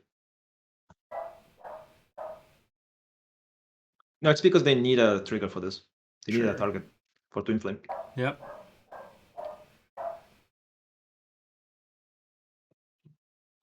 So dual caster goes in, copies Twin Flame, gets a copy, gets more dual casters. And the only thing Coco needs to do is just pick a number higher, much higher than what Hissp picked, and that's it. Yep.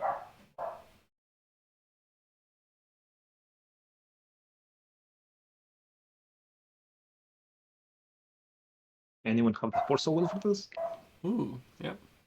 Suppose. Well, Ego. at this point, is if you have a Force of Will, why are you sandbagging it? Yeah.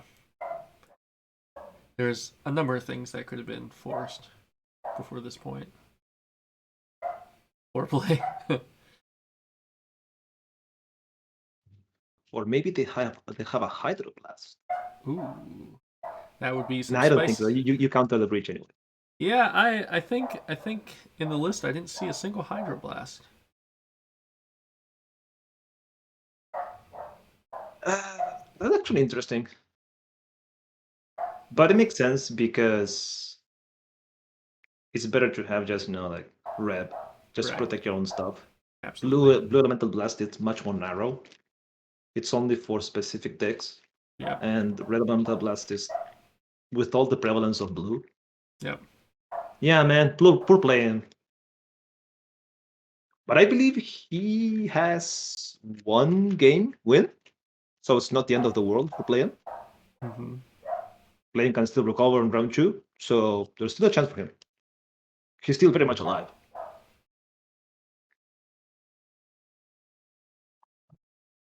And then we got an Alter Dementia. Time to go crazy. He's even going for the swag play, Oh yeah. Just milling everyone to death. Just flexing I respect at this that. point. I There we respect that a go. lot. Yep. Yep. And there she be.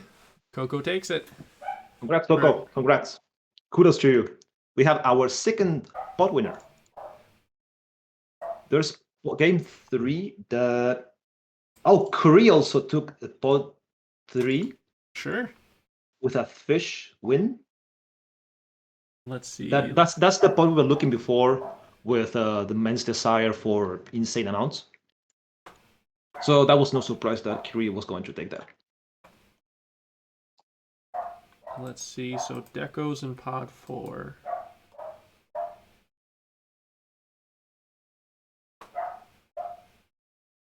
Yep, that means that pod 1 is done. Pod 1, the winner is Coco. Pod 2, the winner is Killstars. And pod 3, the winner is Chri. So we're jumping on pod 4 that people wanted to see stacks. Well, we have michaelvlevine took game 1. And game 2, we already have a pseudo damping sphere from Weather Runestone. Oof. And the Either Violent 1. So clock's ticking. The moment that Either Violent gets to 6, then it becomes scary. Heliod can win at any point. Yeah, Triskelion into Heliod. Just machine gunning.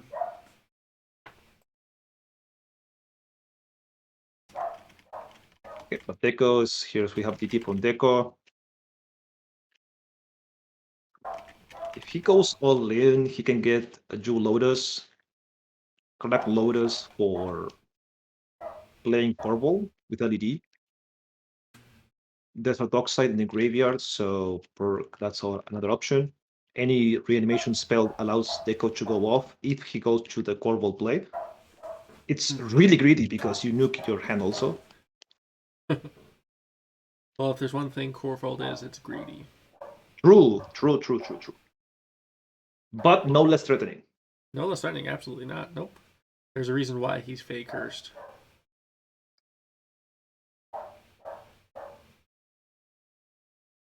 Turns out Big Black Dragon is a real threat. Okay, what did he get? What did Deco get? Oh, yep. So Glucose in the chat made a good point. You can't reanimate with Runestone on the field. Yep, because True. So. Thank you, Glucose, for that one. Yeah. No. Not gonna do it. Not today. Not against Heliod. I even had the brain cell to realize it was a damping sphere, and I forgot that it stops. It's a different damping sphere. It's more like a Graph Diggers 2.0, basically. Yeah. That's the more accurate one. I was pretty happy when I saw it get spoiled as a Stacks player myself. Oh yeah. What are you playing it? I don't like it in Blood Pod, so I play Heliod a bit too. I also have some other mono white stacks decks. So pretty much any deck that I'd play Rest in Peace in, I kind of add this as well. So you're doubling down on the Graveyard Hate? Well, when you have play the Call Your Player in your pods, typically, yeah, it's always a good idea to metagame a little bit. That makes sense. So, and instead, Michael decides to either Viola give her runes. So that's completely free interaction in case they want to break the Heliod combo. Yeah. It's a good setup. Also scary for the other players because that means they need to kill the giver first. And there's not a lot of, if any, wrath effects in the whole tournament, I believe. Yeah, I would say the only wrath that I might have seen is Toxic Deluge.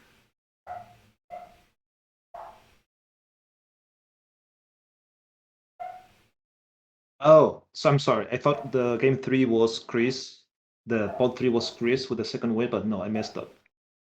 That was just his first win. Oh, sure. So I think they're playing again. Okay. Unless they're playing for fun, which completely acceptable. Yeah. Looks like we got okay, a Heliod so we on have the board. A Heliod setting up for the threat. Heliod resolves. This is round 1, Mm-hmm. Alan. We're just starting. Finals is probably what, in a month Yep. ish. Yep. The whole setup for this. Yeah, go ahead. Oh, yep. So this is the first round of the league, and as the rounds progress, each weekend, we'll narrow down to the finals here.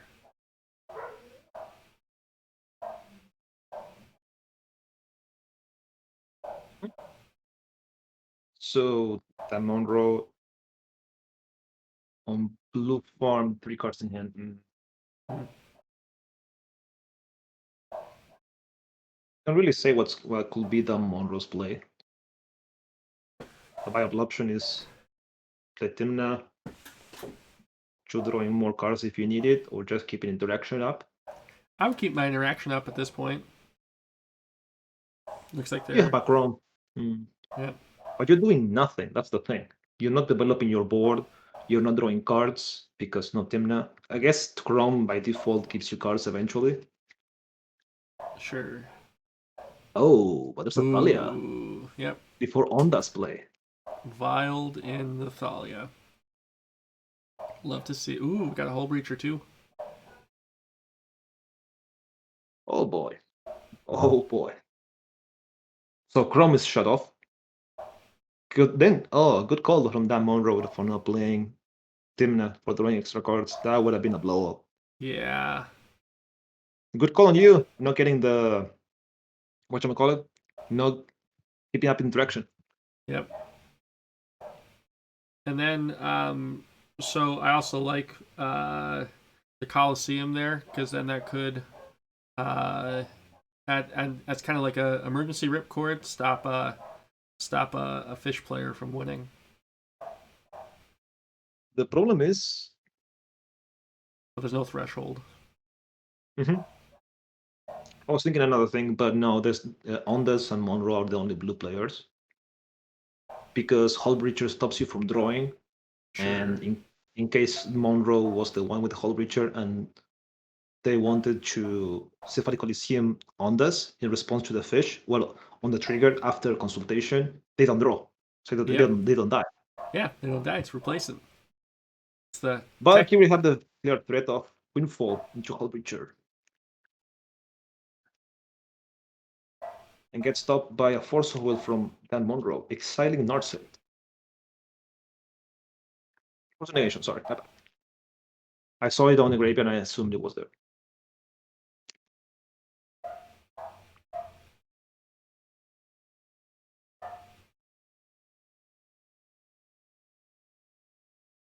Oh, yeah, they tapped 1 mana because of Thalia. Makes sense. They forgot that.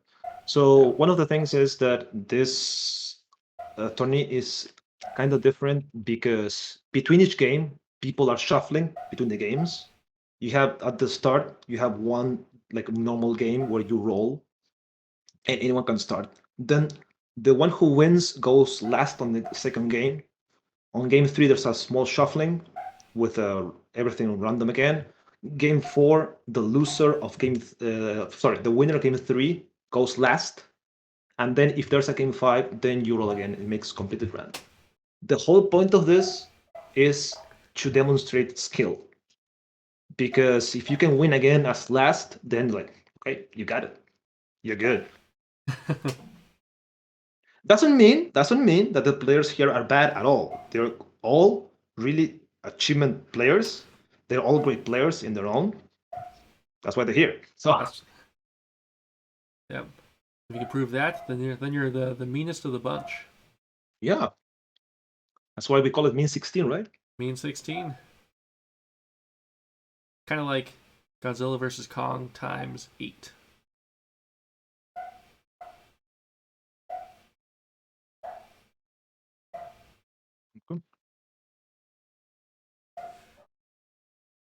So Michael just passes.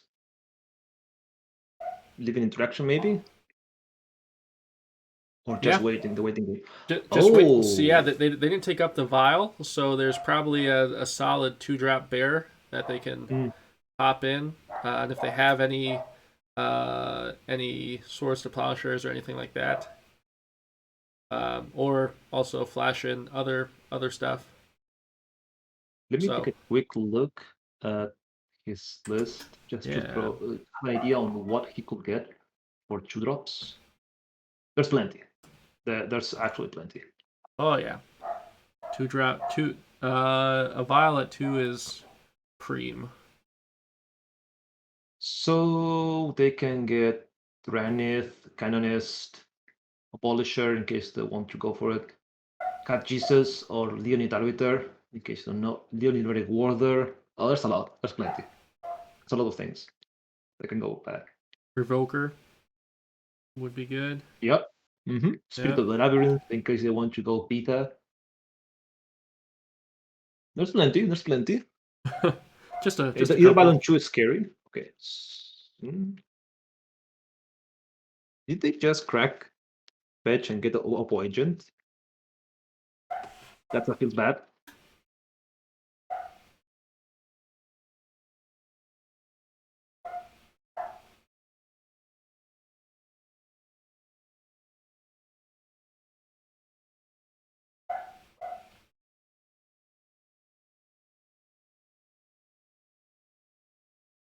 Okay. Looks like chat's getting a lot of bras right now. Yeah, true. It's a part of our sport. Saying bra a lot. But so to come back to the game, the reason why Oppo Agent is actually pretty decent stopping Ondas fetch is because they want to punish the whole breacher play. Because Chrome cannot work with whole breacher out. Yep. And basically it slows the game a lot. So I don't blame Monroe for going for this. And also you already have an Oppo Agent, so you limit all the options from other players what they can do. Yeah, and it would stop Heliod quite a bit because there's ways to search for their payoffs, and so just makes it even slower.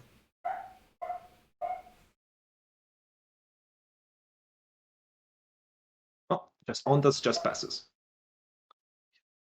Monroe gets a volcanic island from Ondas. And end step, what's Deco gonna be doing? Abrupt decay. Abrupt decay. Targeting the runestone. Yep. This makes complete sense to me. Because they want Dockside back.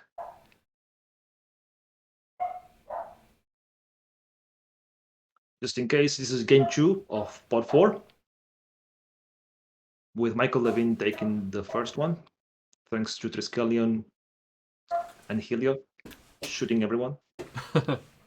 As Danny DeVito once said. So anyways, I started blasting. Start finger guns. Yeah.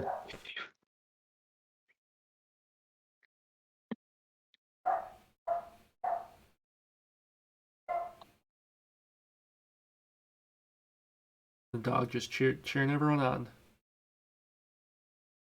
The mean. Hey, the best 17 now. cheerleader. Best boy.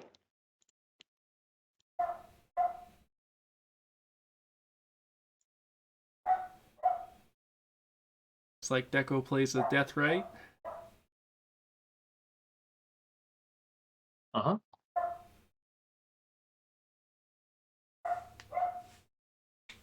Okay. And no violin at end of turn. No uptick to that, so So they're keeping the 2 mana for interaction. That gives precedence to the idea that they have Linux Warder, Spirit of the Labyrinth, stuff that they don't want people to know. Yep. So they can just surprise on them. Yeah, or Canonist too, because it's the safest spot for a lot of the stuff is in your hand before, and you can always just play it in response to a wheel effect.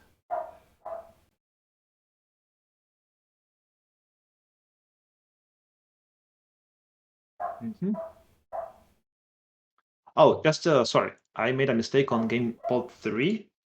The winners of pod 3 are River, Ian, and Chri. So they still are rocking the games. Just a quick update. Sure. Should we go see what? Oh, I was gonna say, should we see what they're up to? If you want to. Let's see what we got here. So we have a turn 1 Oppo agent from River that will really make people sad. Makes Godo super sad. Not even Godo. All your fetchlands are offline. So if you kept a hand with some fetches, it's useless now. Yeah, and it also stops just the Godo win con because you can't search for your helm. So how did? Oh no, that's so sad. That's so sad. As a no, it's something different. So I understand what happened. So Ian going second started with Gemstone Caverns into Underground Sea or City of Brass, whatever, and River just dropped Badlands and probably Mox Opal and said go. When Ian casted Demonic Tutor, River responds Oppo Agent. Oof. Yeah, oof. Big oof. Yep. It's not that Godo plays fetches, it's that you can't search for your equipment. I believe that's the main thing. Yeah. Which is kind of feels bad.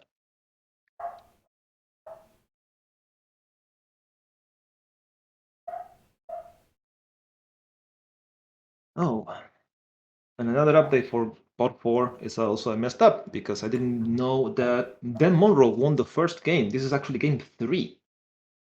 Ooh. I didn't know that. So we have DamnMonroe and Michael that could be the pot winners. And it's all looking like Deco and Ondas are on the back foot for now. Like on the game, we have a band tutor from River. This cool signal Ethnos? Question mark? With Timnas another card. That's 2, 3, 4. Got 6 mana. Could be. Leaving Arcane Signet for playing anything he needs. Yep. And that Wish Claw doesn't do too much with the opposition agent.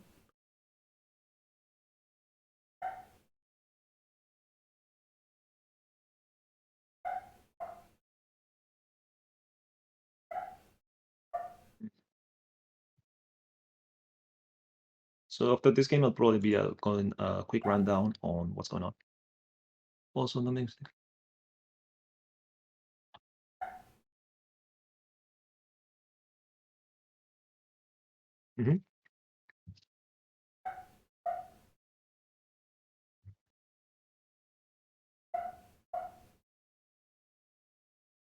What's it gonna be, River?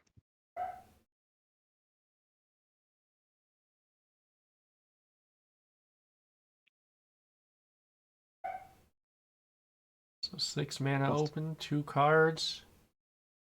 Yeah. They're getting more cards. So this is just spreading the love, getting more card draw from Timna.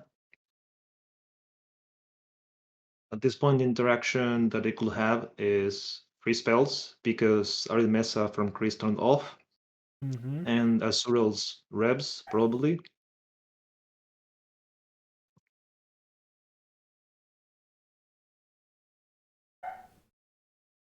Making a land drop for extra mana. And enough. Here it is. So the prayer here is to the other players are clapping their hands together and saying, please fizzle. Yes. Considering they'll have 2 mana open, it's a bit hard. Ooh, we got a force. Oh, there's force. Oh, there we go. There is actual 3 counter spells. And Anos get stopped. Yep. River asked, do they have it? And they did have it. And here's a fish. That's a follow-up. That's a pretty good follow-up for a rebuild. Yeah, that's a good second place prize there. To mention is the Chri pitched Oracle. So that's rough. So if Chri wants to go again for Oracle, they'll have to grasp it from someone. Good thing there's 2 players that play Oracle as well, so it's not the end of the world.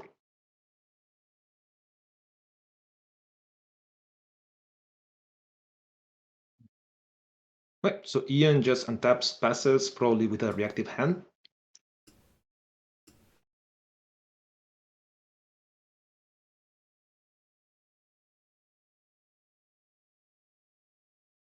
So what Azurel gonna do?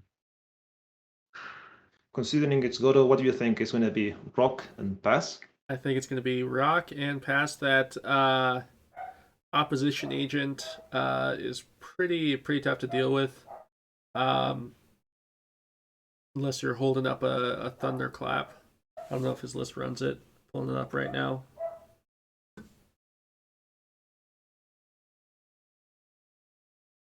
But yeah, at this point, as the Godo player, I'd probably just be building as much as I can and kind of just waiting for the right opportunity. The problem if you go for that is that River just play a fish. Yeah. So you'll be giving River rebuild after they went for it. And River's board is already insanely big because of all the threats and mana he has. He has everything. So do you really want to give River card draw? You don't want to. It's sometimes the Godo you just kind of have to. It's what your deck does. If not, Yep. you're just giving up basically. Exactly. Unless anger. Anger. Oh, that's a blowout. Because that means Roger costs 2 and you get rid of the opposition agent. Yep. Chri's incredibly happy about this. He gets his Wish Claw back, he gets his Fetch Land back. Yep. He's happy about it. So who would you give the claw to? I don't think he uses it. Sure. I think they just do Kess go. If they have the land, of course.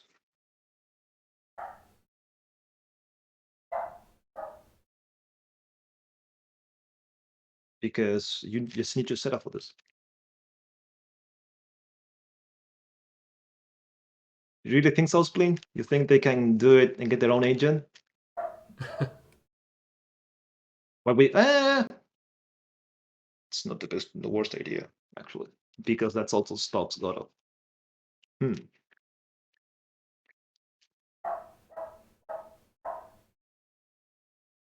Op agent's exile.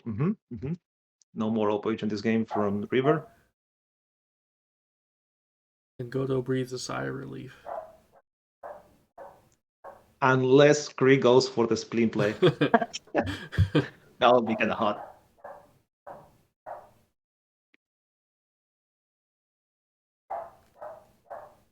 Yeah, they could. They could, but should they?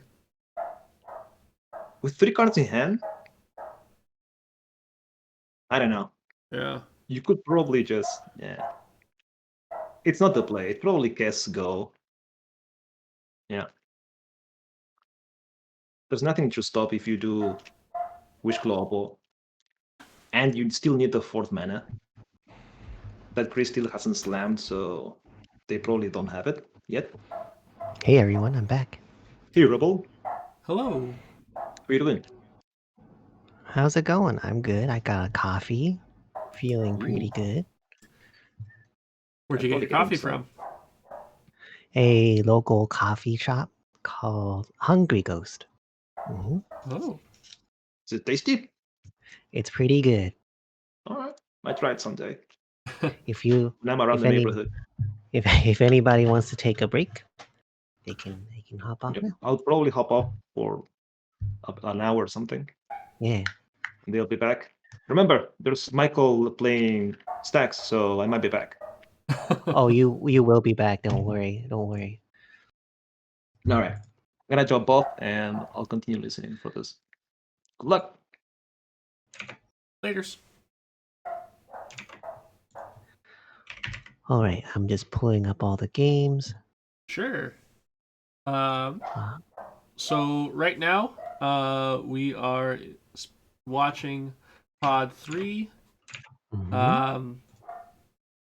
There was opposition agent from RiverMayCry that was stopping people for a little while, and then the Godo player Azurel played in Anger of the Gods. Oh. Yep, and then Chri just demonic tutored for something to pass the turn. Yeah, this is an interesting pod. I think it's a little tough being Ian right now, playing Roger Silas, Yep. especially the Grafdigger's Cage, and then fighting through the Mystic Remora, and the pressure from like Chri with the Wishclaw Talisman and the Demonic Tutor as Kess.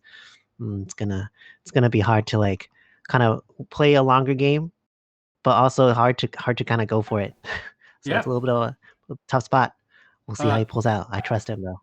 The Anger also got Roger and Silas too. So Oh, they're yeah. both. Oh, Yeah, that's really tough. ooh, Okay, yeah. okay. Oof. and people in the last tournament used to ask Ian, like, why aren't you playing Roger like just earlier on the game? And because he actually doesn't just jam Roger automatically. So maybe this was a situation where holding it like this is a reason why you don't just automatically jam out Roger, because Yep. sometimes there's Anger of the God. Yeah, it's a lot less good when it costs 2 mana. Mhm.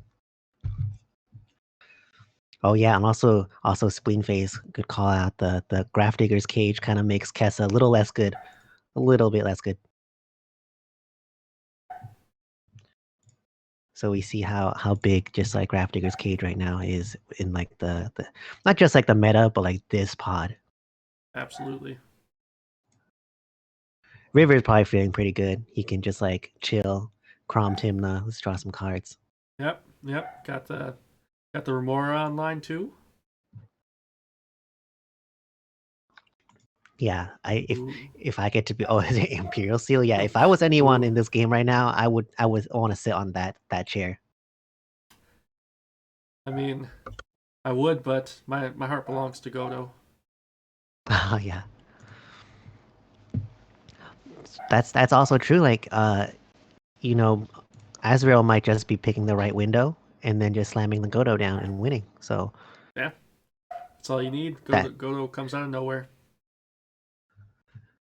can't underestimate Godo here either.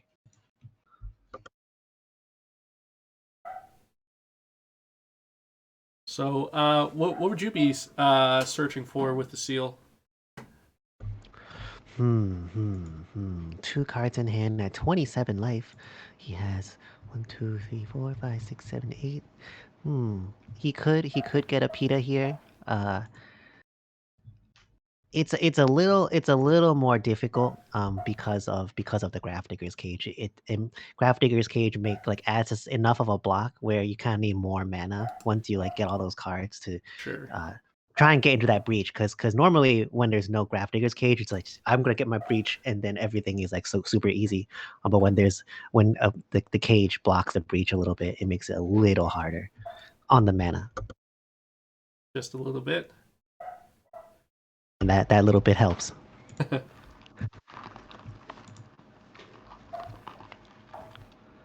Ooh, we got Ristic Study for more greed in the chat. That's what they're voting for.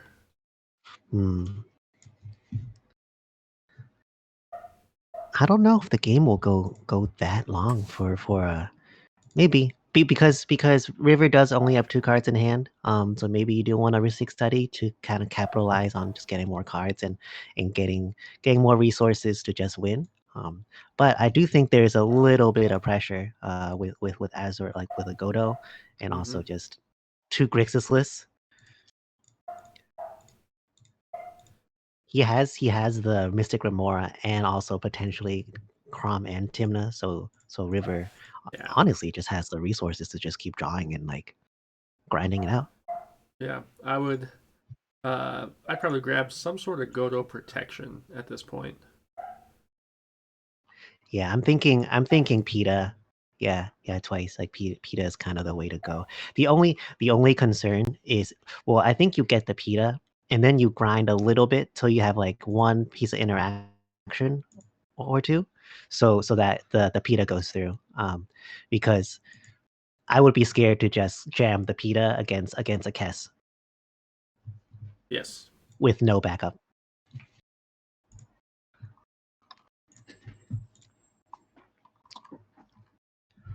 So I Okay. think you get like a PETA here, get a little bit more mana, resolve the PETA, bounce the cage, and you're Gucci. Gucci baby. But that does take a little bit of effort to go through. It can be disrupted. So we'll see. We'll see. So it looks like Ian cast an Imperial Seal, and then passed. Then we got Godo here, City of Traders. Dangerous land to play at this point.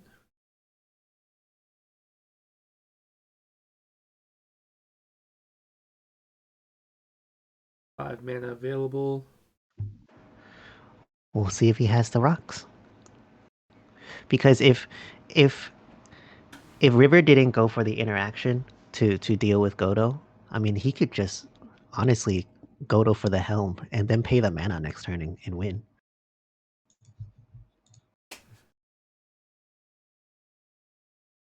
Yep, because I'm just doing my loose Godo math here.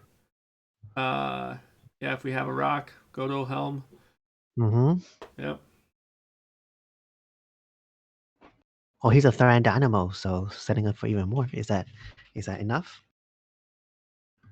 1, 2, 3, 4, 5, 6, 7, 8. It's enough for a lot of the Godo plays. You're gonna have to cheat a little bit. But anytime you get up between at least 7, you can always threaten it. With the, pull up the list here.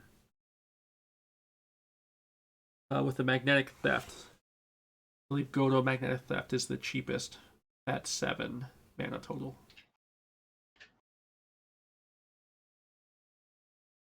We got 4. Oh, here's an Imperial Recruiter. Ooh. Imperial Recruiter, always for the Treasonous Ogre. That's kind of one of my favorites, or something to cheat a little bit. I think Dockside is pretty valid here as well. Yep. Also Magus of the Moon, too.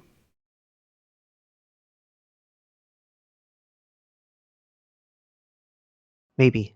If River got the PETA, then the Magus does turn off the PETA. But the danger here is all your other opponents are playing Dockside, so they'll just go right through the Magus.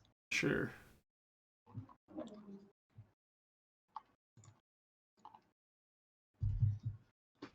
What an intense game. And just for my own context, Ian has taken a game, River has taken a game. Is this game number 3? Yep, to my knowledge it is. So there is pressure that it could all just end this round if either Ian or River might take, and it seems like River is in a good spot. Yep. The more you call this out, the more I'm like, maybe I might cheat on Godo a little bit and be on River's seat. Yeah. Well, I mean, it really depends on what's in Godo's hand, because he could have also just, if he had the right cards, just won on this turn too. Oof. Oh, Chri took game 3. Oh, okay. This is game 4. Oh, okay. So this is even more tense. Azurel really needs to pull through on this one to get a second round here, or another round.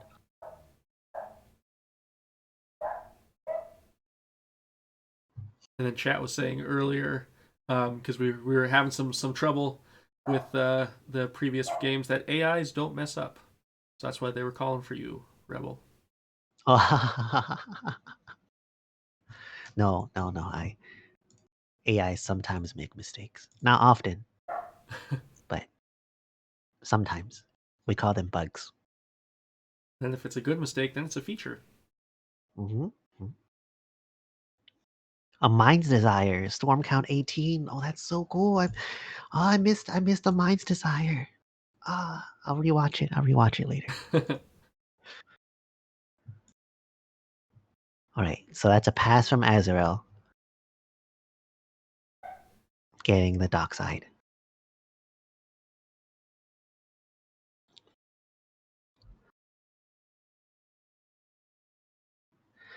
Yeah, I think this is the last cycle we're gonna see.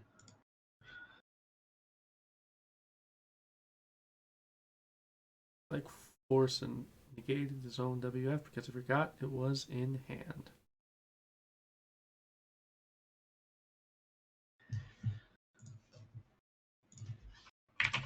I'm gonna go look at Ondas' game real quick. Sure. Haven't seen him play all day. Oh, we can stay on this game. I'm just saying I'm gonna take a look. I'm just gonna take a look. Oh, that is a stacks out game. Good luck. I am gonna stay on the Grixis games. Hey, the game will still be there by the time this one's done. Yeah.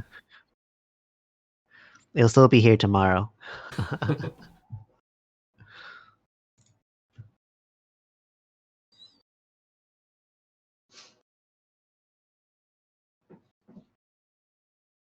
All right, so Chri DT'd and has a Wish Claw with 4 cards in hand. This is gonna be. Oh, here's a dockside. Of course, it's a dockside. I'm 1, counting. 2, 3, 4, 5, 6. 6 whole treasures. That's a lot of treasures. So if Chri wants, this could just also be an ad nauseum. 6, 6, 7. Let's see what else they have.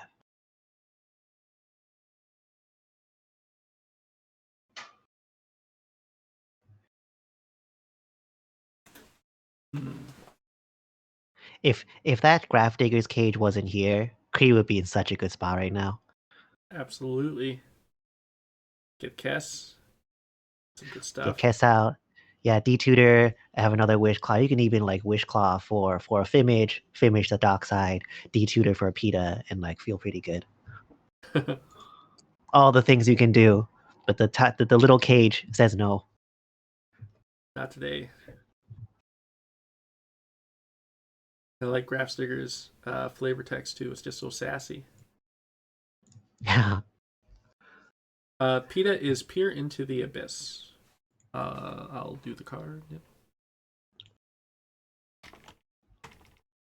Once I got double pwned by the same Grafdigger's Cage. There's an episode of 99 where I'm playing Sisei, and I think I tried to fetch into tutor something out, and the Grafdigger's Cage said no.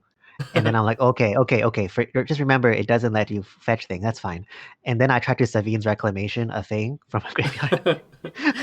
I was like, okay. So this is after I read the card. I'm like, right, there's a second part to it.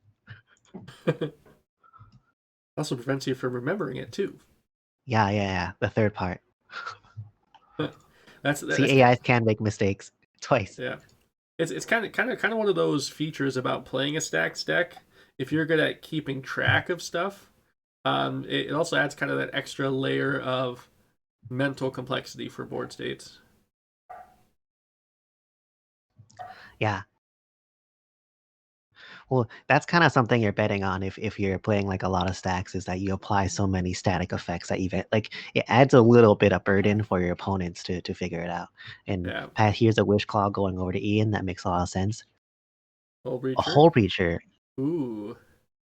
Ooh, I can see where this is going. I think I'm smelling like a wheel. Or a Twister. Or a Twister.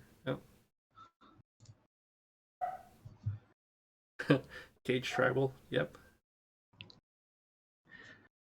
I think Twister would be super good right now, because then you can get rid of that whatever river tutor to the top. Yeah. So on my go-to list, I like playing Codex Shredder for that purpose too. Oh, Codex Shredder is a great card. Yeah, you can also. I've also just seen someone in my play group plays a lot of Godo, so Codex Shredder is also great at getting back like Helm if someone breaks the Helm. Just such a useful card, and like it's also a semi-stacks effect, like you were saying. Like if they forget, as soon as they forget, you're like, ha ha ha ha. No, you can't. That goes to graveyard. And then Clay. But then what? Clay in here forgot twice one time. Just like Oh you. yeah, and then what if they big brained you though, and they put like a Savines at the top? It's like, come on. Then I Shred would. me. I would. I'd probably just say, hey, you got me Good good. game. Yeah. So we got to gamble. A gamble at 4 cards.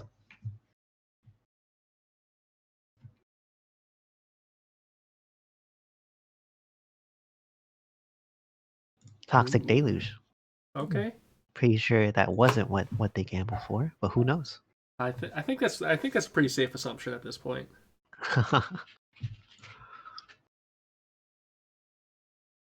And they pass. Oh, interesting. Oh well, the Hull Breacher does stop a potential PETA play if that's what River wanted to do. Mm-hmm. Didn't pay for the fish. Let the fish die. Oh, that you never want to see that. Yeah. Especially fish at 2 and you have all that mana and Yeah. and someone goes, nah, I don't need that anymore. That's when you start sweating. Yeah, I'd be sweating if I was the other 3. Because then, also when you have Godo in the pod too, that's one less steady interaction player too. So you kind of. Oh right, there's also a Breacher. Yep. Well, he might have an answer to get rid of the Breacher.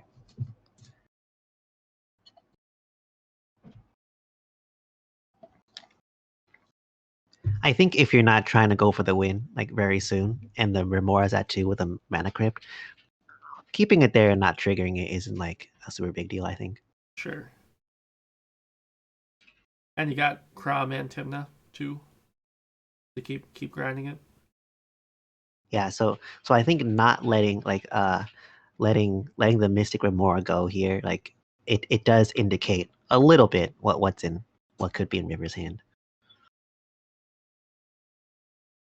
Would you ever fake it with a Remora to do a little bit of mental games? I mean, I think it can go either way. If like my plan here is just to like coast a little bit and just draw off of. I mean, I can't even draw off Calm right now. So Yeah. Yeah, maybe we just let the Remora go. Sure. Well, yeah, and also as chat pointed out, fish is bad with Breacher, so no point in keeping it.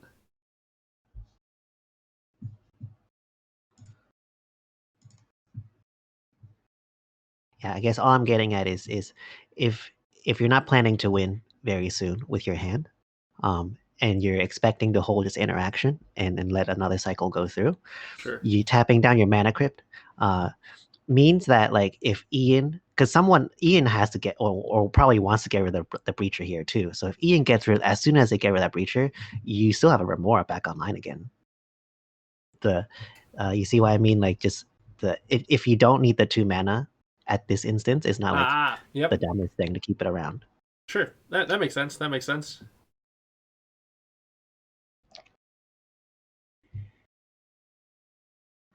We got some thinkies from River. Makes sense. little bit in the tank. Got looks like 8 mana available on board.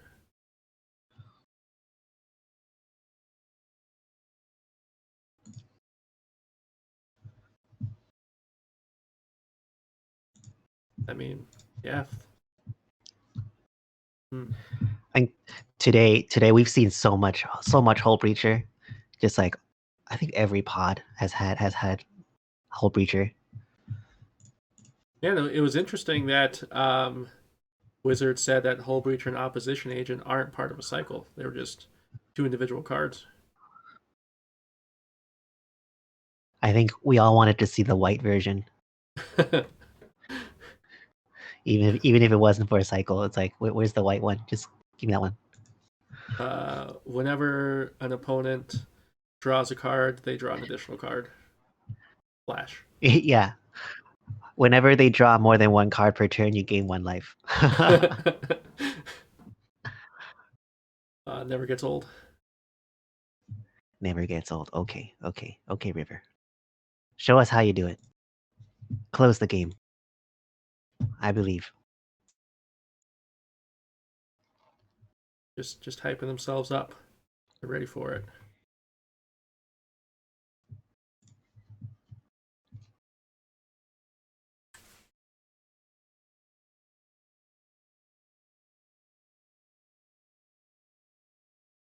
Also, depending what's in Ian's hand, now that there's like there's no Remora, like that's one less thing he has to worry about. Of course, there's a breacher, but if you can get rid of a Grafdigger's Cage and like ad nauseum into just a breach into Thassa's Oracle console, he doesn't need to worry about the breacher anymore.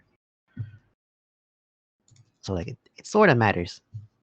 Yeah. I don't think it's we shouldn't quickly discount Ian because he does have a Wish Claw, and it still is a Grixis list. Yep. 4 cards, 2 mana up. Always got to consider that.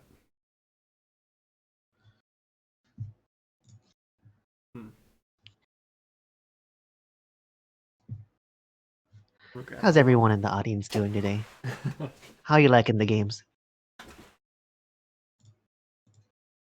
I'm gonna start adding people.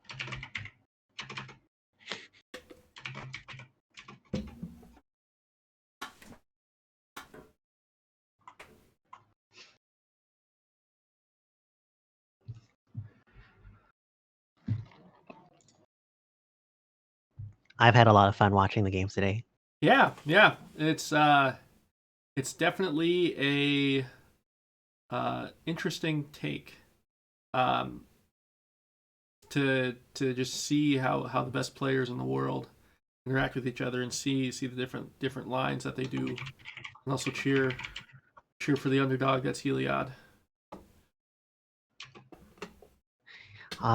I think we have a troll in the chat, Yoongees. So maybe we should just delete Yoongees from Twitch.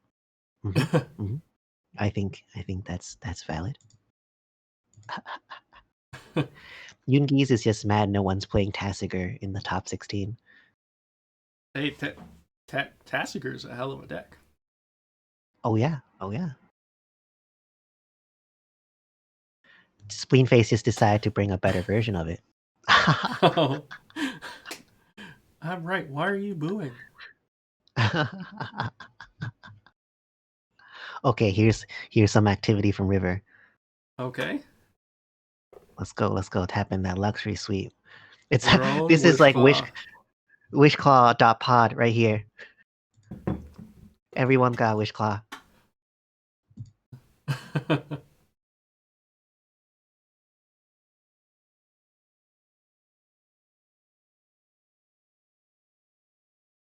Ooh, looks like you're getting called out. No, that's true. It's true. I am one of the better Tasigur pilots. That's true.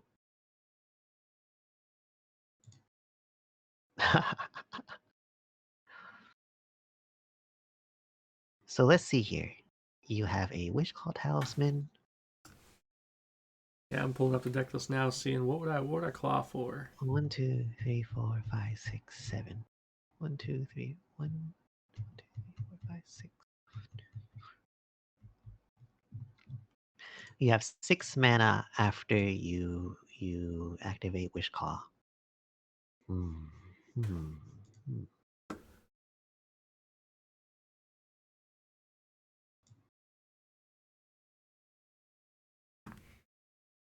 See, I'm thinking maybe depending on what's in River's hand, maybe the Wishclaw gets rid of the cage and it just opens a cheaper line to get to your breach and try and win that way. Or maybe you have a way to just bounce Hull Breacher and you just wish claw for Dockside or something. There's a couple different lines here. And I think the amount of time River has spent thinking through this shows like there's a couple options. Absolutely. It looks like their list has quite a few interactions for Grafsticker's Cage. Just which would be the best right now with what they have. That is something I did notice for a lot of these blue farm pods or blue farm decks, and like some of the other Grixis decks as well, is they're packing Cyclonic Rift and like Shatter Skull Smashing. Like there's a little bit more emphasis on removing like stacks pieces or disruptive pieces like that for this event. So I don't know if it's specifically because they're concerned with playing against Heliod or running into effects like that, but they're definitely ready for like Grafdigger's Cage and stuff like that. And also an interesting card on this list, Void Snare. Void Snare. Oh, he's playing Void Snare. Oh, Playing that's Void so Snare, cool. I didn't yeah. even notice the Void Snare. I love Void Snare. I remember playing it. Oh wait, no, I'm thinking something else. This is different. Oh. What am I thinking of? Is it Vapor Snag? Yeah, I was thinking Vapor Snag. It's a different. It's a just an unsummon that makes a control lose 1 life. Yeah, it was strictly better unsummoned. Looks like we passed, and now it's Ian's turn here. Here's an intent on the dock side. Oh wait, did I just suddenly miss like plays docks? Yeah, it looks like it was play Dockside, get 8 treasures, then Diabolic on it. I turn away for a second, and suddenly Ian has like 9 more mana. See, that's CEDH. All right, for okay. ya. This is a good spot. This is a good spot to be in.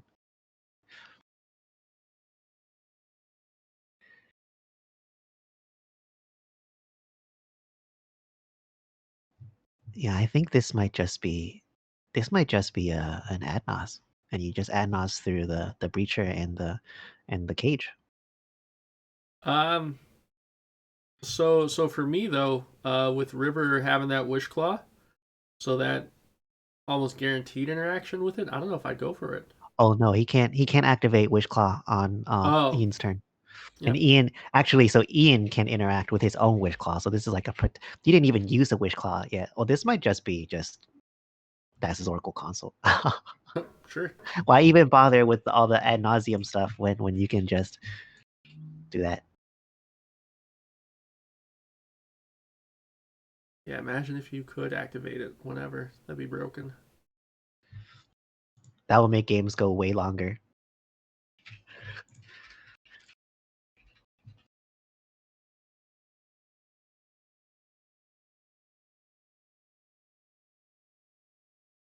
Yeah, if Ian has a little bit of protection, I think it's a totally valid window to try to capitalize on right now. Because Agreed. I don't think Ian is expecting to get another turn after this one, especially with Azurel, with the Treasonous Ogre, River with the Wish Claw. I think Chri tutoring before, double tutoring.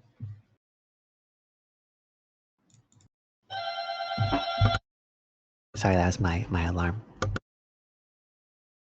Yeah, I also like Adnos here because you get a little bit more resources to keep fighting, as opposed to just jamming out the Thoracle console, and relying on what's in your hand. Ian's at 33 life, so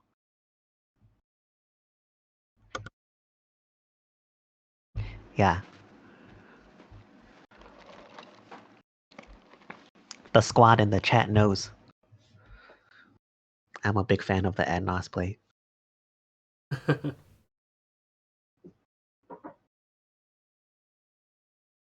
But let's see. Let's see. The suspense is killing me right now. I know.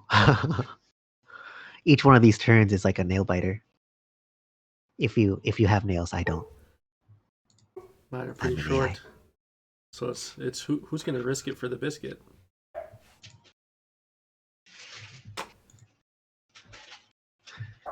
Oh, Just a pass. interesting.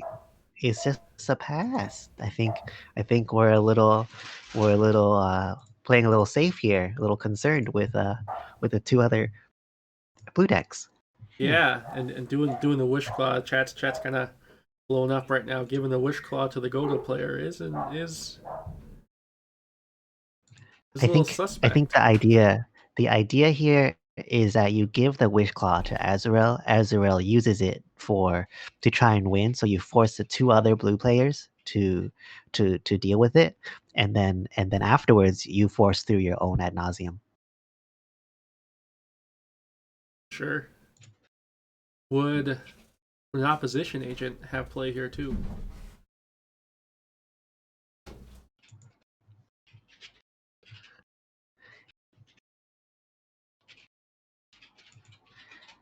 Yeah, I think Ian is trying to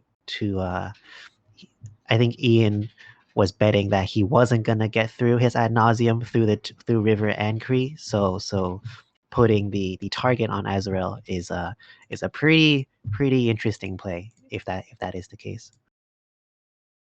I dig it. Well, I would Also keep in mind that this is like the game this is like the game to take the whole pod for the day or the round. Mhm. So is it, sometimes you tend to play a little bit more conservatively than like just risking it earlier on in the event. So I can see a lot of reasons why.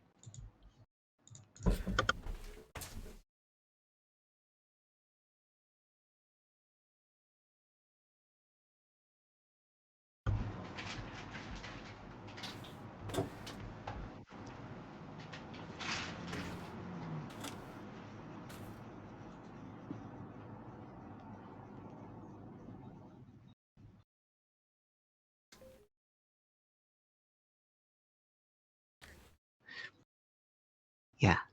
If Azura wins here, they also Ian gets another shot if he feels like it's not likely.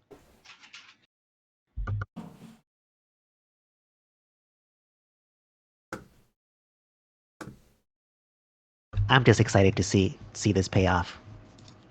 Let's go. Let's go, Godo. Looks like we're joined again here by Clay.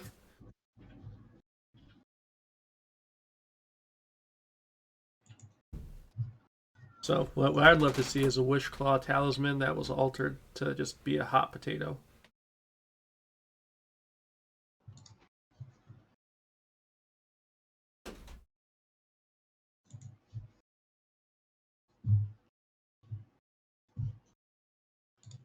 Pod 4, michaelvlevine has 20 damage from Monroe's Crom.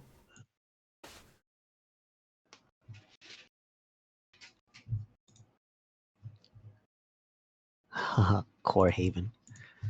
I suppose. I think it's rough for Ian being the going right before Azurel, because the other two blue players get to bully him, Sure. and given that he gave Azurel the Wish Claw and had the tutor, they also kind of have the upper hand of like, Oof. did you fetch for interaction? And you're also floating mana, so you probably have to spend it, right? There's Helm. There's a very interesting. Here's the Helm.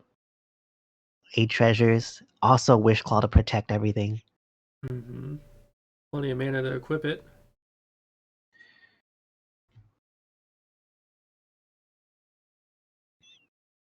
You know what could have been extremely dangerous if Godo fetched for Conqueror's Flail and equip the flail, and then Wish Claw into the helm of the host.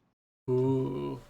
That would be Yeah. very difficult, I think, unless if they just happen to also have specifically a thing to bounce Godo with, which they might. They might. Yeah. See. Now I'm gonna disagree with what I just said because Yoongi said the exact same thing. That is a bad play. Let's not Yep. do that. Hey, that makes sense. So yeah, this is kind of the riskiest right now. So equips.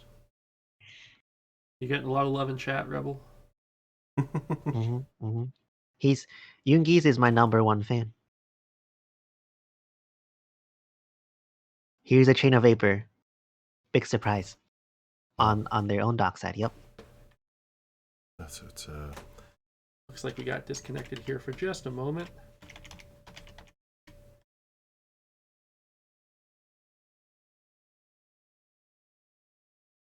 here's the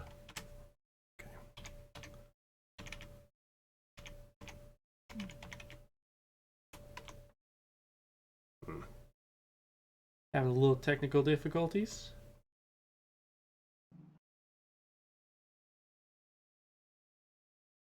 I specifically wanted it to. Man, what is it? I just did this morning. Yeah, Wish Claw for Conqueror's Flail is well, actually using the Godo for the Conqueror's Flail is a lot more difficult to interact with. Magic. All right.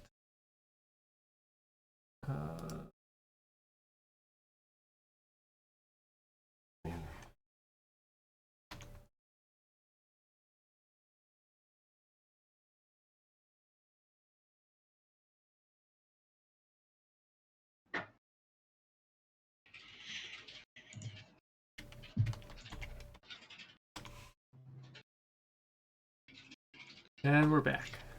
Sorry for the delay, folks.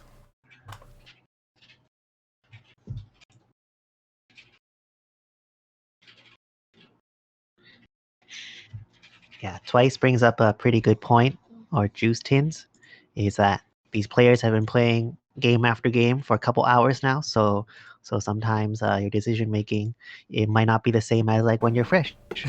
So that's part of like the skill of playing in like these events like that is being able to kind of Right. pace yourself. Yeah. Super important.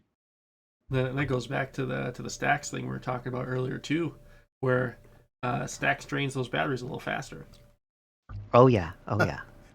Thanks, Bad Dog.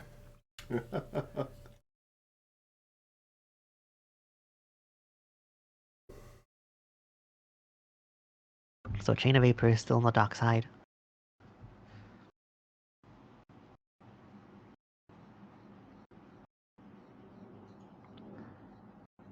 Azurel fetching for something.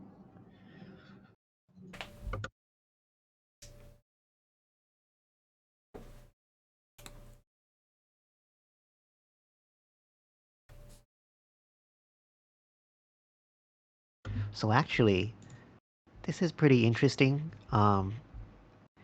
Yeah, because he hasn't moved into main phase yet, so if you even bounce the Godo,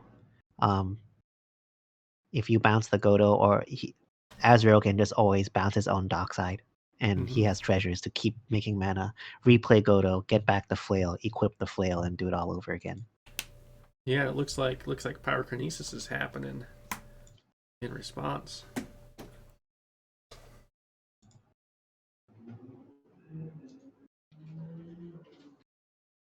Oof.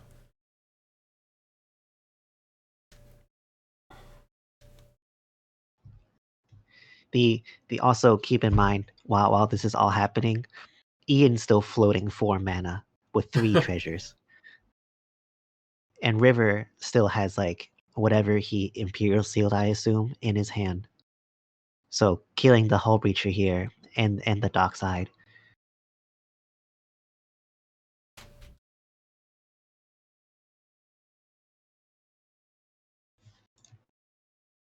So yeah, as we would progress, the helm would trigger. So it's like a now. Pyrospitnesis. Love it.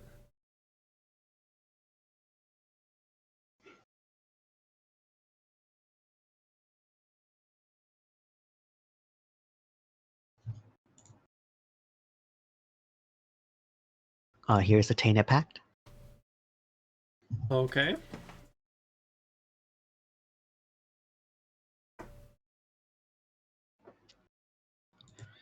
In response to pyrokinesis. Do you think the pact is for value, or do you think it's for the win? Oh.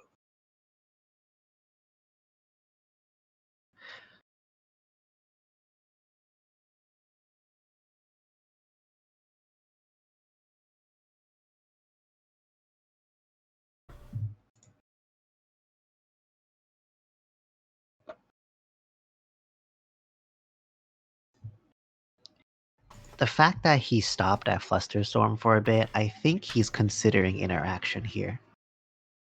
Yeah, and Flusterstorm's not But quite as good when everyone has treasures. I would still try to go for like an ad nauseum or something, just to get more cards in, as opposed to just going 1-for-1 with your like Tainted Pact and stuff. Because even if Ian answers and saves the table here, the likelihood of him surviving through Chri and RiverMayCry is like very low. Oh, but here's a swan song on the pyrokinesis.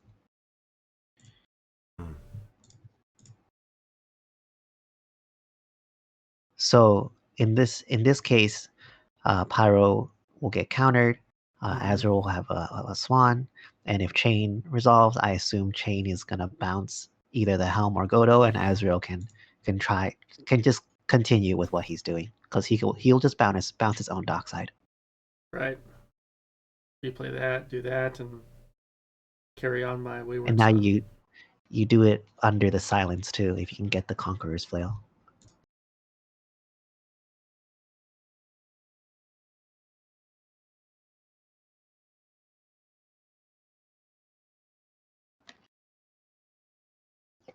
We still got one red floating from Ian.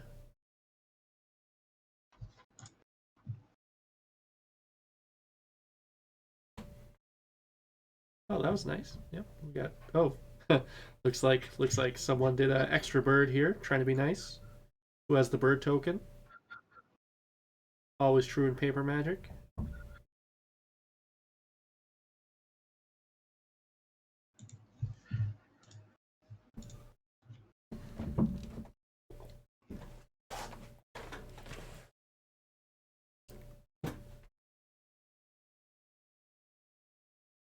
Oh, and here's a deflecting swat. So they're really fighting over for this.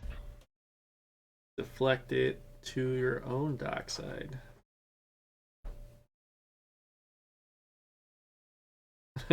Azurel, why? Yeah. Yeah, exactly. Yeah, I think probably he's just tired and just isn't considering the fact that he's still in the main phase, so he can replay. And here's a dispel. Yep.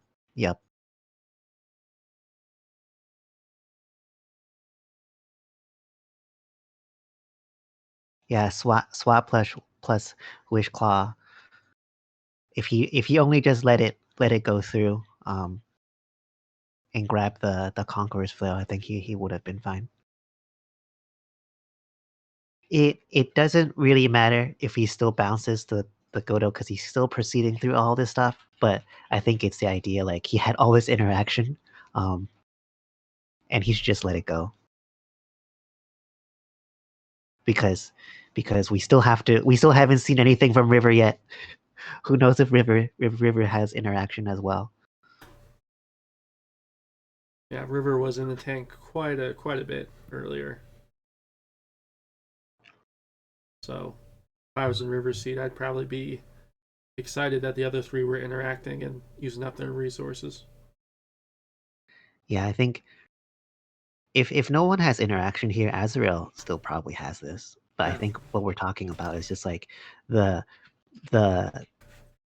the need to fight over this chain of vapor when you just recast Godo and a lot of the other interaction doesn't really deal with it, except for that one Tainted Pact.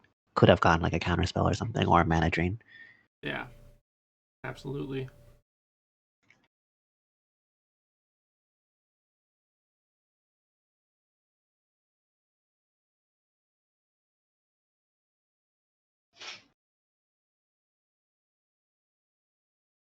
Yep, here it is on the helm. Which is fine, as we said, because Yep. you just sack the City of Traders, or yours, whichever one really. Yeah. You get back the dock side. Get the Yep. dock side. And then Helm and Equip is 9 mana, I believe. Let's see what you and the card fetch has to say.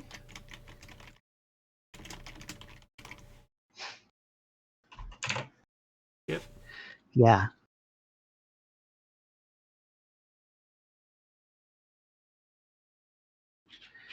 I think River would either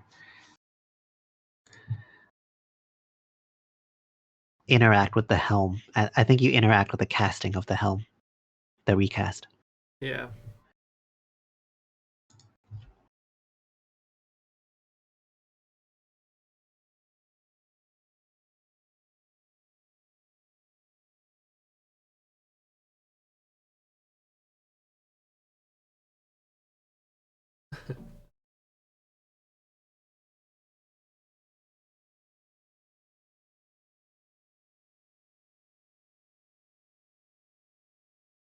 Merv, that's an altered theme of mine that I made for CEDH games. You can find it somewhere. I don't know where.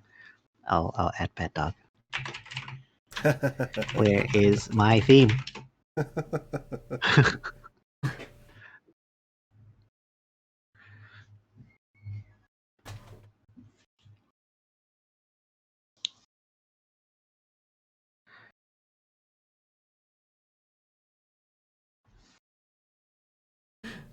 Yeah, can you imagine River also just has a chain of vapor, but he's just timing it until the combat step? He's like, you guys should have just done it here. Oof. Looks like our theme fetcher is our add-on's not working.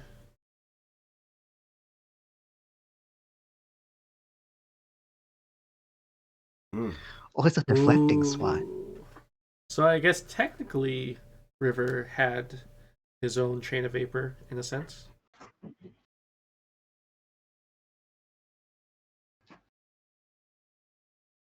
Yeah, there we Oof. go. That's smart. Yeah.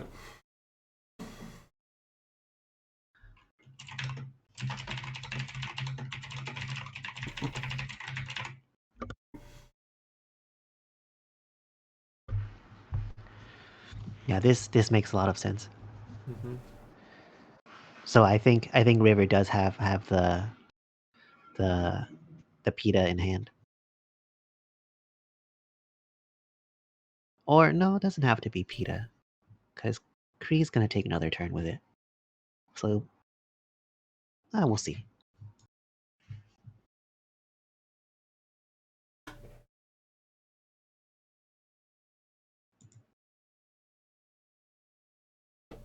What else is funny is that even if River didn't want to bounce back the Hull Breacher, which he does, he could always just deflecting spot is ability, right?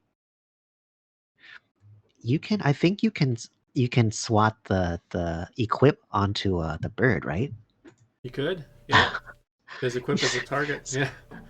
Yeah, you just swat that onto the bird. And he has double birds. Nah, So River is like perfectly fine. He's like, yeah, okay, you guys keep fighting. Yeah, you keep throwing out all those dispels and stuff. I'm Gucci. Okay. yeah, and Helm of the Host on birds isn't quite as good as Dramatic Reversal and the birds interaction. Right. It's a close second, but not quite as good.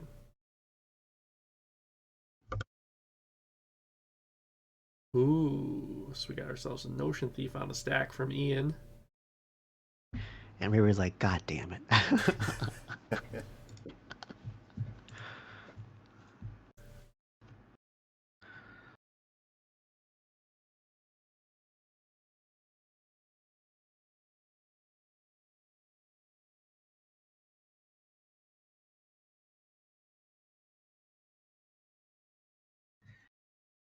curious to see if he fetch for the thief, hoping to take it away from River.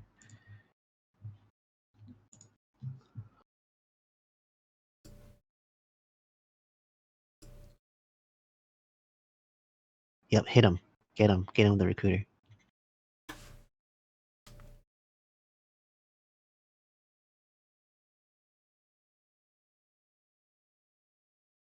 Oh, that was previous.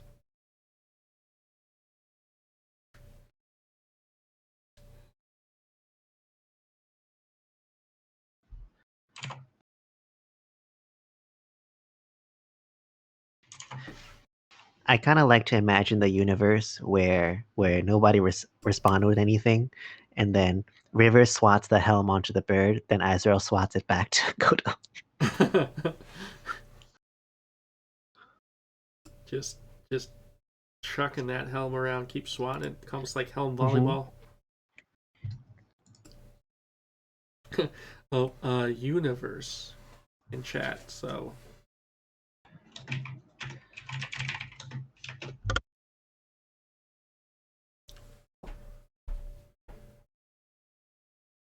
All right, here is Chri's turn.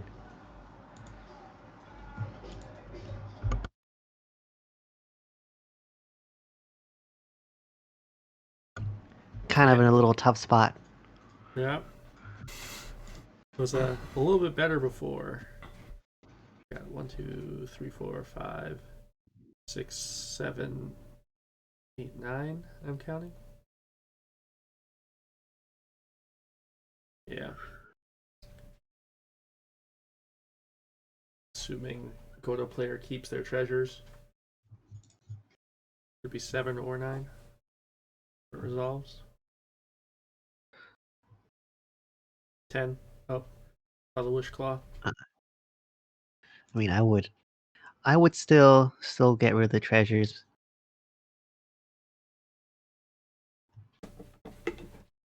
I think letting these decks have like a couple more, even though it's like already like a crazy amount of treasures, like it might matter at this point.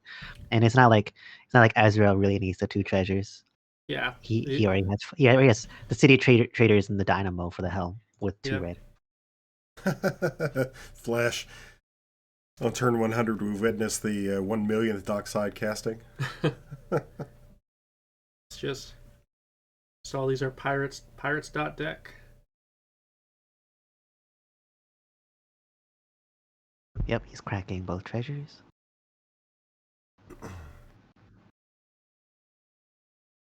So 8 whole treasures. 1, 2, 3, 4, 5, 6, 7, 8. Well, Here's Kess. Yep. Grafdigger's Cage is still on the field, so not quite as good. So someone might have a bounce. Or they might have forgot.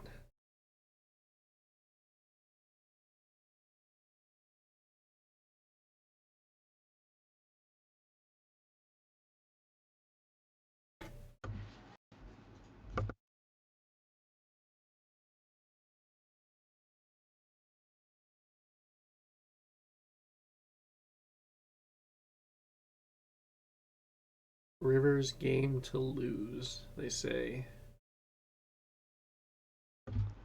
Yeah, River can probably try to force through up here. He has to kill the Notion Thief and then counter the Hull Breacher, but it's pretty safe.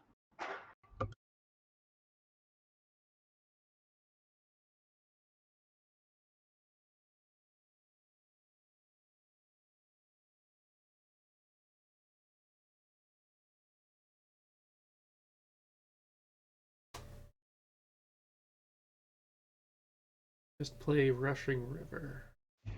So actually, I believe his list doesn't have Rushing River.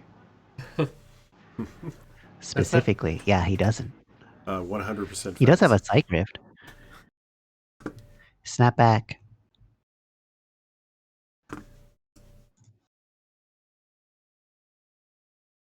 Not playing Rushing River isn't flavorful with the name. Doesn't approve.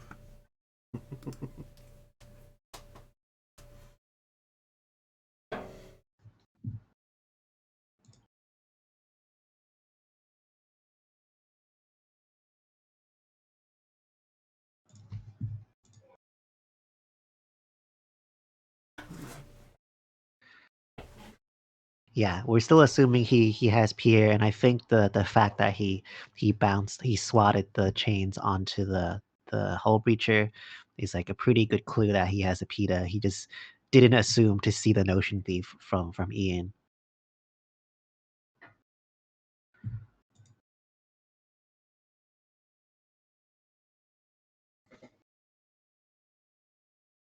It's like he's wishing.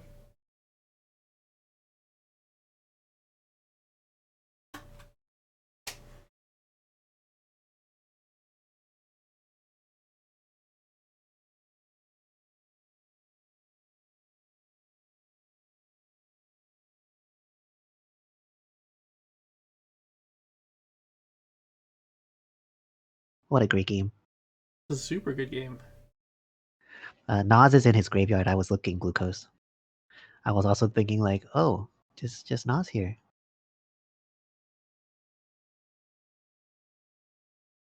Attacks. Interesting. Send a message. Pass. Okay.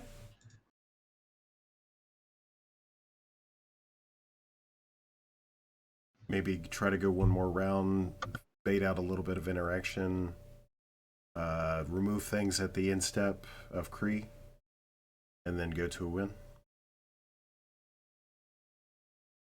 Oh, I think I know what he went for here. I think it might be a Psych Rift.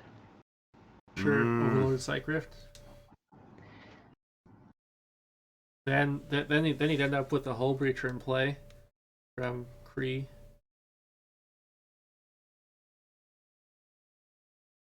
If he Psych Rifts, yeah, Chri will float all his mana and then play a Breacher afterwards. But that makes it a lot easier for River to handle. Sure, absolutely.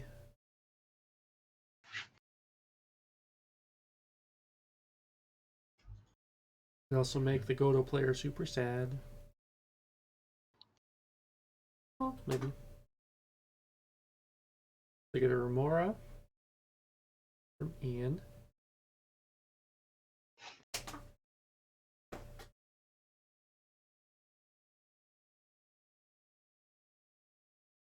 Nine minutes left in the round.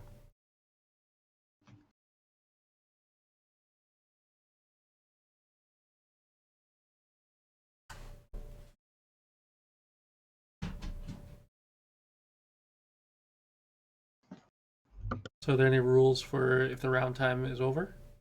I think it's the normal REL. It goes to turns. Sure.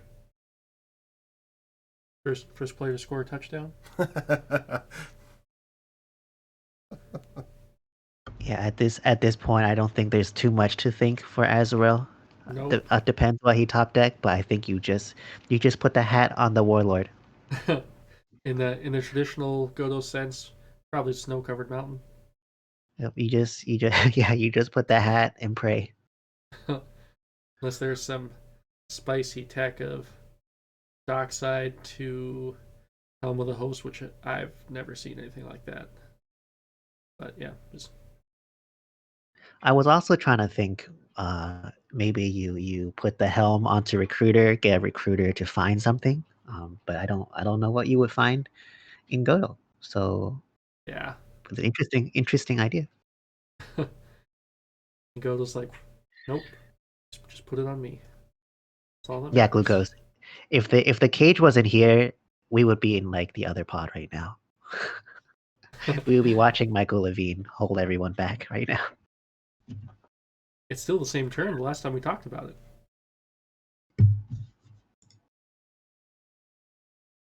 Oh, it's still the same cycle, yeah.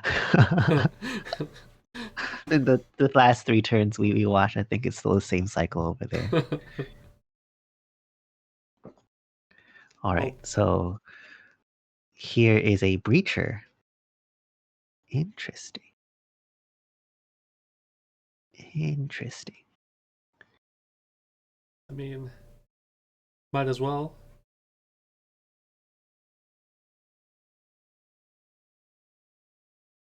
Combat? Move to combat. Godo triggers. Here's a token.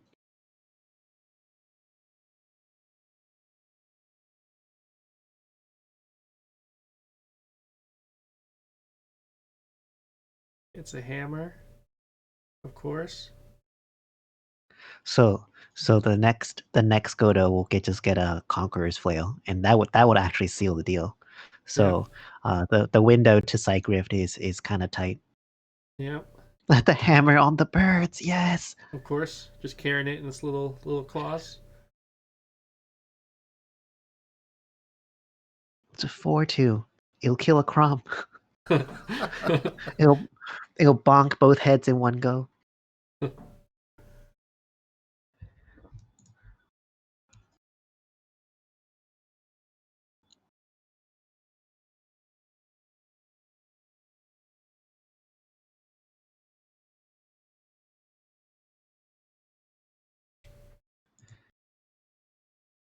No flail yet. You need to get the hammer first because the hammer lets the flail click on during combat. Yep. So.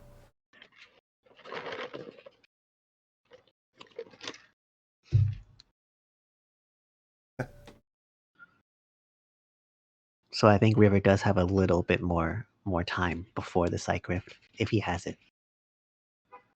I think it's fair to let Godo do his thing a little bit. There's not infinite Godos yet. Yeah. Infinite Godos is kind of a little bit more shortcutting of all the different combat steps. Because it's each combat helm triggers, so as soon as you just bounce the whole board, they'll get one more Godo, but there's no more helm in the next combat to keep going. Yeah. So you let him go through a little bit. Hopefully he applies pressure, like hits the other player except for yourself, and just get a little more value out of it. But we'll see. Maybe River just doesn't even have the Psych Rift. It seems sus that they wouldn't have something. Let me just check the graveyard. Okay, there's no Psych Rift there, so it's still in the deck. Godo comes in, gets the flail. Here is the flail. Now there's an ATB trigger from the hammer. So this is the point where you want to there you go. Should have done it on the bird. Super cool. Yeah, I know. Then we could get the 2 bombs. Here it is. Okay, here we go. Tapping all the mana. Big surprise. Here's the Psych Rift. And what's great about this Psych Rift is that it's basically an uncounterable Psych Rift, because if you counter this, Godo wins. Yep. Unless Godo So counters it themselves. If Azurel top deck like a Red Blast or something, like, that would be like the champ move. Come on, show me. Ooh, yep, we got floating. Oh, that makes sense. Yeah, it's resolving. Chri's just floating the mana so they can replay the Breacher. Yeah, you float for the Breacher again. But it's like way easier for River now, because all River needs is just one piece of interaction to deal with the one Breacher, and then you PETA. Yep. Or River just counters the whole Breacher as he probably wanted to. Oh, and River gets back the his own Wish Claw. That's all right. All right, I think it is River's game to lose now at this point. Yeah, and what's a little unfortunate for the Godo player too is, if stuff did happen and they try and rebuild their board, the City of Traders will betray it.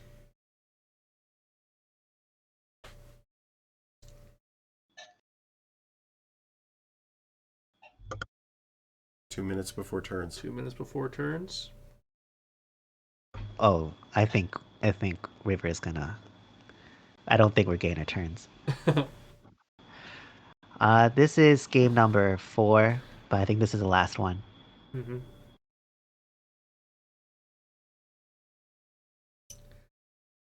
Yeah, so it's pretty critical for some of the other players that's not River that Azurel would win, because that would mean another round for them. But River's too strong here.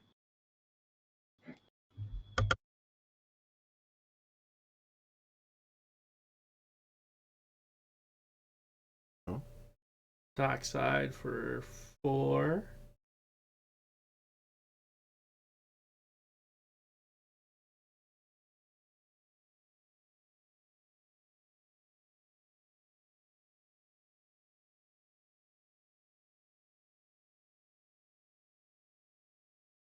All the treasures are just pictures of their kids' drawings that they hang up on the fridge.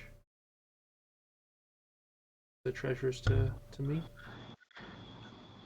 I don't even know what Chri can top deck at this point. But yeah, okay, replay the cage. Just make it a little difficult for him. This is just principle now.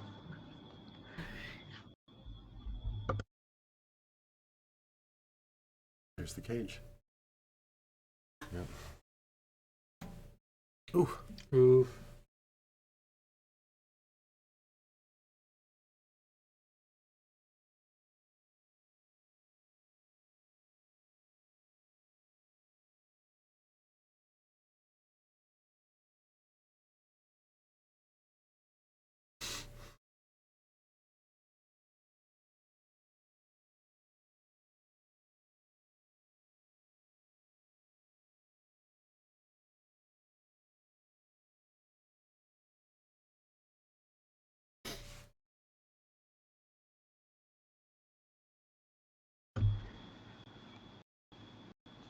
Pretty sure sandbags are a national export from Finland.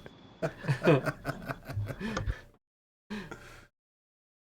know, I gotta say, like, this is everybody's money worth.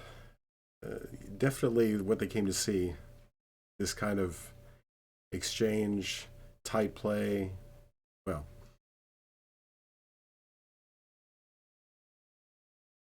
So here's Yeah, where this is the game to watch. here's where I'd get the Treasonous Ogre, just in case another cycle happens.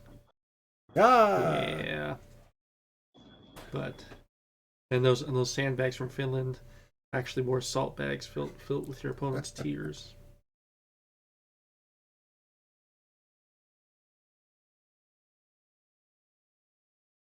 Welding jar. Playing Nice. welding jar, just feeding the dock sides.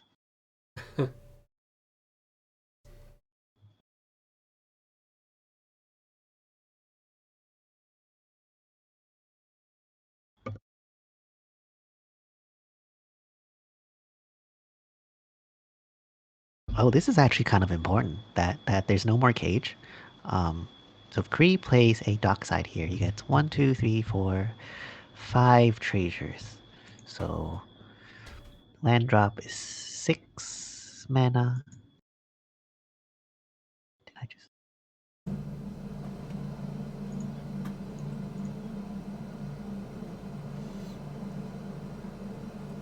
That means Chri can replay Kess and then potentially detutor again or gamble or chain of vapor. Oh, but not enough mana afterwards. So yeah, maybe some interesting stuff will happen.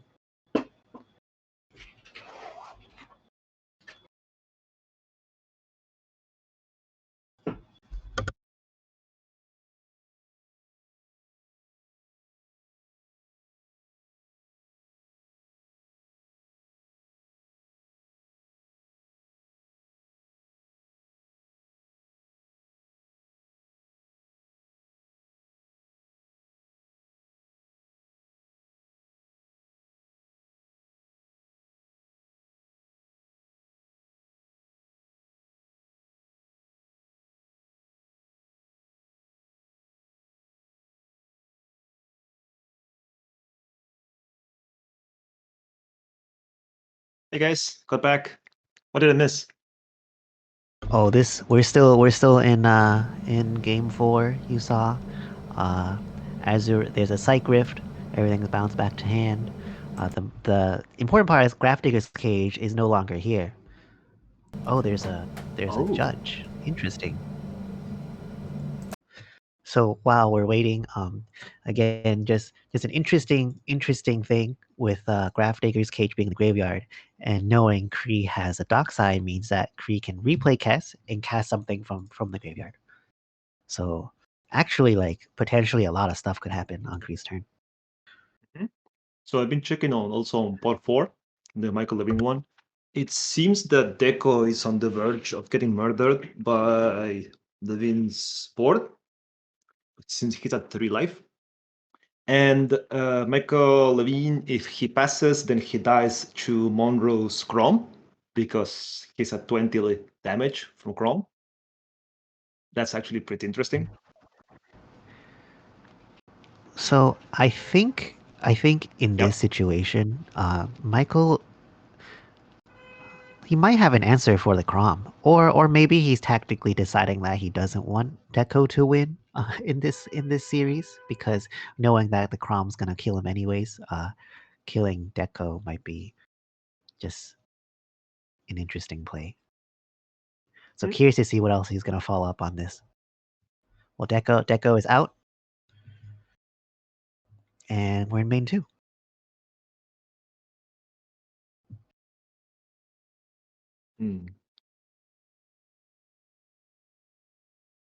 So also, I think that Monroe had a Limbus Vault being casted a few turns ago, so he's threatening also a win in his turn. The item of rhetoric from Michael Levine is stopping him from playing. I believe that's what is keeping this game kind of not as broken. Now that Corval is gone and there's no more draw 20 cards from dockside. The interesting thing, I think, that why you will want to keep Michael Levine in this game is to stop Ondas and also Deco from storming off until you're ready to go. So, interesting. I'm guessing since Chrome is free kill to Michael Levine, in a sense, you can just say, okay, this is my way of getting rid of a rule of law for free, just kill you, and then try to make it a 1v1 with Ondas.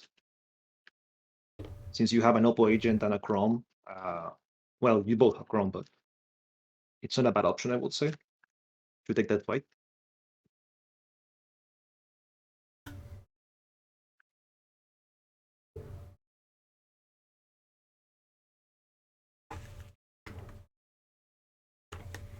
I believe the other pod is also moving also. Okay, we'll hop You back over resolved there. the call. Yep. Back on Chri. Okay, let's see that Kes come back.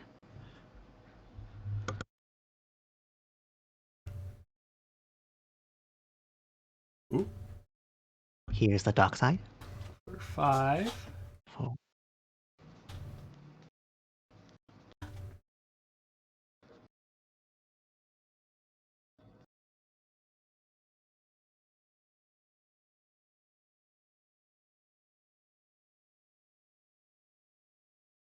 Is 5 treasures enough for Chri to try to do something? Potentially, depends if they have a land drop and maybe like another mana source, because they could cast and gamble for something. Oh, here's a mana vault.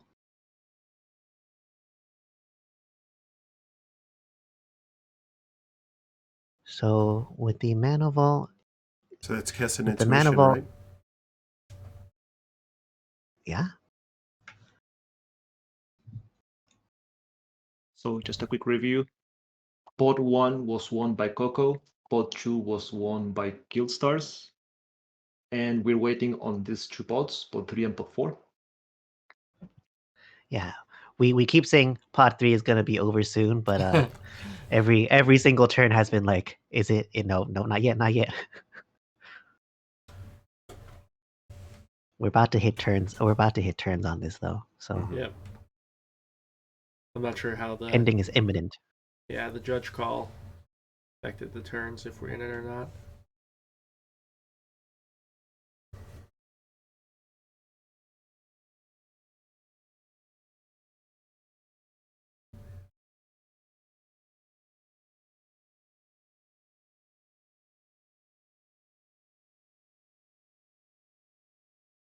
Grim Monolith floating at colorless.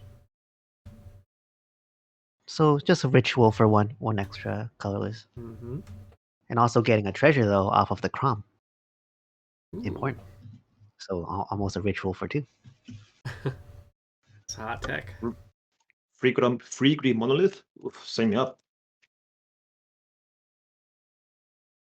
A signet. Yeah, I got bounced with a secret, I believe. Mm-hmm. It's important Yes. because this helps gives you more colored pips. Listen to what? DT, maybe? Gamble? I think DT at this point. With well, it gives you 2 mana open. You could DT into like a breach, and if they have LED, then like cool.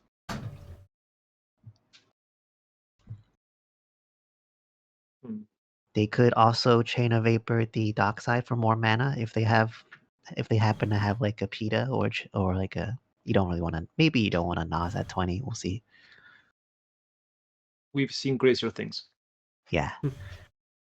If they do have a land, they could also DT into a time twister or something. That would be pretty good with Breacher. It's not a bad idea. Also, it gets rid of all of Azurel's hand. That I believe he has a Helm, A Goro, and all that Helm stuff. and Godo, yeah. In that sense, I think that I would think mean... Yep. Mhm. the concern right now is River with his own Wish Claw, and I think there's still the PETA in his hand. But there's a Hull Breacher. But I think yeah. So you got 2 choices here. You could either wheel, or you could defend the Hull Breacher, so River doesn't win his turn. Or tries to go in his turn.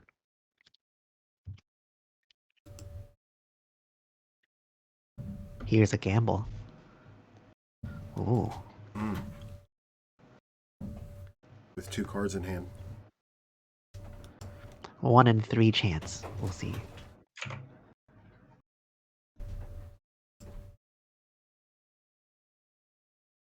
Brain freeze. Oh. Oh, do they just have like a breach in hand? That would be the Oh, a Wheel of Fortune. There's a swan song. Mm-hmm.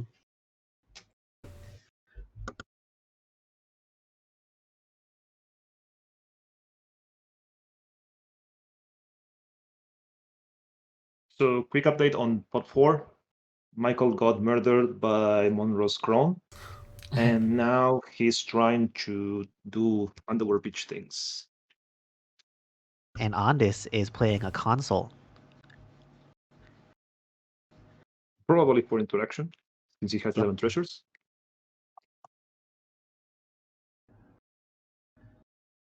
Okay, so back to the Trying to main get ad game. We nods. That have makes sense. Okay, now we're at River's turn. All right, River. We've said it for Good. the last hour now. Bring it home.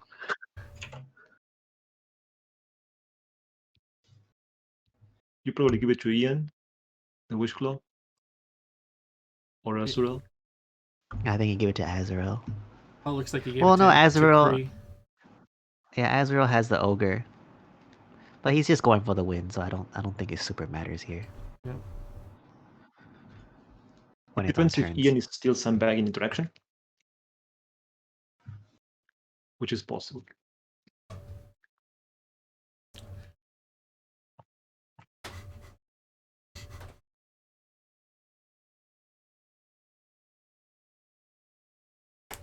So Azurel pass priority, meaning that the intuition is going through for now. Yep.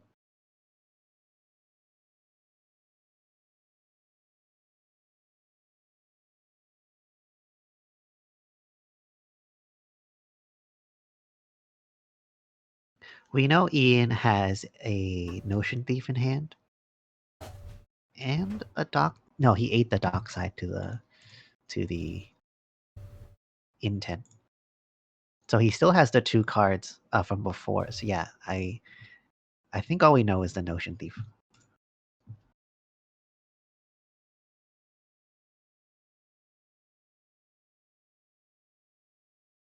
It checks with what I know, which is not a lot.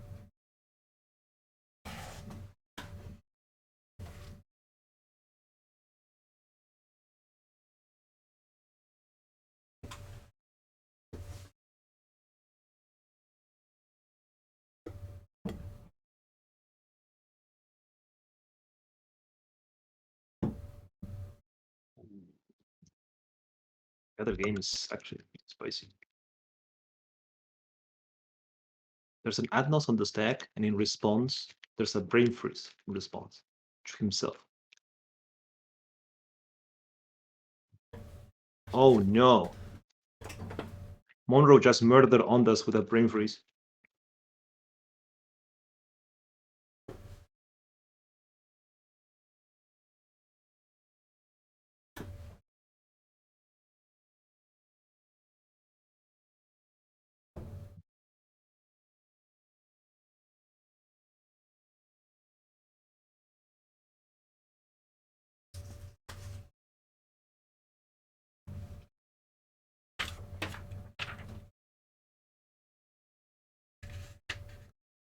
And I believe that Monroe won spot 4. Turns out the stack spot was one of the ones that ends earliest. That's actually pretty interesting. Only 3 hours for the whole 3 games between all Oh, the other stuff. Monroe, that whole cycle's over? Yeah. Monroe won twice? Wow. Yeah, Monroe won the first and the third one, with Michael taking the second one. So this is it. This is the last game of the tourney. Well, this round. This round, yep. Good job, Monroe. Good job. Yes. I think someone in chat said that he had to learn Cocoloco today, or something like that. Yeah. So kudos to you. Wow, that's impressive.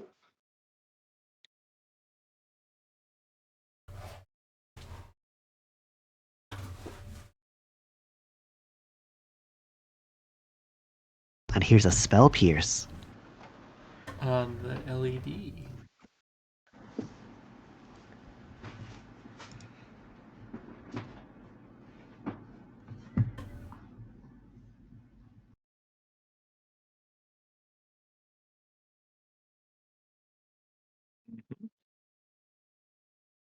All the other polls are over. Yes, this is the last one. It looks like that big game. That's it. River's got it. River got it. All right. All right. Good game. Wow, what a game. Yes. That was crazy.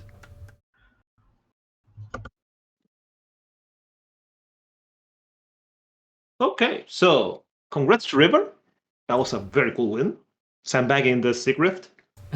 As the Rebel said, that's probably a Finnish export. Yep. But so far, from the games you had, do you have any favorite games? Any games like stood out to you or anything? I would say this pod 3 with Godo and kind of how Godo kept trying to go off and people using that to their advantage. All right. I'm gonna stick with the last game of Pod 4 because Yeah, there was Pod 4 is the still going, I forward think. stuff. There was much more going on there. Nope, There was Pod 4 a finished. Hmm? Okay, never mind. Flash just said Pod 4 is still going on, so never mind. It's don't mind me. That's the one that Monroe won. Yeah, Monroe won it. So I was still like checking that game, and there was some spicy plays. Deco had to crack an emergent zone to cast Corvol so he wouldn't die to Ondas Chrome. Then he had to also survive the whole attack from michaelvlevine's with his whole board, which he couldn't because he didn't have enough blockers. And then Michael dying to a Chrome that swung at his face 5 times. That's not something you often see. So that's kind of cool.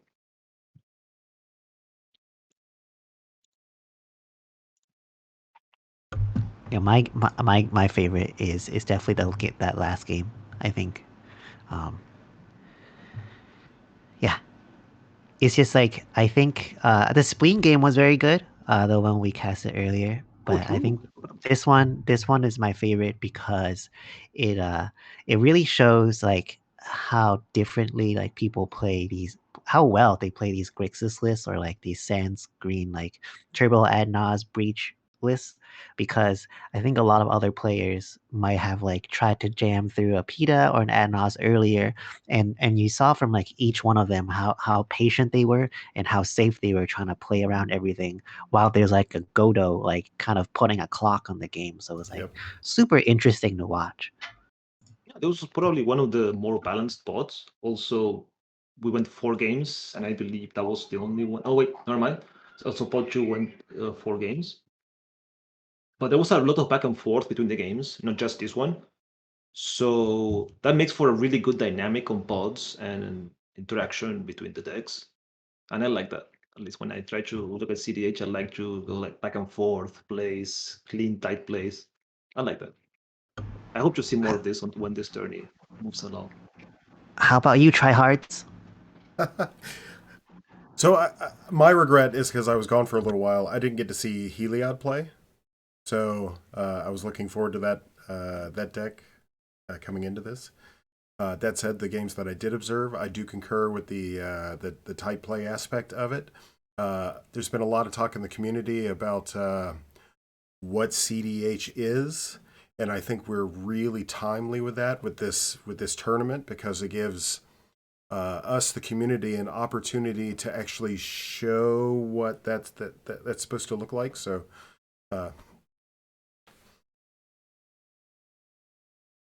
For me, any You game. cut off at the last 5 seconds. Oh, you go ahead. You cut out. Yeah. Oh. Yeah.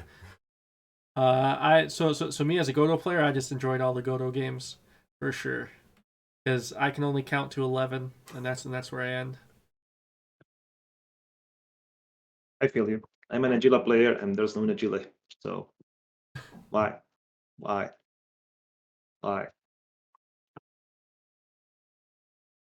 Righteous. But hey, you got any last words we can say before we sign off? And we just say that the tentative dates for round 2, I believe, were kind of They're what call it? The They're poll? probably determining that right now. Yes, I believe the choices are next Saturday or the following Saturday. So we'll see. We'll keep people posted on when is this happening. So far, it seems to be next Saturday, what people are voting more for. So don't move too far away, because in just 1 week we got another whole round of this, another whole exciting adventure and experience of having all these amazing players just duking it out just for entertainment. And well, there might be some prizes, And it's some surprises and coming. Yep. Same deck list, correct? Yes, I believe so. The decks cannot change, and I think that they said Strixhaven is not included, so it's up until what the lists will be if you play the 4 whole rounds today. I think that's part of like what makes this league very interesting is if you were caught off guard today, you won't be caught off guard. But next week or the week after, everyone will learn each other's decks even more, analyzing their plays, learning like how River is just also maybe surprisingly more patient than you think he is, or like expecting like Spleen is extremely careful as a player as well, and maybe you shouldn't jam your Adnos through. So like a lot of things like that. There's a lot of learnings. So be very exciting to see people grow. Absolutely. I think also the pods are going to be slightly different, so we're probably going to see something totally different. I don't know if their pods are shuffled. I know for round 3, they're going to be completely different, the pods, from what you see today, for sure. Because they're focused more on what the current standings are, more than just random like bots being assembled. So Plasma, are you going to join us next week? I would like to, if you guys will have me. I don't see why not. All right, awesome. I mean, I kind of want to cast again with Rebel because Rebel is great to cast with. So Oh, thank you. Everyone here is great to cast with. What a fun group. I just want to watch these games. Cut off. So thanks everyone for sticking on for so long and watching all these games. We hope you enjoyed all the games and all the type plays, and we hope to see you next time. bye. Bye bye.